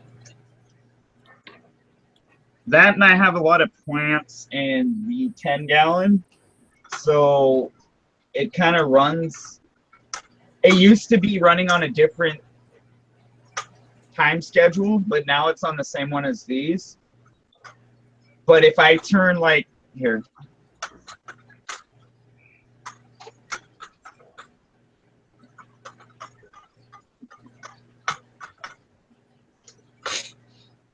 then it's on blue. You get what I'm saying? Yep. I run the blues at night in my bedroom because the Marine Land kit that I got has the blue. Most of my lights don't have the blue, so it's what is it, like daylight or whatever, and then it's out. You know what I mean? But there's I paid only $20 for that light. It was real cheap. But the other one, the Phoenix one, I want to get another one, or actually I want 4 of these. I found a place online where you can get the older model, which isn't, everybody's favorite thing to do, but hey, sometimes older, instead of paying the arm and the leg for the newest, greater and better thing, isn't always the smart thing to do. Because sometimes you'll run into the problems that they break and they were defective, or they had a problem and they didn't get all the bugs out before they started making the damn thing. Yep. Very true. Plus, I go bargain hunting when I go for fish tanks. If people are selling accessories with the fish tank, I'm usually going for those fish tanks just because I Hey, I'm want to. sorry I had to run for a second. Oh, it's okay, Priscilla. All right. Yeah, My there we go. 2-year-old woke up and started screaming like crazy. Oh. You know what's kind of bad that I thought was weird is I think 2 or 3 streams ago, my grow light, the full spectrum grow light makes everything will have that like pink and kind of bluish hue, was on, and it's an LED, and it burned out after like, I want to say 2.5 months worth of use. But there's a warranty on it for 2 years, so I just got to call, what is it, Fiat? It's FEIT. I'm not sure how to pronounce it. And they'll send me a new one or whatever because it's got that 2-year warranty. But I don't know. I've had good results with it though, besides it burning out prematurely. I probably missed the best part with the lights. He gave me like a short explanation. I think All right, this guys, I'm one going has to a go to light bed. in. All right, going Chaz. See you, See ya. Chaz. You have a good night. Take it easy. Thanks for stopping in. Yep. Thanks for stopping. Chaz wrote, how to be a complete cheapskate and succeed at fish keeping, LED strip lights, do-it-yourself CO2, Akadema for peat substrate used. Oh, okay. Sponge filter. Yep. Take it easy, Charles. I mean, those LED strips are cool, but they still don't give you the spectrum you need if you want to go high-tech plan. Exactly. Well, that's why I got the grow light, the LED grow light. It was more money for like, I think it was a 60-watt grow light, right? Mm-hmm. Which is really powerful for 10-gallon. But of course, I added probably about 2 feet above my tank because I wanted it to cascade into the other 10-gallon. You know what I mean? So it was more like a flood. Chaz deleted the message. What did he say? Yeah, he beat me to it. Ha! Cool, Max Power. Enjoy that break you get. Permanent break? Yep. I don't get why people wear ass hats. That's okay. I think it's kind of hilarious, actually. Not much phases me. I would have had a nice little conversation with them, though.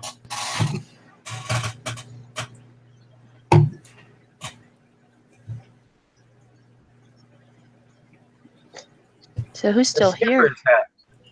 Let's see. We got still here too. Yeah, we got Bracken, Christian, still here. Nick, Pedro, you, B-Stag, and me. That's not bad. 6 people still, and what time? Oh, yeah, that's not bad at all.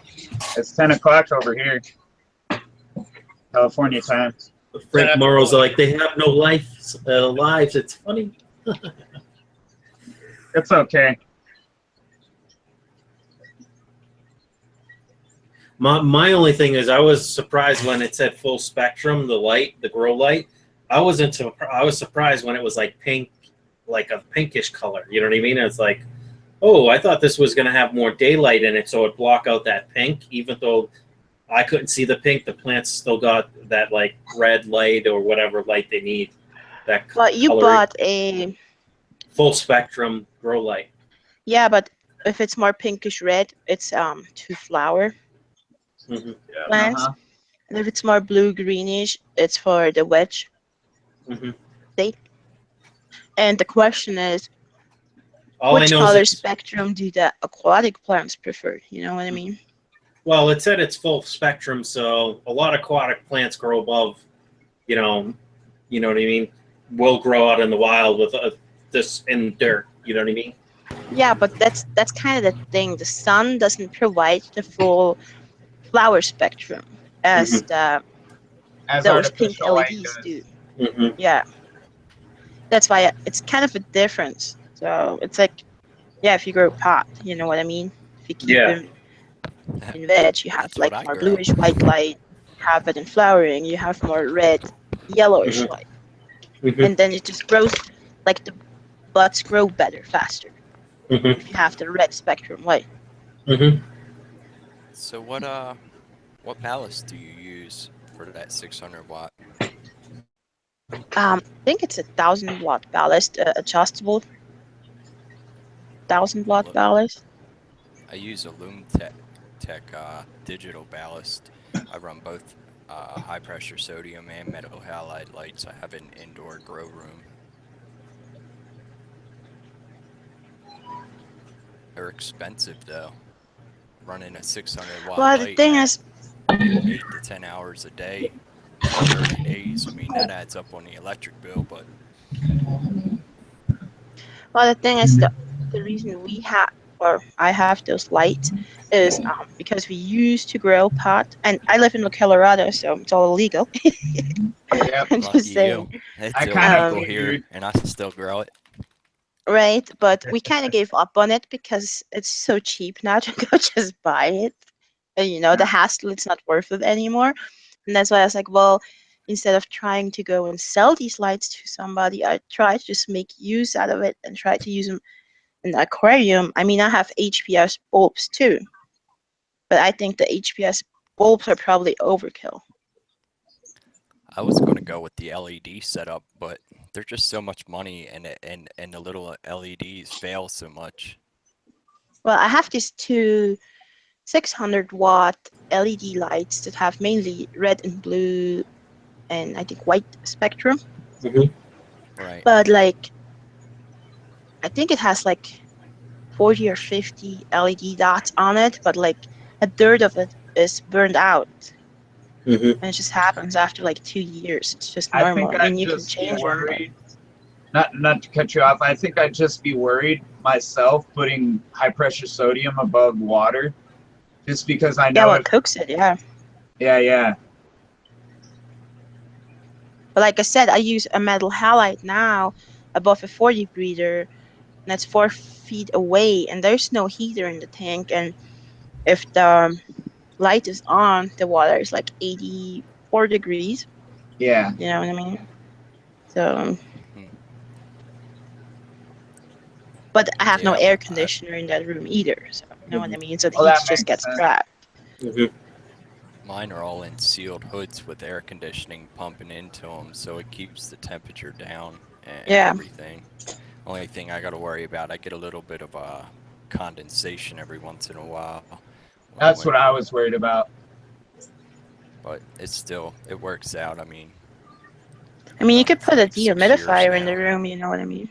Yeah, a dehumidifier would work well too. I've seen a lot of people with those big ones in their fish room, and I was like, oh wait, what would that be for? And then I was like, I just answered my own freaking question because it was a stupid one in the first place, you know? Why would you put a dehumidifier in a fish tank room? I already know that. It's just like common sense says, hey, it gets really hot in a fish tank room. A lot of humidity too, as if you don't have covers. Like most of my tanks don't have covers right now. I'm not sure my humidity, but I don't have mold or anything growing, so I think I'm okay. You know what I mean? Because my place is pretty open, so a lot of the humidity goes into the other rooms. Oh, what the heck was that?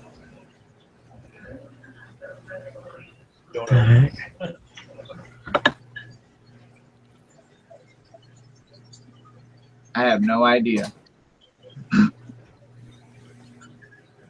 Might be Christian. He keeps popping in and out. Yeah. That's okay. So what's in the bedroom tank? That's what I've been wanting to ask you. The bedroom? Yeah. I have 3 10-gallon tanks on my dresser. Fits perfectly. You know what I mean? There's room each way. Actually, a 40 breeder, I could fit, I believe, at least 2 40 breeders on that dresser because I had one originally. When I first started actually, if you look at my oldest videos, it shows the dresser with the 40 breeder on it, which was my turtle tank.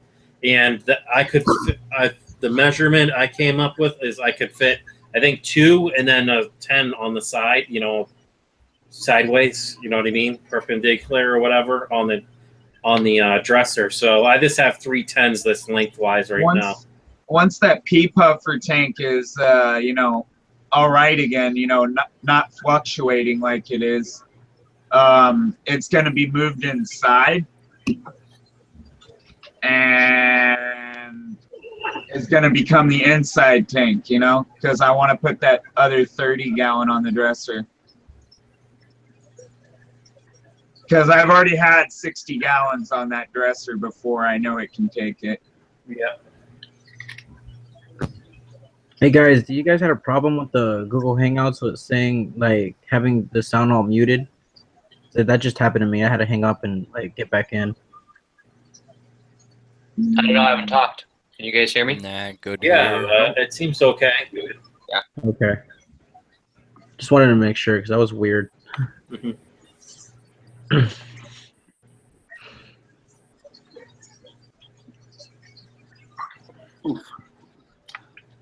So what's going on? I was like gone for like a good minute.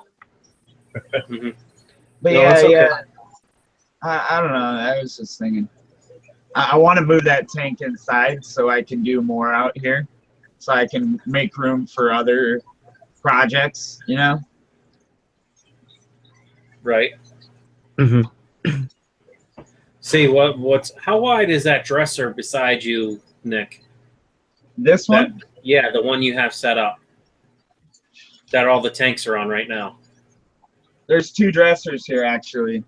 Yeah, what I'm saying is, what's the width? I have to measure. Not the length, but the width coming off the wall. Yeah. Because it looks like you could fit a couple 40 breeders, like 3 or 4 40 breeders, and get rid of the smaller tanks. Yeah, that's kind of the plan. Is either like I was thinking I'll see what I can do if I can do. I have 2 bow fronts like this already. I was planning if I can stick 2 bow fronts on there and see how it works.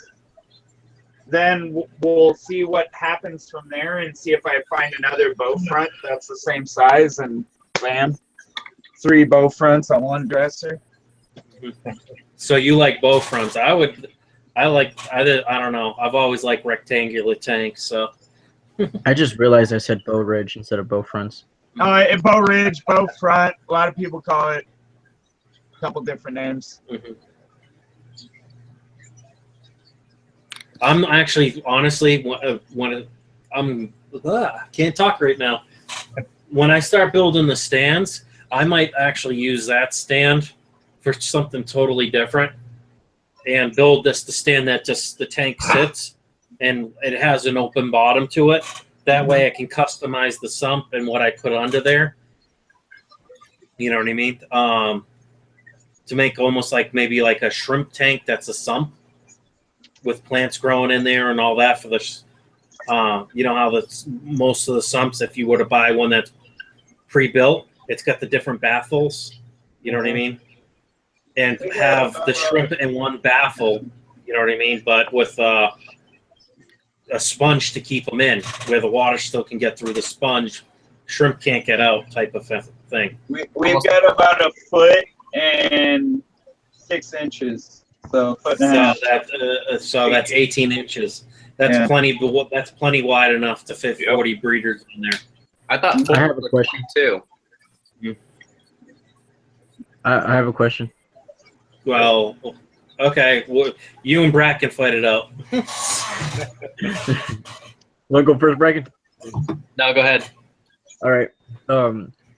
Like I'm starting that DIY fish pond in the front, but like I'm trying to figure out if I should like have it leveled up to where like to where it's safe or keep it on the ground, because you know I have a 3-year-old over there. My nephew probably might go ahead and grab on the fish or anything like that, and also I have dogs, so like I'm trying to figure out exactly how am I gonna get it leveled to the point where you can see on the bottom, like see from the top, but like also like keep it away from like any kids or any like. You can get nets.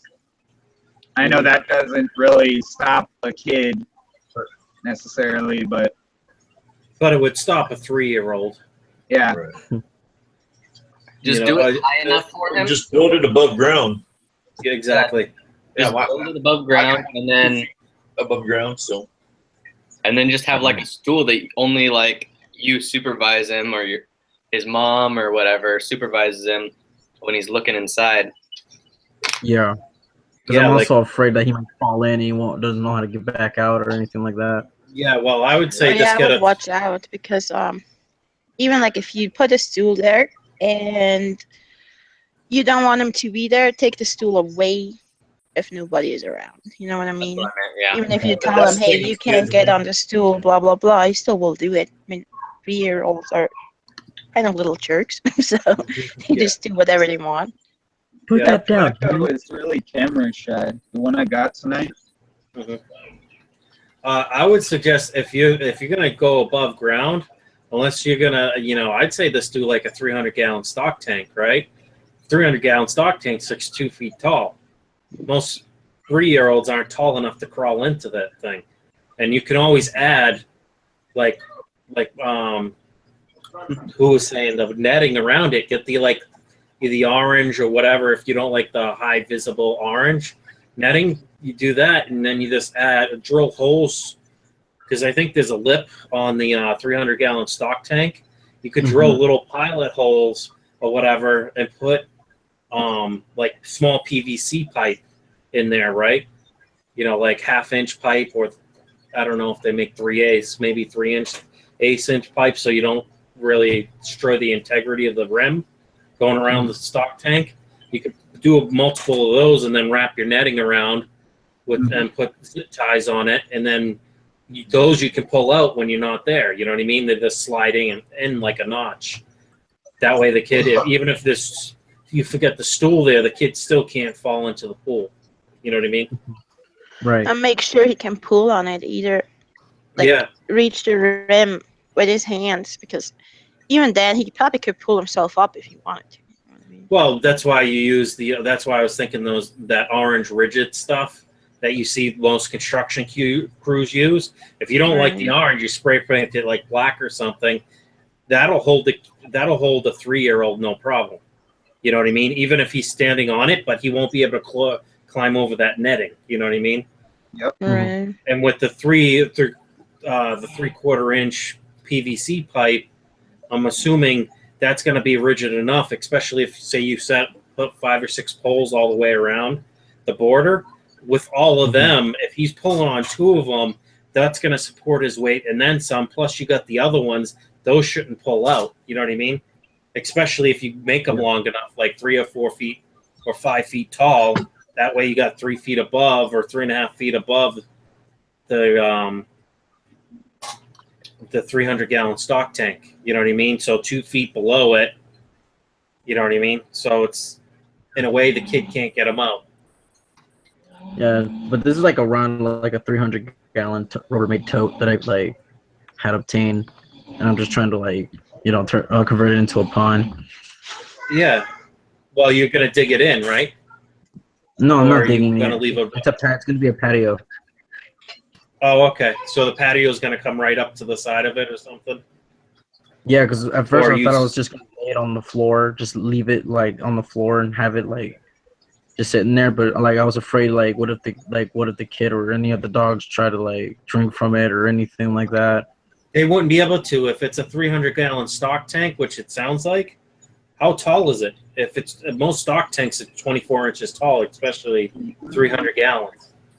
Well, it's at least 20 like inches. it's just like a basket, like a tote basket, like you would normally put your clothes in. Oh, okay. It's one of those. Okay. Yeah. So it's only like 18 inches tall or something like that. Something like that. It looks like it like if you took a look at it, you can picture it being like a 30-gallon tank. Bye.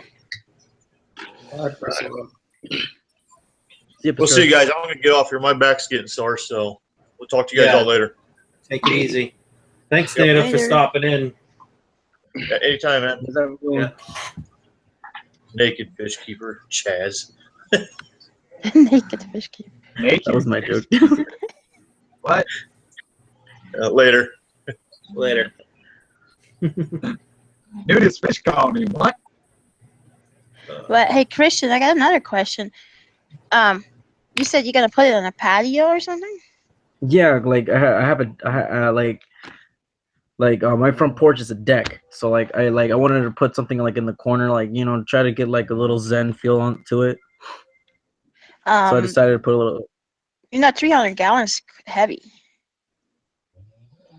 Well, I don't even think it's a 300 gallons. It's more like 30 gallons. Oh, yeah. Well, that's a difference, 30 or 300.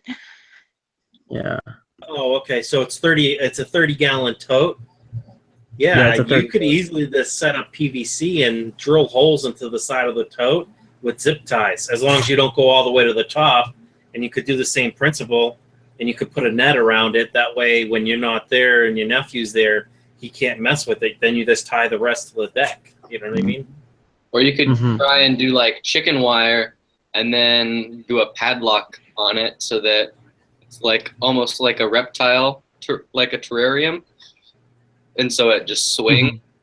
And then if you want to open it, you got to get your key or your combo and open it. And you could still look through it because it's like, I don't know, there's an inch. I like this guy.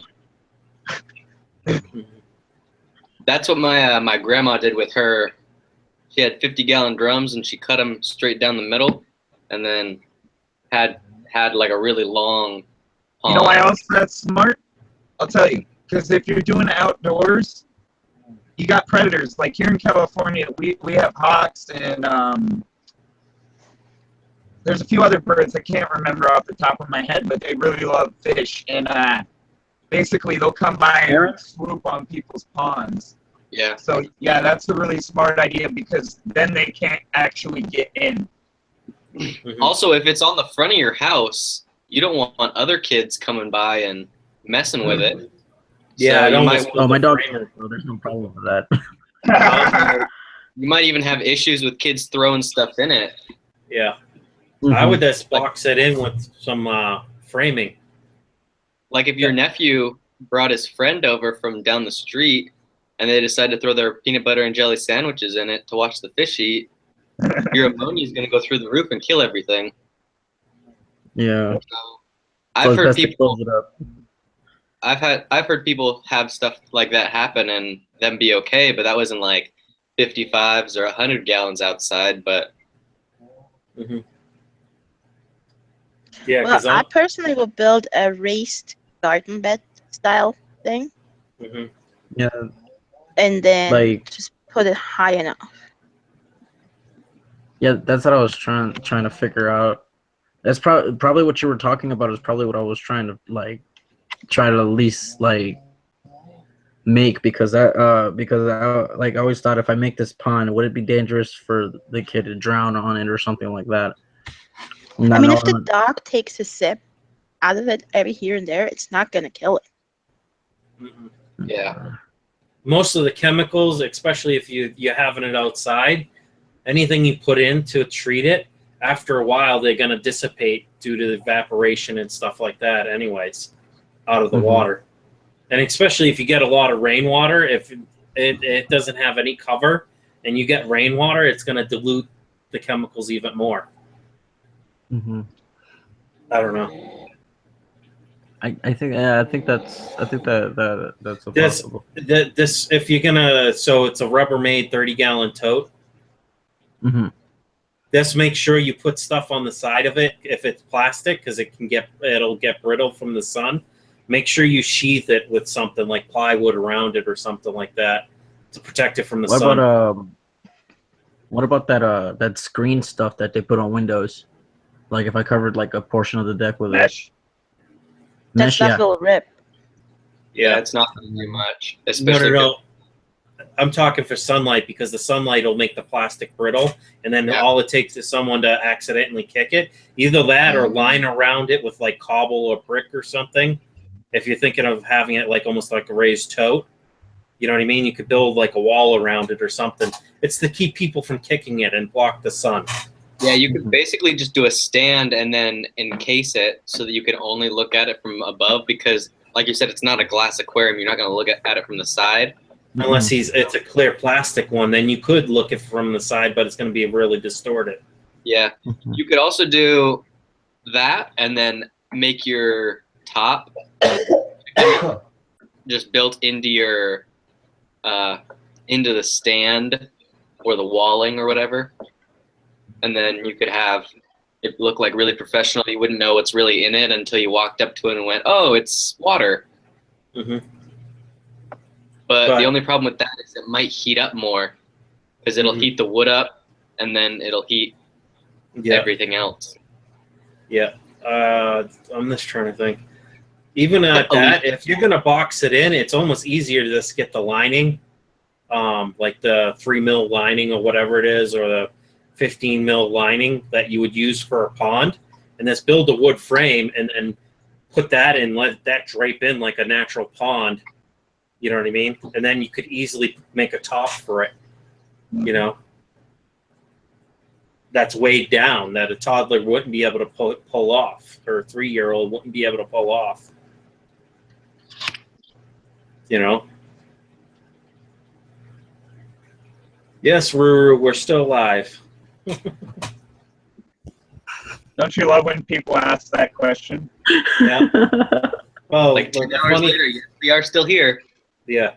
Well, the funny thing is, normally when I stream, it's not usually a short stream. It's at least a couple hours.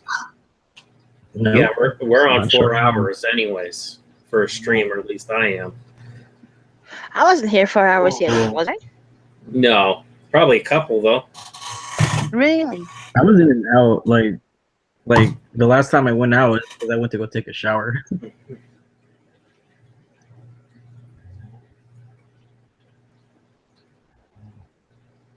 Yeah, Chaz's girlfriend is here. Yeah. She's back? Wait, is it that one? Is it that one that was like? Oh shit. Yeah, it's Alicia Tips. Alicia Tips. You just missed them.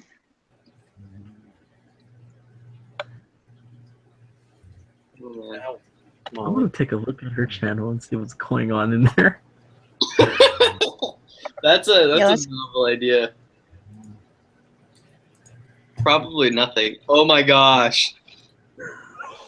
She just loves Chaz's videos. She watched every single video of Chaz. She's only subscribed to Chaz's channel. That's Literally awesome. the Chaz fan. Team Chaz there. Chaz, beware of a blonde girl if you meet her randomly. She's gonna be like, "Yeah, my name's Alicia. Don't you remember me?" Oh dear Lord. That would run. be something else. Run, Forrest, I would run. run away. Run away. No. Stranger danger. Forrest, Don't be surprised if you randomly get a sub from me because I'm going around subbing people. We should all just sub her channel. I just did. That way I could just check in. Who's this person we're supposed to sub? Alicia Tibbs? Tibbs, yeah. Yeah. I just subscribed. All of a sudden she's going to have like 17, 18 subs. It's like 4 subs now. Yeah, right? Everyone in the chat subscribe to Alicia Tips. Mm-hmm. Oh my Hashtag God. rape van. I wonder if she's left because... Oh, nope, she's there. She said, sub me, guys. It's all about the subs. One. Oh man. What a Now she night. could start making. Mm-hmm. You know what I realized? I'm almost out of beer, and I was meaning to stop and go to the store to get beer, but all the places are closed now. He's like, oh shit, we're out of beer. Let's go. We're done. What you need to do is find some grains and fermentate some yeast. Mm. No, my landlord makes his own beer, so I'm too bad he's already in bed. Damn. I tried to make my own beer once. Oh, it was awful.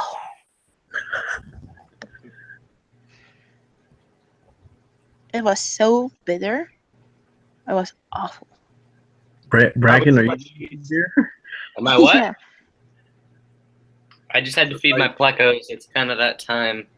Oh, and my computer's about to die too, so I should probably plug that in. Thanks for reminding me. I have to feed my plecos too. I already fed my fish. I fed all the tanks. I just forgot to feed the plecos. Hey, Fish Traffic said he thinks Alicia is Chaz. Chaz is just trying to hype himself up. Yeah, right. Chaz, Chaz has his phone and his computer in his lap, and he's just going back and forth. I don't know. I don't know what he did to her, but I mean, he said he just streamed. DPK, I don't even want to know what you're talking about right now. Wait, what's he saying? Chain Chaz up for president. Chaz for president. Vote Chaz. Vote for Chaz. Instead of Pedro. Instead of vote for Pedro. Vote for native fish keepers. Pedro left. That's funny, yeah. So, what was Pedro in the movie, anyways? Was he just like? I don't know. He was just there. Was he like? Did they ever define what he was? Like my Mexican friend, or were they just like, this is Pedro? I have no clue. I think he's just Pedro. It's like the guy from Super Troopers 2. Everybody thought he was Mexican. Yeah. And he's not. Yeah. Like, no, dude. He's just brown. No one Isn't it like at the end of the movie where he's like, I'm not Mexican. I'm Indian. It's funny. I work at a Mexican place, and everybody thinks I'm Mexican for some reason. And then they start talking Spanish to me. I'm like, no. And then I'm Swiss. No hablo español. No hablo español. That's odd because you definitely do look it because you've got the dark hair for it. Well, I'm half Swiss and half Haitian. Okay, that's probably, yeah. I'm like far from a Mexican. Well, Haitian would be semi-Spaniard-ish. No, they're French. French. They just happen to be in the West Indies. Oh, really? I can tell you Chaz, you wrote my name wrong. The area down there, actually. 3 of the languages that are spoken in the Dominican Republic, one of them being French, a little bit of Dutch, and Spanish. Don't make me ban you, DPK. We'd have to gang up on DPK. He's saying Spanish. Ella va a tener sueños mojados. Oh, God. What's that? You don't want to know. I'm not gonna say it. No, let me go Google Translate that. Let's just say when a boy hits puberty, he starts having those dreams. It says he is gonna go have some dreams about Chaz.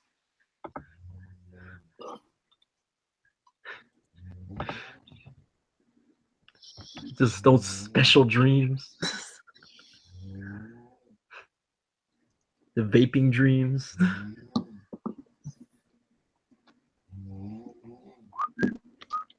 Moist dreams. Chaz. Look at Chaz. Look at Chaz. Chaz, hashtag mojada. Oh. Is it too early for cereal? No. No, it's never too early for cereal. I wish I had a bowl, actually.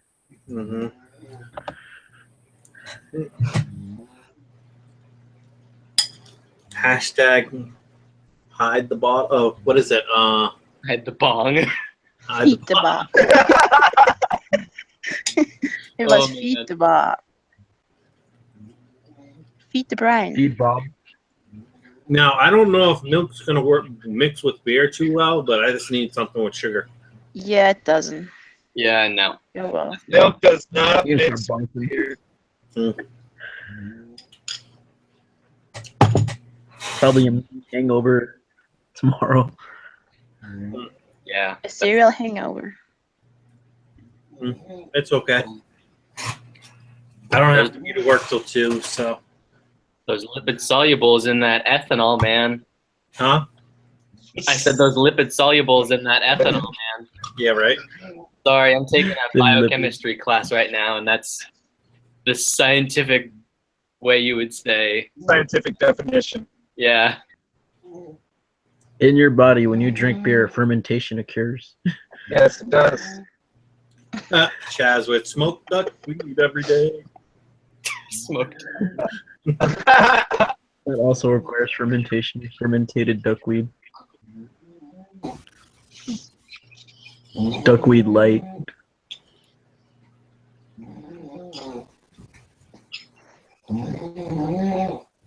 V-Step's What's that? probably The dog? done with it. He's just listening in. It's like, what are they even talking about? You know what's funny? I moved here from Switzerland in 2012, and I never had like the typical American stuff to eat before, like Captain Crunch, Oreos, and Yeah. Twinkies, All and all the that fast stuff. food and junk food. Yeah, all that bad stuff for you. You never had So, what? All the GMOs. McDonald's? No, McDonald's is everywhere. So that's like But- asking to go to Walmart. Yeah, after like a year, my gallbladder went so downhill, I had to have a surgery. Yeah, because you're used to eating fresh food every day, aren't you? And like vegetables. Well, it's just like, I still don't understand it. Like, if you go to the store and you buy a cherry pie and it says on there cherry pie, and there is no cherries in there, why does it say cherry pie on there? Yeah, that's the problem with everything. It's the smushed berries. That's why you don't see it. I don't think it's even real berries. Well, a little bit, but they're so much added sugar and preservatives because they make it in a factory. It gets shipped to a distributor. It gets shipped to the distributor of the store and then to the store. So who knows how long that takes? Rare.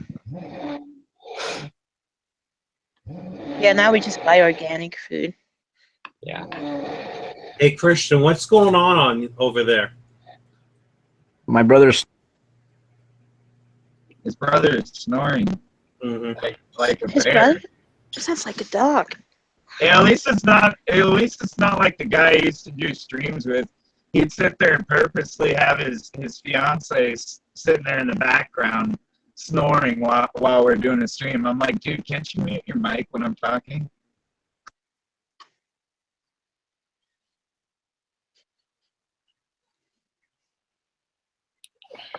I didn't realize. I swear, Chaz was writing something about farts, and all of a sudden I smelled something. Like, where did it come from? It's all the boy smell seeping through the stream. Right? Farts. And it smells like something's burning.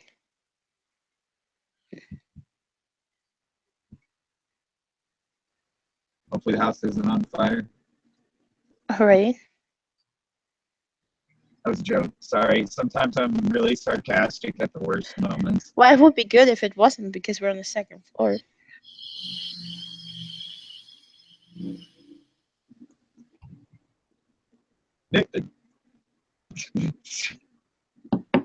Moist cough. For a second, Bracken, that looked like a hookah. Out of nowhere. Yep, you know what I mean?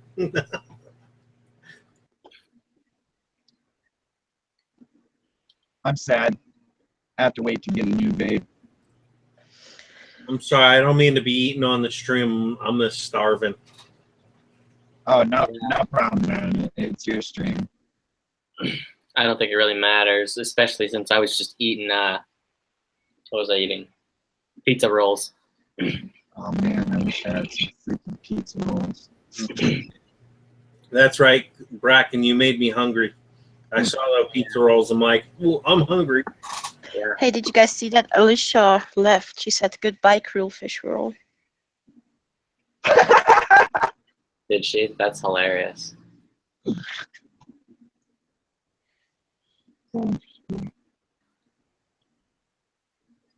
Yeah, she hasn't posted since. Yeah, sashimi, do you want me to go get another one? I have one. They're actually not cup of noodles, they're bowl of noodles.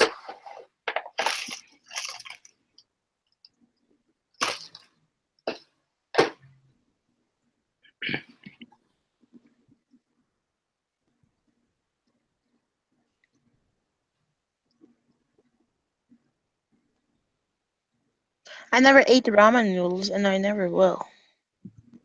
Just doesn't sound right.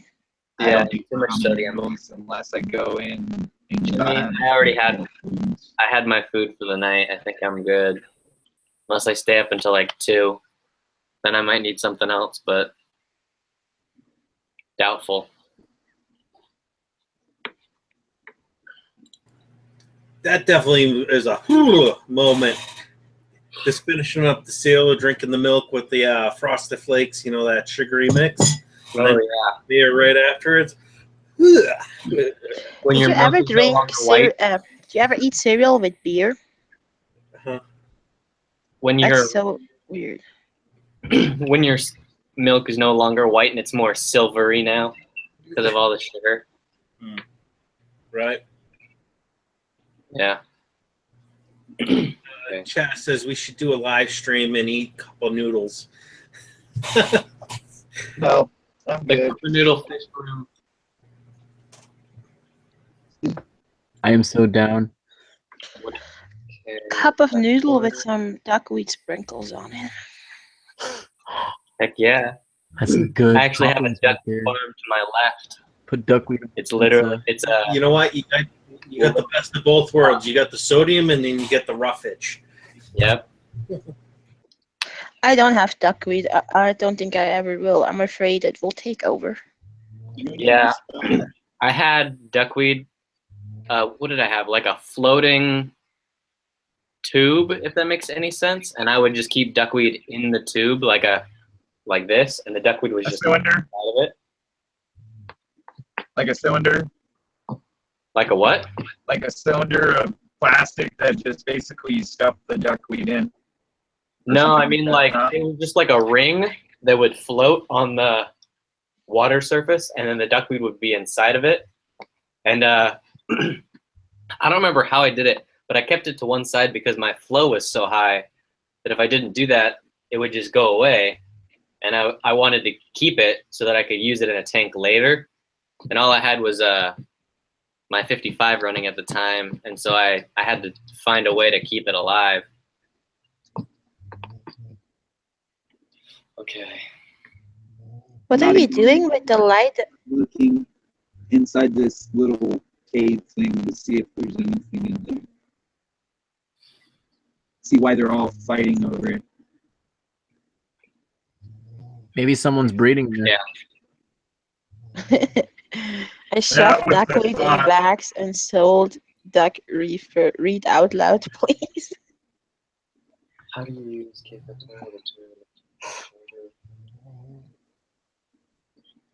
I'm having a hard time differentiating whether they're talking about one thing or another.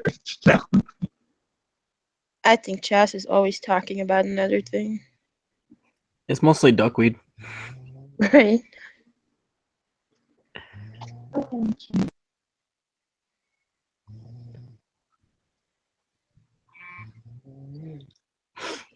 I didn't know that if you hit your keyboard, a certain key mutes your mic, huh? Yeah, it's like N, I think. M. Nope, that freaked out. It's dinging at me. Can you guys hear that? Yep.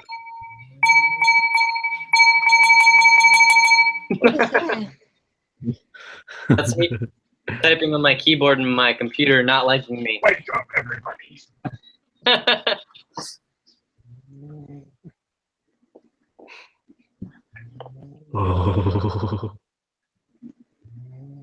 But I got a question for everybody. Where does everybody live? You I can live in find me on Houston. the fish map in Washington. Yep. Fish map PNW. too. Pacific Northwest. I live in upstate New York. So the Atlantic Northeast. Pennsylvania. What was that? I don't know. That was Stag. He's still Was that here. Stag? Where are you at? Yeah, I'm What still did here. Whoa. We forgot about you. Pennsylvania. Pennsylvania. That's cool. I would wonder if you guys have ever been over here to Washington, which state would be the most like Washington on the East Coast? Well, I can't help you because the only two places I've been in America was New York and Colorado. Oh. I think I can answer this question. I say West Virginia. West Virginia, really? Yeah. So lots of forest and lots of rain. Well, normally when I look at anybody that's in the Seattle region, like I normally see a lot of trees, so that's what I'm looking at the moment. Yeah. For example, Oregon Corey's is really nice, no? What? Yeah, Corey's Oregon? location. Yeah, Oregon's really nice. Yeah, but if you look at Seattle terms, I say I say New York.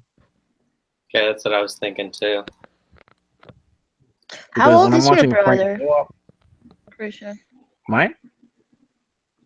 Yeah. He is I believe he's 24. No, not 24. 25 or probably like that. He sounds like he's gonna go hibernate or something. Yeah, if I had a Yeah. brother snoring like that, there'd be problems. Right. Yeah, I used to live in the same room as my brother when we were younger, bunk beds, and we had the garage addition to our house was another room, which we had previously rented out, and no one was living in it, and he was pissing me off so much that I moved out there. I dragged my mattress out and I slept out there. Yeah, if my brother snored like that, I'd take my taser and light his ass up while he's sleeping. Oh man. That's funny. No, it's this when people snore that bad, you gotta wonder if they don't have sleep apnea. Yeah. Realistically. A lot of both my I knew parents I have heard sleep apnea, and that's how they would snore. I say My it's grandpa mostly always because snored work. so awful, and I always took like paper, like this little post-its, and rolled them together, made them wet, and threw them in his mouth until he woke up. God, he was so mad. Hey, have you heard of that product called Zipa? Spells Happy Z backwards. No. No. No one. Look up on YouTube the Zipa. You're gonna hear a New Yorker talk about it. And it's hilarious.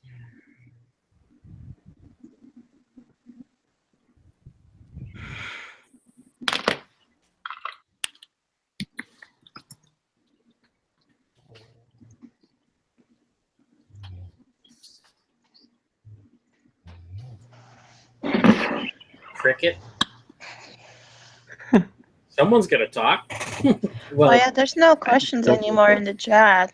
Yeah, I know. That's why I'm Um, wondering whether or not I just close the stream down in the next 5 minutes.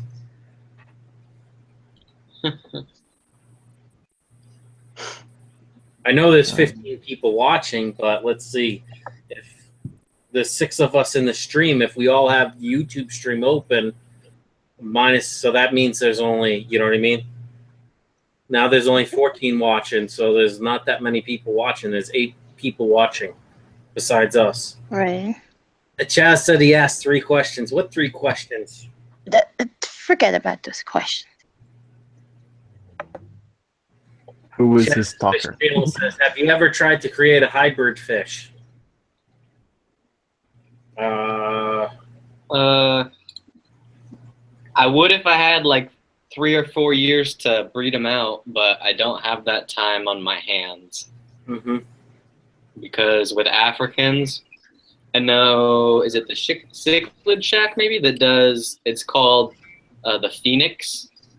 and it's like a sulfur head and a red shoulder. So it's got a blaze on the front and then red throughout the whole back. It's really cool looking, but took him a long time to breed him out, I would imagine. And so now he's the only one that knows how to make them, unless obviously someone buys from him males and females and decides to sell them to their local fish store or something like that. But a lot of local fish stores don't need a bunch of Africans, so. If fish had lice, how would you treat it? General cure. Yep. David's Fish Tanks asked me, "Can I have some of your fish, please?" David, where do you live? I'd send you some fancy guppies. I got plenty of those right now. My other fish, you can't have my Oscar. You can't have anything in the 125. None of them are breeding yet. So, Brian, do you want to trade guppies for the pleco? The big pleco? Yeah. That's interesting. I'd actually. But the question is, how many guppies do I get? Well, that pleco would probably be at least the $30 pleco at this point. So probably, I don't know. It all depends on what mix you wanted. If you wanted like a couple trios, 3 trios or something, you know. I don't really want to breed them, but I know they probably just are gonna. Oh, I don't know. It all depends. Do you want males only, or do you want females too? I don't know. Oh, males only doesn't really work out. Let me see what I have for females, because some of them are still juvies, but I don't know. Yeah, how about you trade? I get all your guppies and you get my pleco. No. Oh, I have over 100, probably 200 guppies right now. So no. Oh wait, yeah, never mind. Just in that one tank with the fry and everything, you can't see them half the time. But in that, the profit tank right there, there's probably at least 100 in there, all different sizes, at least 100. I really want to get guppies from the guppy train. It's like since Shishimi shared that video with that song. I don't know if everybody saw that. He's like, oh, I really want guppies now. I mean, but if you were talking like you wanted like say or 9 females or 6 females and like no, I'm trying to think, 3 females per male. So Chaz, was it Chaz or I don't know? DPK asked, "What are the 5 hardest fish to breed and why?"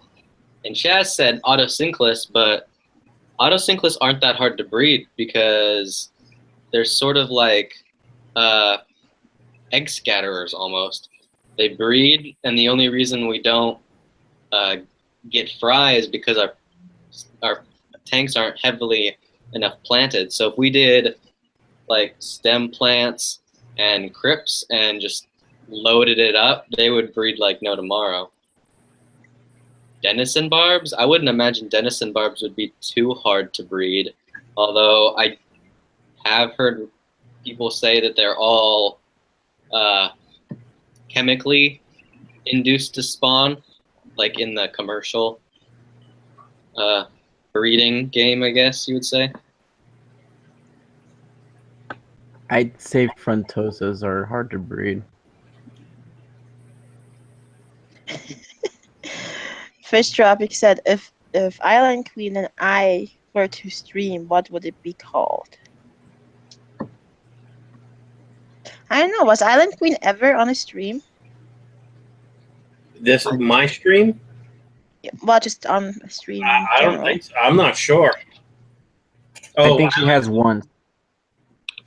Oh, really? Yeah, I remember her being in there. The biggest fish you guys would keep, Fish Tropic wants to know. Mine would be the emperor cichlid from Lake Tanganyika. Oh, I would do that in a heartbeat. Because there's yeah, me too. The what? What did you ask? The biggest fish? Yeah, you would ever like consider keeping.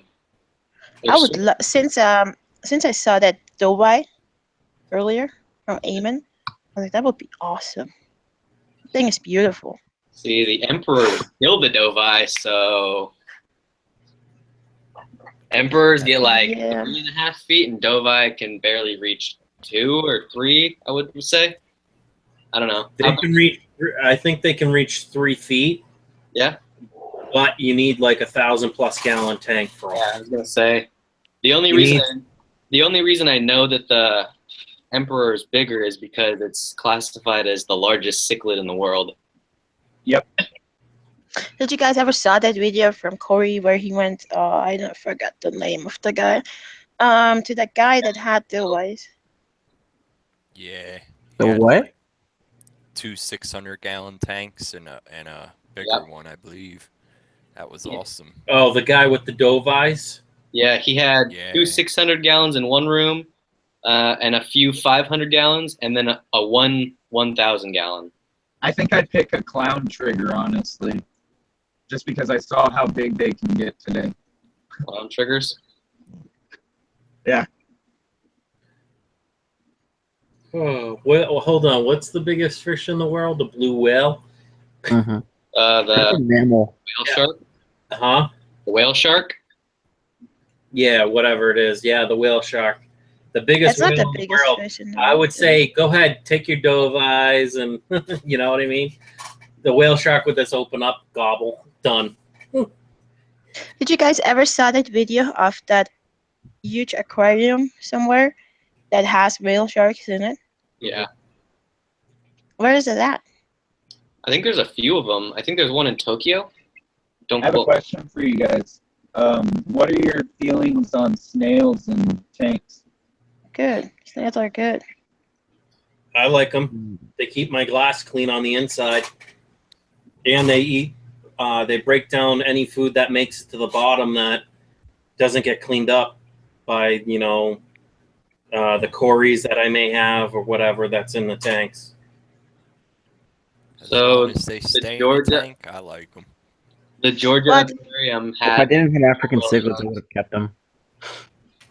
Well, the thing is, I saw this article. I think it was Geographic Channel or whatever. They tracked a female whale shark, and they found out that they travel like 3,000 to 5,000 miles. Yeah. Mm-hmm. Yeah, I was like, that's just an animal you can't keep in captivity. Just my personal opinion. Same like with orcas and stuff. Yeah, well, the problem with keeping orcas is that they need their own tank, and it's because SeaWorld is keeping them in such small enclosures. It's too small for them. In reality, you can do it, but you would just need a large area. Same with great whites. I read an article that great whites can be kept in aquariums for short periods of time, but because just like orcas, they're distance swimmers. They just go and go and go, that they really don't, it's not good for them. Mm-hmm. Well, it's not good to keep them alone either because they travel in their pack or in their family. They're social as hell. Oh, Yes, take the orcas to the moon, like in South Park.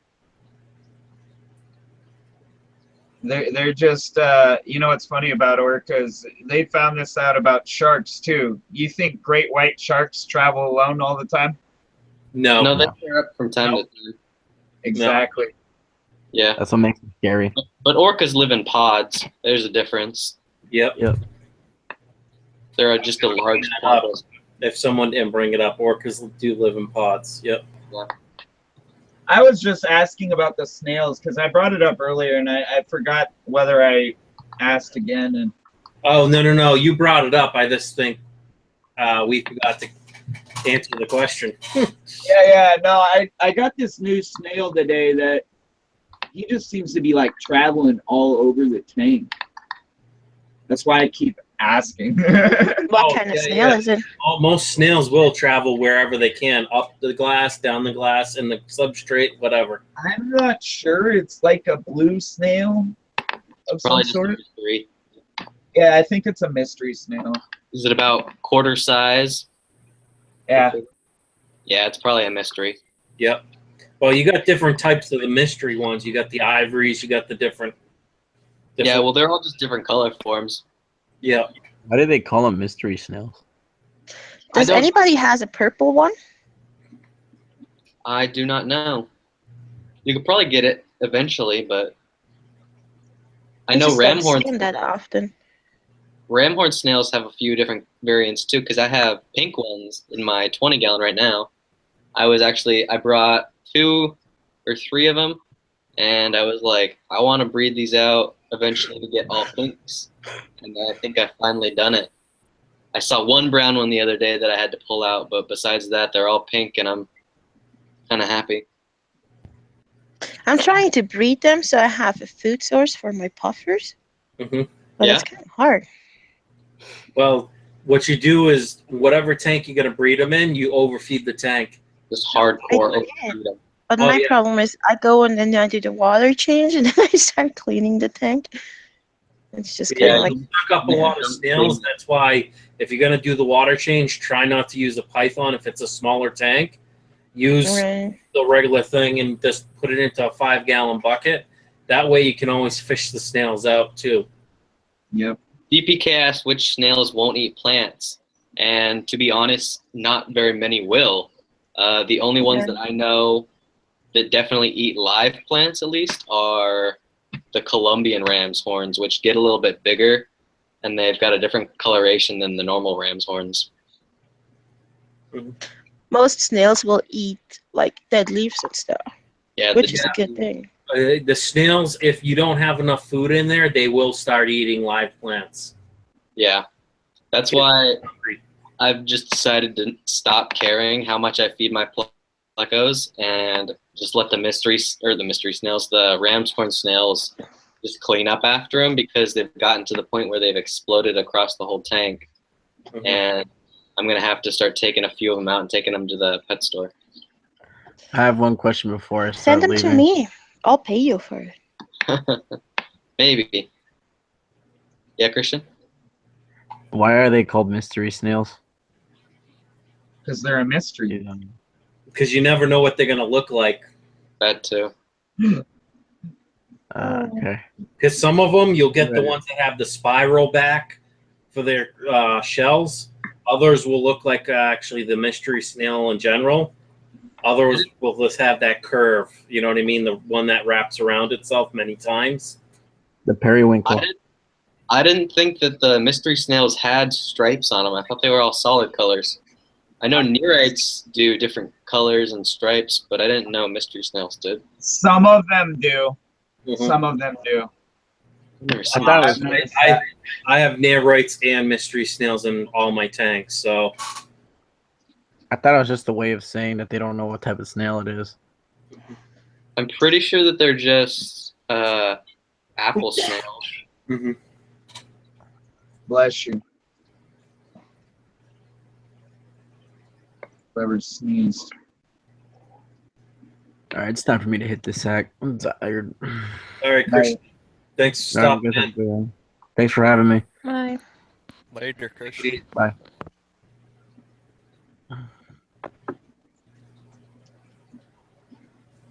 DPK asked, do assassin snails breed like crazy too? I'm not sure. I'd assume so.